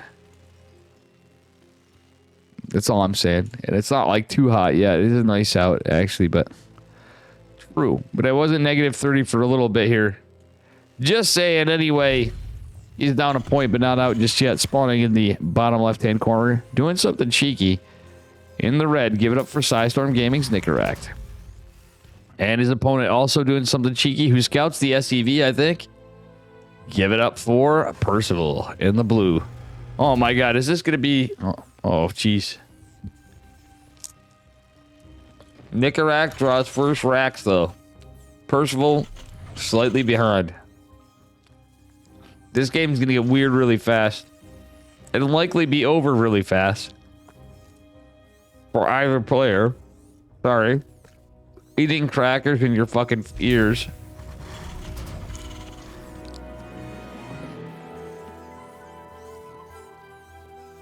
Well, of course it's going to be Reapers. No shot is not. It's 2 racks Reaper versus 2 racks Reaper. And it's TBT. I am not at all surprised that this is happening right now. And Nicaract better be starting his raid as soon as possible because he has, yeah. Actually, Percival's Reaper is going to come out faster. But let's see what happens.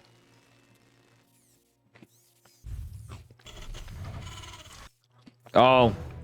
Oh. Oh.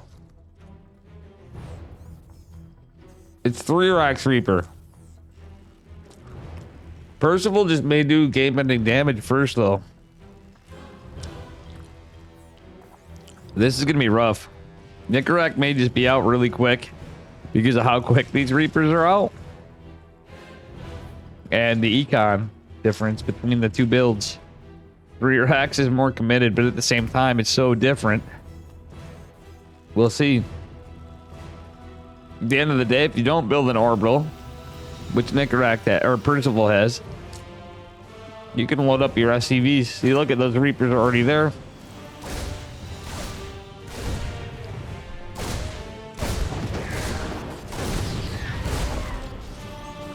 And here it goes, the fight on both sides. The awkward fight.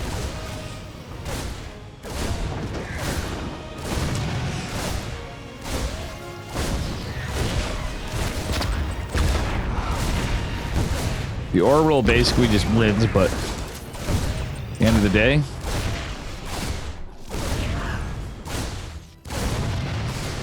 yeah, we got, let's see. Okay, yeah, Nicaract had to stop producing.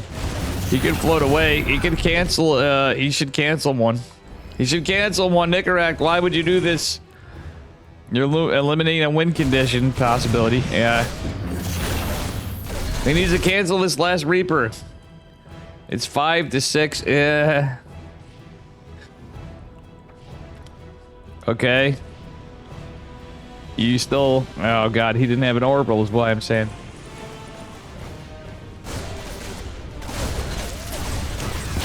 Nicaract dives in with a better fight. Loses a Reaper, though, of his own as well as killing one. Oh, he's winning that fight, but there's 2 more coming out. For Percival. He's fighting into the racks, but...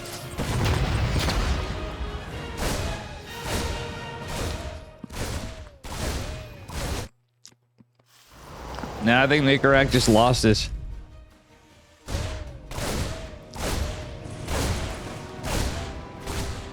Nicaract do be losing this.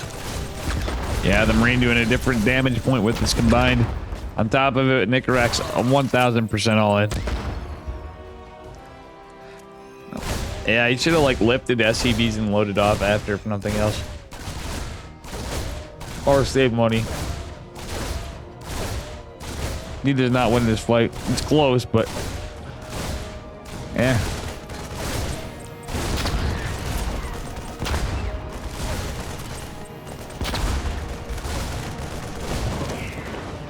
GG.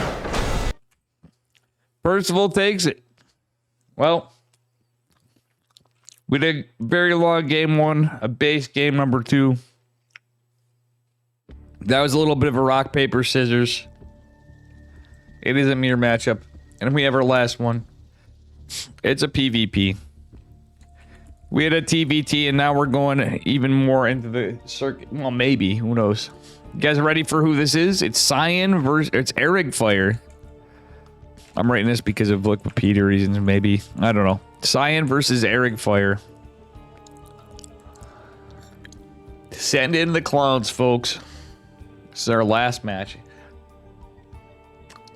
Last series, rather. Woof.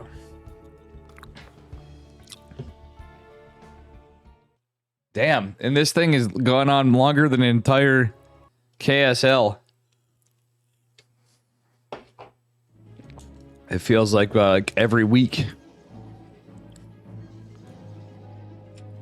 All right, sorry guys. I need to do something about this nose stuff. Anyway, spawning in the bottom right corner of Neo Humanity. In the red, give it up for Cyan. And his opponent in the upper left. Give it up for our blue Protoss player as well. It's Eric Fire. It's very likely going to be a 3-gate robo out of one of these two players. Dude, Eric Fire has been cracked. He has been crushing it.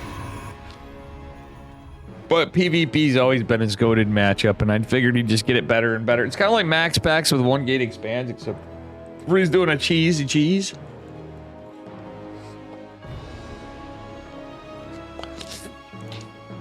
Yeah, he can now play in ESL, guys, like in the tournaments. He turned 16. I didn't realize he was... Thorn, I forget he's that young until I watch Roddy, but then you would tell me all the time in chat. It's just a boomer moment for me, in other words. Yeah, he's hella young. He just turned 16. He can now finally compete, and he's been destroying. He's actually been bodying people. Eric Fire's hella based.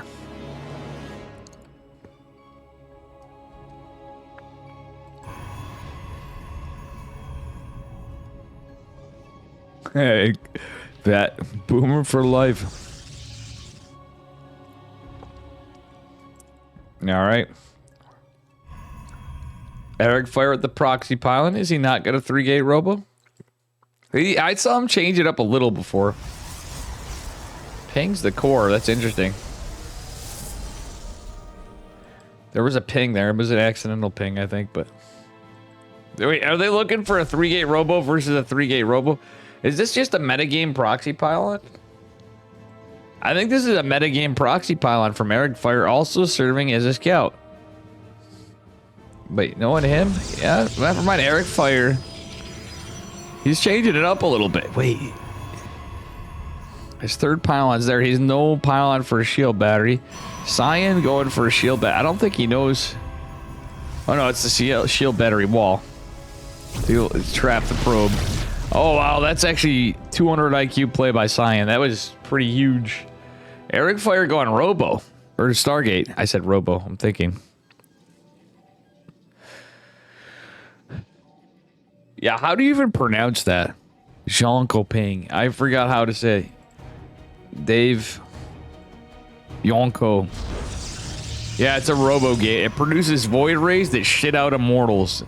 Imagine void rays that shot disruptors underneath them. That's what a robo gate would be. It'd be a... What about a Stargate that the void rays shot out High Templar? You know what you'd call that structure? It'd be a storm gate.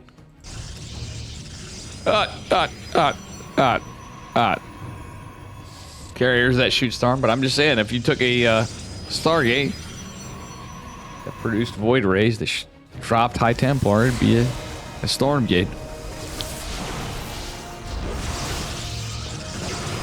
Alright, this is a pretty aggressive push from Cyan, but is deflated by Eric Fire. I actually see Eric Fire actually does play some pretty macro games. Exo Striker usually a little more of the 3-gate robo guy, but Eric Fire also does.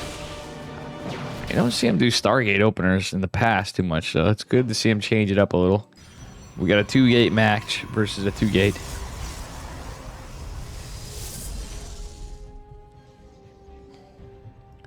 One thing about Cyan I noticed, usually he's one to play pretty standard as well, but the difference is he'll go into charge after Blink, and I'll forget to get Forges and play on Gateway Tech a lot.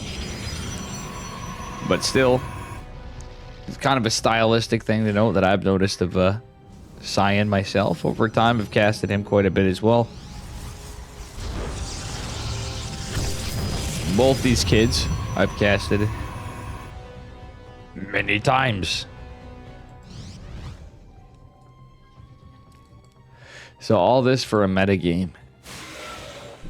Okay, Oracle trying to catch the Adepts. Second Oracle coming in. Oh, he does catch one. I guess it's kind of worth it because it's PvP, but in most other matchups that would not be. Two Oracles. Oh god, is he gonna walk right into the... Oh god, these Stalkers are surrounding and Blink's about to be finished. These are not the trades we're looking for.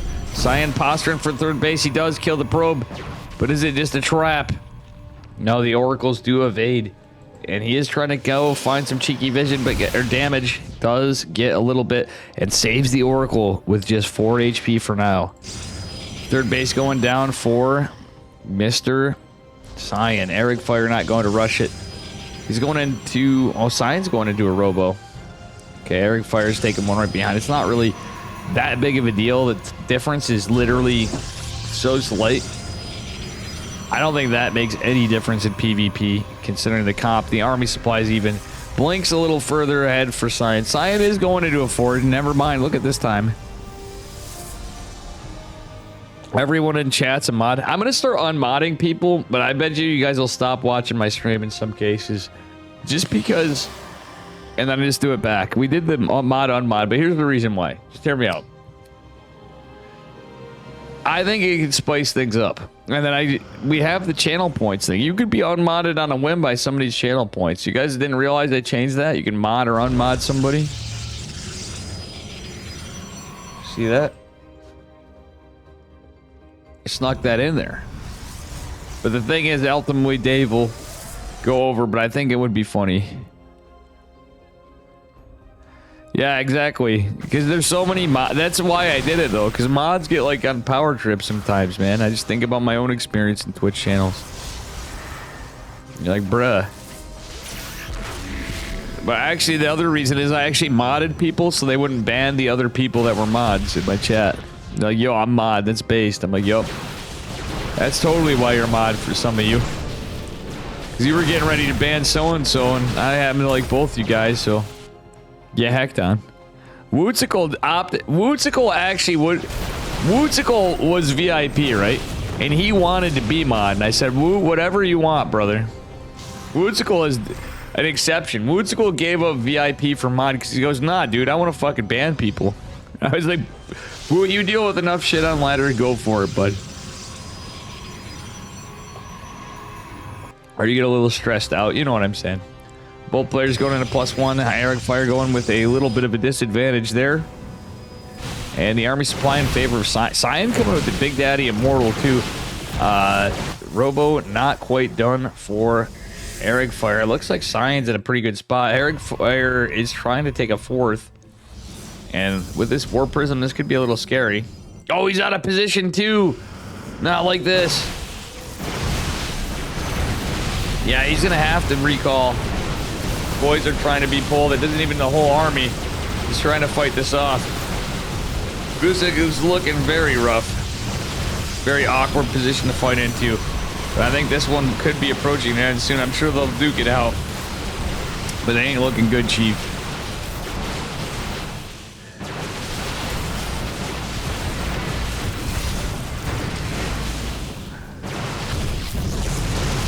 I'm just saying, Woo, you said you wanted to be mod, by the way, in chat, reading it and all this stuff to him, saying...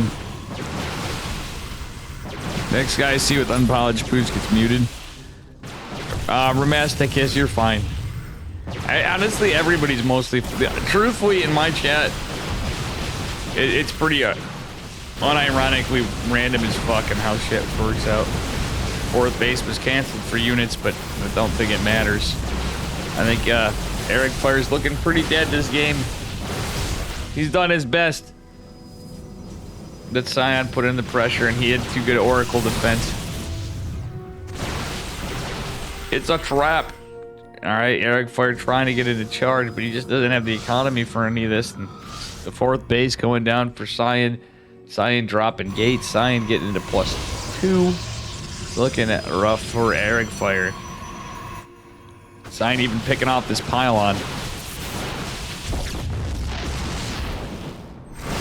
Oh wow, 2 adepts even warping. He could have just morphed. Oh yeah, he didn't get charged. The 2 adepts OP, but he's desynchronizing his shots. Could have got more work kills, but that doesn't matter. It's looking pretty over. It's not like Eric Fire's getting all in, right? So what's tough is you don't know if you're getting all in here, and you're gonna try to micro your ass off. He realizes after with the multi-prong and stuff too that something is amiss too. It was a little better micro too for Cyan, but nonetheless, he's gonna take game number 1, which is on Neo Humanity. And we're going to go on to game number 2 in just a minute.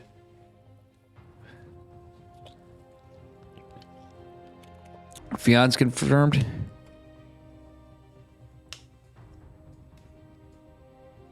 Fat, you're not wrong. All right. I got to use the bathroom. We're going to go to game number 2. This could be it. Could not be it.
All right, we are back and going into game number 2.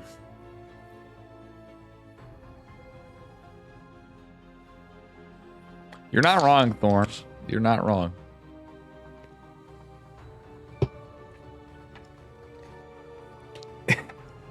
The irony, it's just funny. I mean, it's all basically a meme anyway, but I think it'd be hilarious if I just unmodded everybody and started from square one. I'm like, let me just see here. Who do I actually want modded? I can think of a few people that will never lose a mod. If I had any say in it. And I'm just going to go ahead before we go into game 2. All right, game 2. We're going into Gressvan.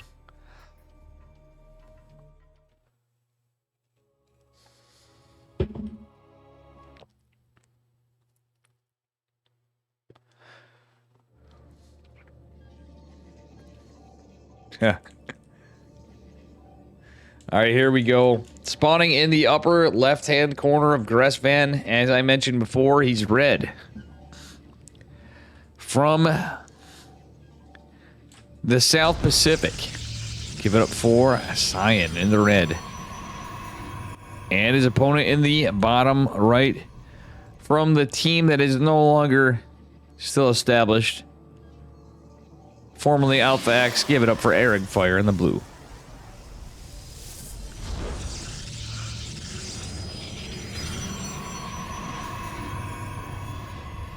You only behave because you're modded. I think you're exactly the same in every Twitch channel that I see you in, Thorn. Even when you're not modded or VIP'd, you're pretty much always the same. I've not seen much deviation in Thorn.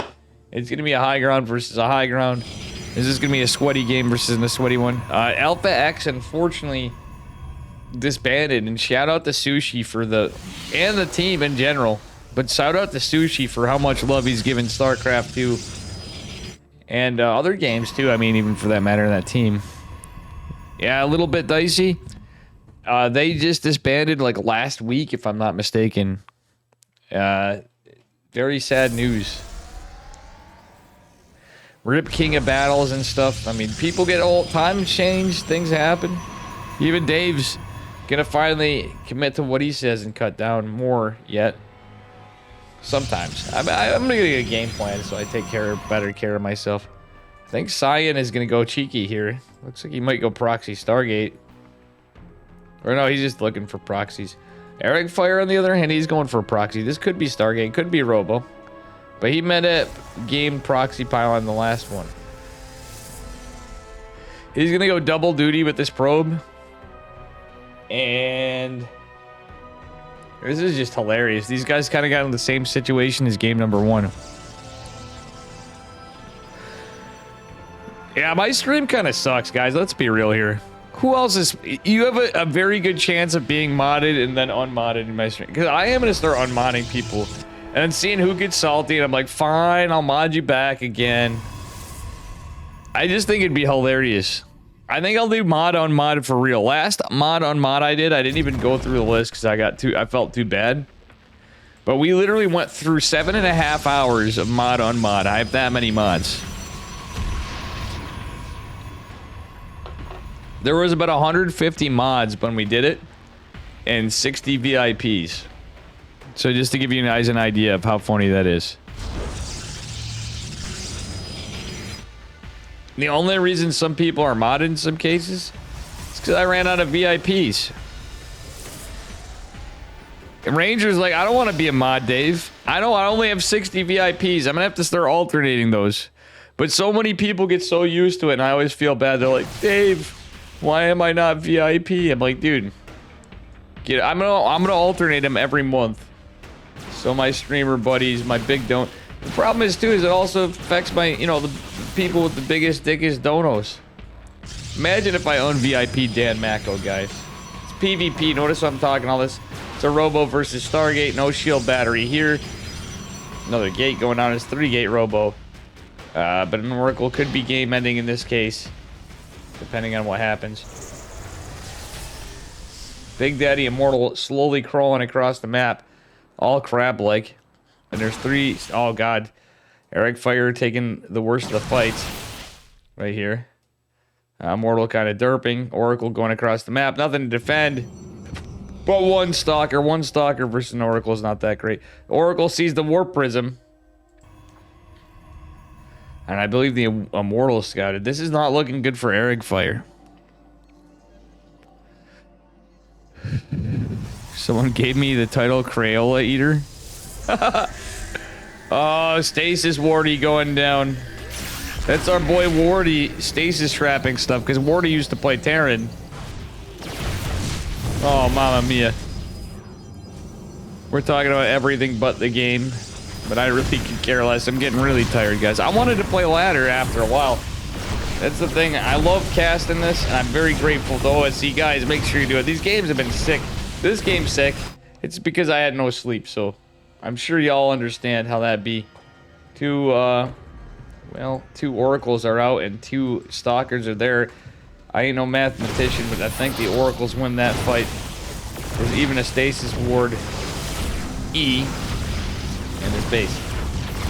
That said, a Void Ray's out, the Static Defense, the Stasis Ward. This game be looking ogre. I don't see how Eric Fire can win it, especially when 2 Oracles coming behind this. They're even gonna find it. Target fire the units, or the probes. Well, most important. Wait, actually, we still have a game for a little bit. Eric Fire is definitely at a disadvantage, but kills the Nexus. The 2 Oracles are a bit of a nuisance, to say the least, and he is on 1 base economy, but still. Please get some rest. Yeah, I don't think I'm in the ladder. I really need some sleep, Ranger. How you doing, Ranger? Ranger, I'm surprised I didn't just mod you before, and all this time, I've thought about it. I feel bad. There's only so many VIP slots. I gotta do some shit about that, but...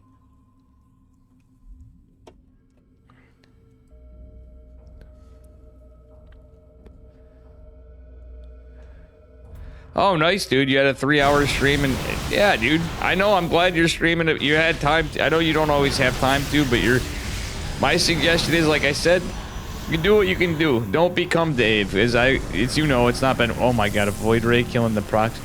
The fuck is this game? All right, who's here? This game has gotten extra wacky. We got a Void Ray depowering the. I don't think I've seen this other than like scrappy ladder games. This game is base, but I just have a feeling. I don't know. Eric Fire has the army supply advantage, but it's what shoots up and doesn't. The 2 Void Rays wins this. It's just because there's 2 Void Rays, there's nothing that shoots up. A recall or not, that'd be game. Oh, that's a little bit of cope. Oh, he's even trapped in. Poor Eric Fire. He's regretting not 3-gate roboing in game number 1. Is going to escape, but the 2 Void Rays is a big problem. He doesn't have more immortal production. He lost workers. Actually, he's still on saturation. That's hilarious. Oh my God, because he didn't have more workers. And this is just a dice roll, but more importantly, wow, he even left 2 stock. I like his defense strats though, but you need 3 stalkers. Max Pax told me that to defend against 2 oracles when I got coaching from Max Pax guys. So see, even though I'm not good at, I do have some Gouda friends. Like Ranger's pretty fucking good too, but just saying. Kind of a little bit of a hard flex when you get Max Pax coaching, you know. Shield battery shoot Void Rays. Well, no, that would make. I don't know. That's just funny. All right, I think these guys are in a really strange spot, except for Sign. It's gonna have this base, and Eric Fire's not gonna know about it. And the 2 Void Rays are so damaged, though. This is the unfortunate thing. Imagine if he built a shield battery. If he built a shield battery, that would have been so much more cost effective, because he'd have a higher standing army. He could have still warped in 2 stalkers, and then he would have been able to fight the oracles. But he did not. That depowered one of his gates. He repowered the robo.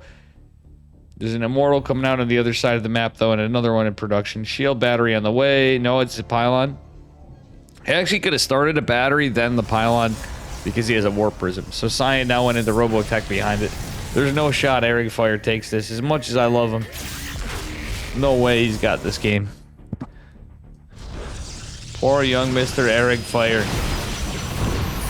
Not able to cheese his way out of this one. There's just more versus less in every foreseeable way. And there's no advantage that I can see. He's gonna try to give us the best game he can until the end. But it looks like it's getting... Yeah, this is... Dunsville. Dunsville, USA right here. Well... He didn't kill the Void Rays. No, he didn't. Where are the Void Rays? Wait, did he? Yeah, he did kill the Void Rays. He's just a little disappointed, but still, he played really well. This is looking pretty ogre, guys. He's got units. Where are they? Just the 2 stalkers. And he's got another immortal, some adepts, a sentry. This game is over, though. There's no doubt about it. If there was macro behind this and stuff, and we were in different... If ifs and buts were candy and nuts, it'd be Christmas all year round. But this is the last game, and I'm calling it now. I'm thinking it's over. The army supply is a little deceiving, but it's a 4 immortals versus what's going to be 3 immortals, 2 adepts, 6 stalkers, the 2 base economy and more production coming in. With the Stargate, mind you, he might as well just built another Void Ray. Or some... Actually, Phoenixes. I would have rather seen some Phoenixes come out. Phoenix Immortal would be what Science should have done after. Because you can just pick the other stuff up. And you can shoot the War Prism, and it's just GG. I mean, it's already over, but... The funny thing is, though, Eric Fire didn't debate the wall, so that's why he's staying in this, because he's hoping to get a depth pressure. With this kind of econ, It's too hard. And, well...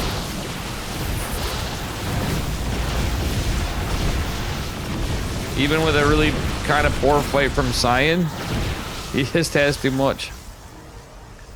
Eric Fryer is trying to put on a show for his last game. It's unfortunately, but... yeah, Ranger, he always does. It's literally, I saw some of the first games he does. He always does 3-gate robo. He did 3-gate robo even when it was horrible. Like, 3-gate robo was really bad for a while. Oh, there's the Warp Prism coming in. 2 more Immortals, surprise.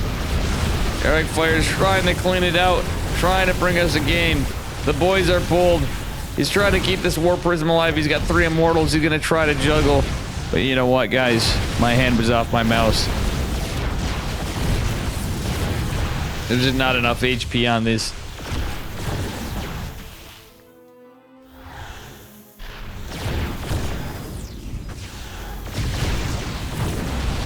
Ooh, that's GG. Good to the last drop. Eric Fire putting on a show. GG. Yeah, 44 on True Rip. No, he is. I think he played... first game he played way differently. He got into a macro game, had a Stargate. Totally not the Eric Fire we're used to seeing. He's maturing as a player. I think he got a little unlucky, but maybe he wasn't feeling his best. Cyan played really well. Mistakes were made. Some of it was a little bit of build order loss, but I think the mistakes were there. Nonetheless, it's PvP. Who can fault them? Mirror matchups. Oh, I really wanted to play ladder, but guys, I'm so tired. I am calling it. It's been a 5-hour stream. I played some ladder.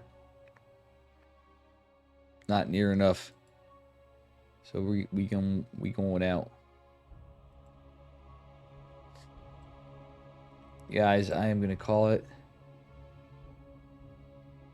And get some sleepy sleep. I'm gonna try to. Yo, let's raid somebody I've not raided, to my knowledge, but I do know them.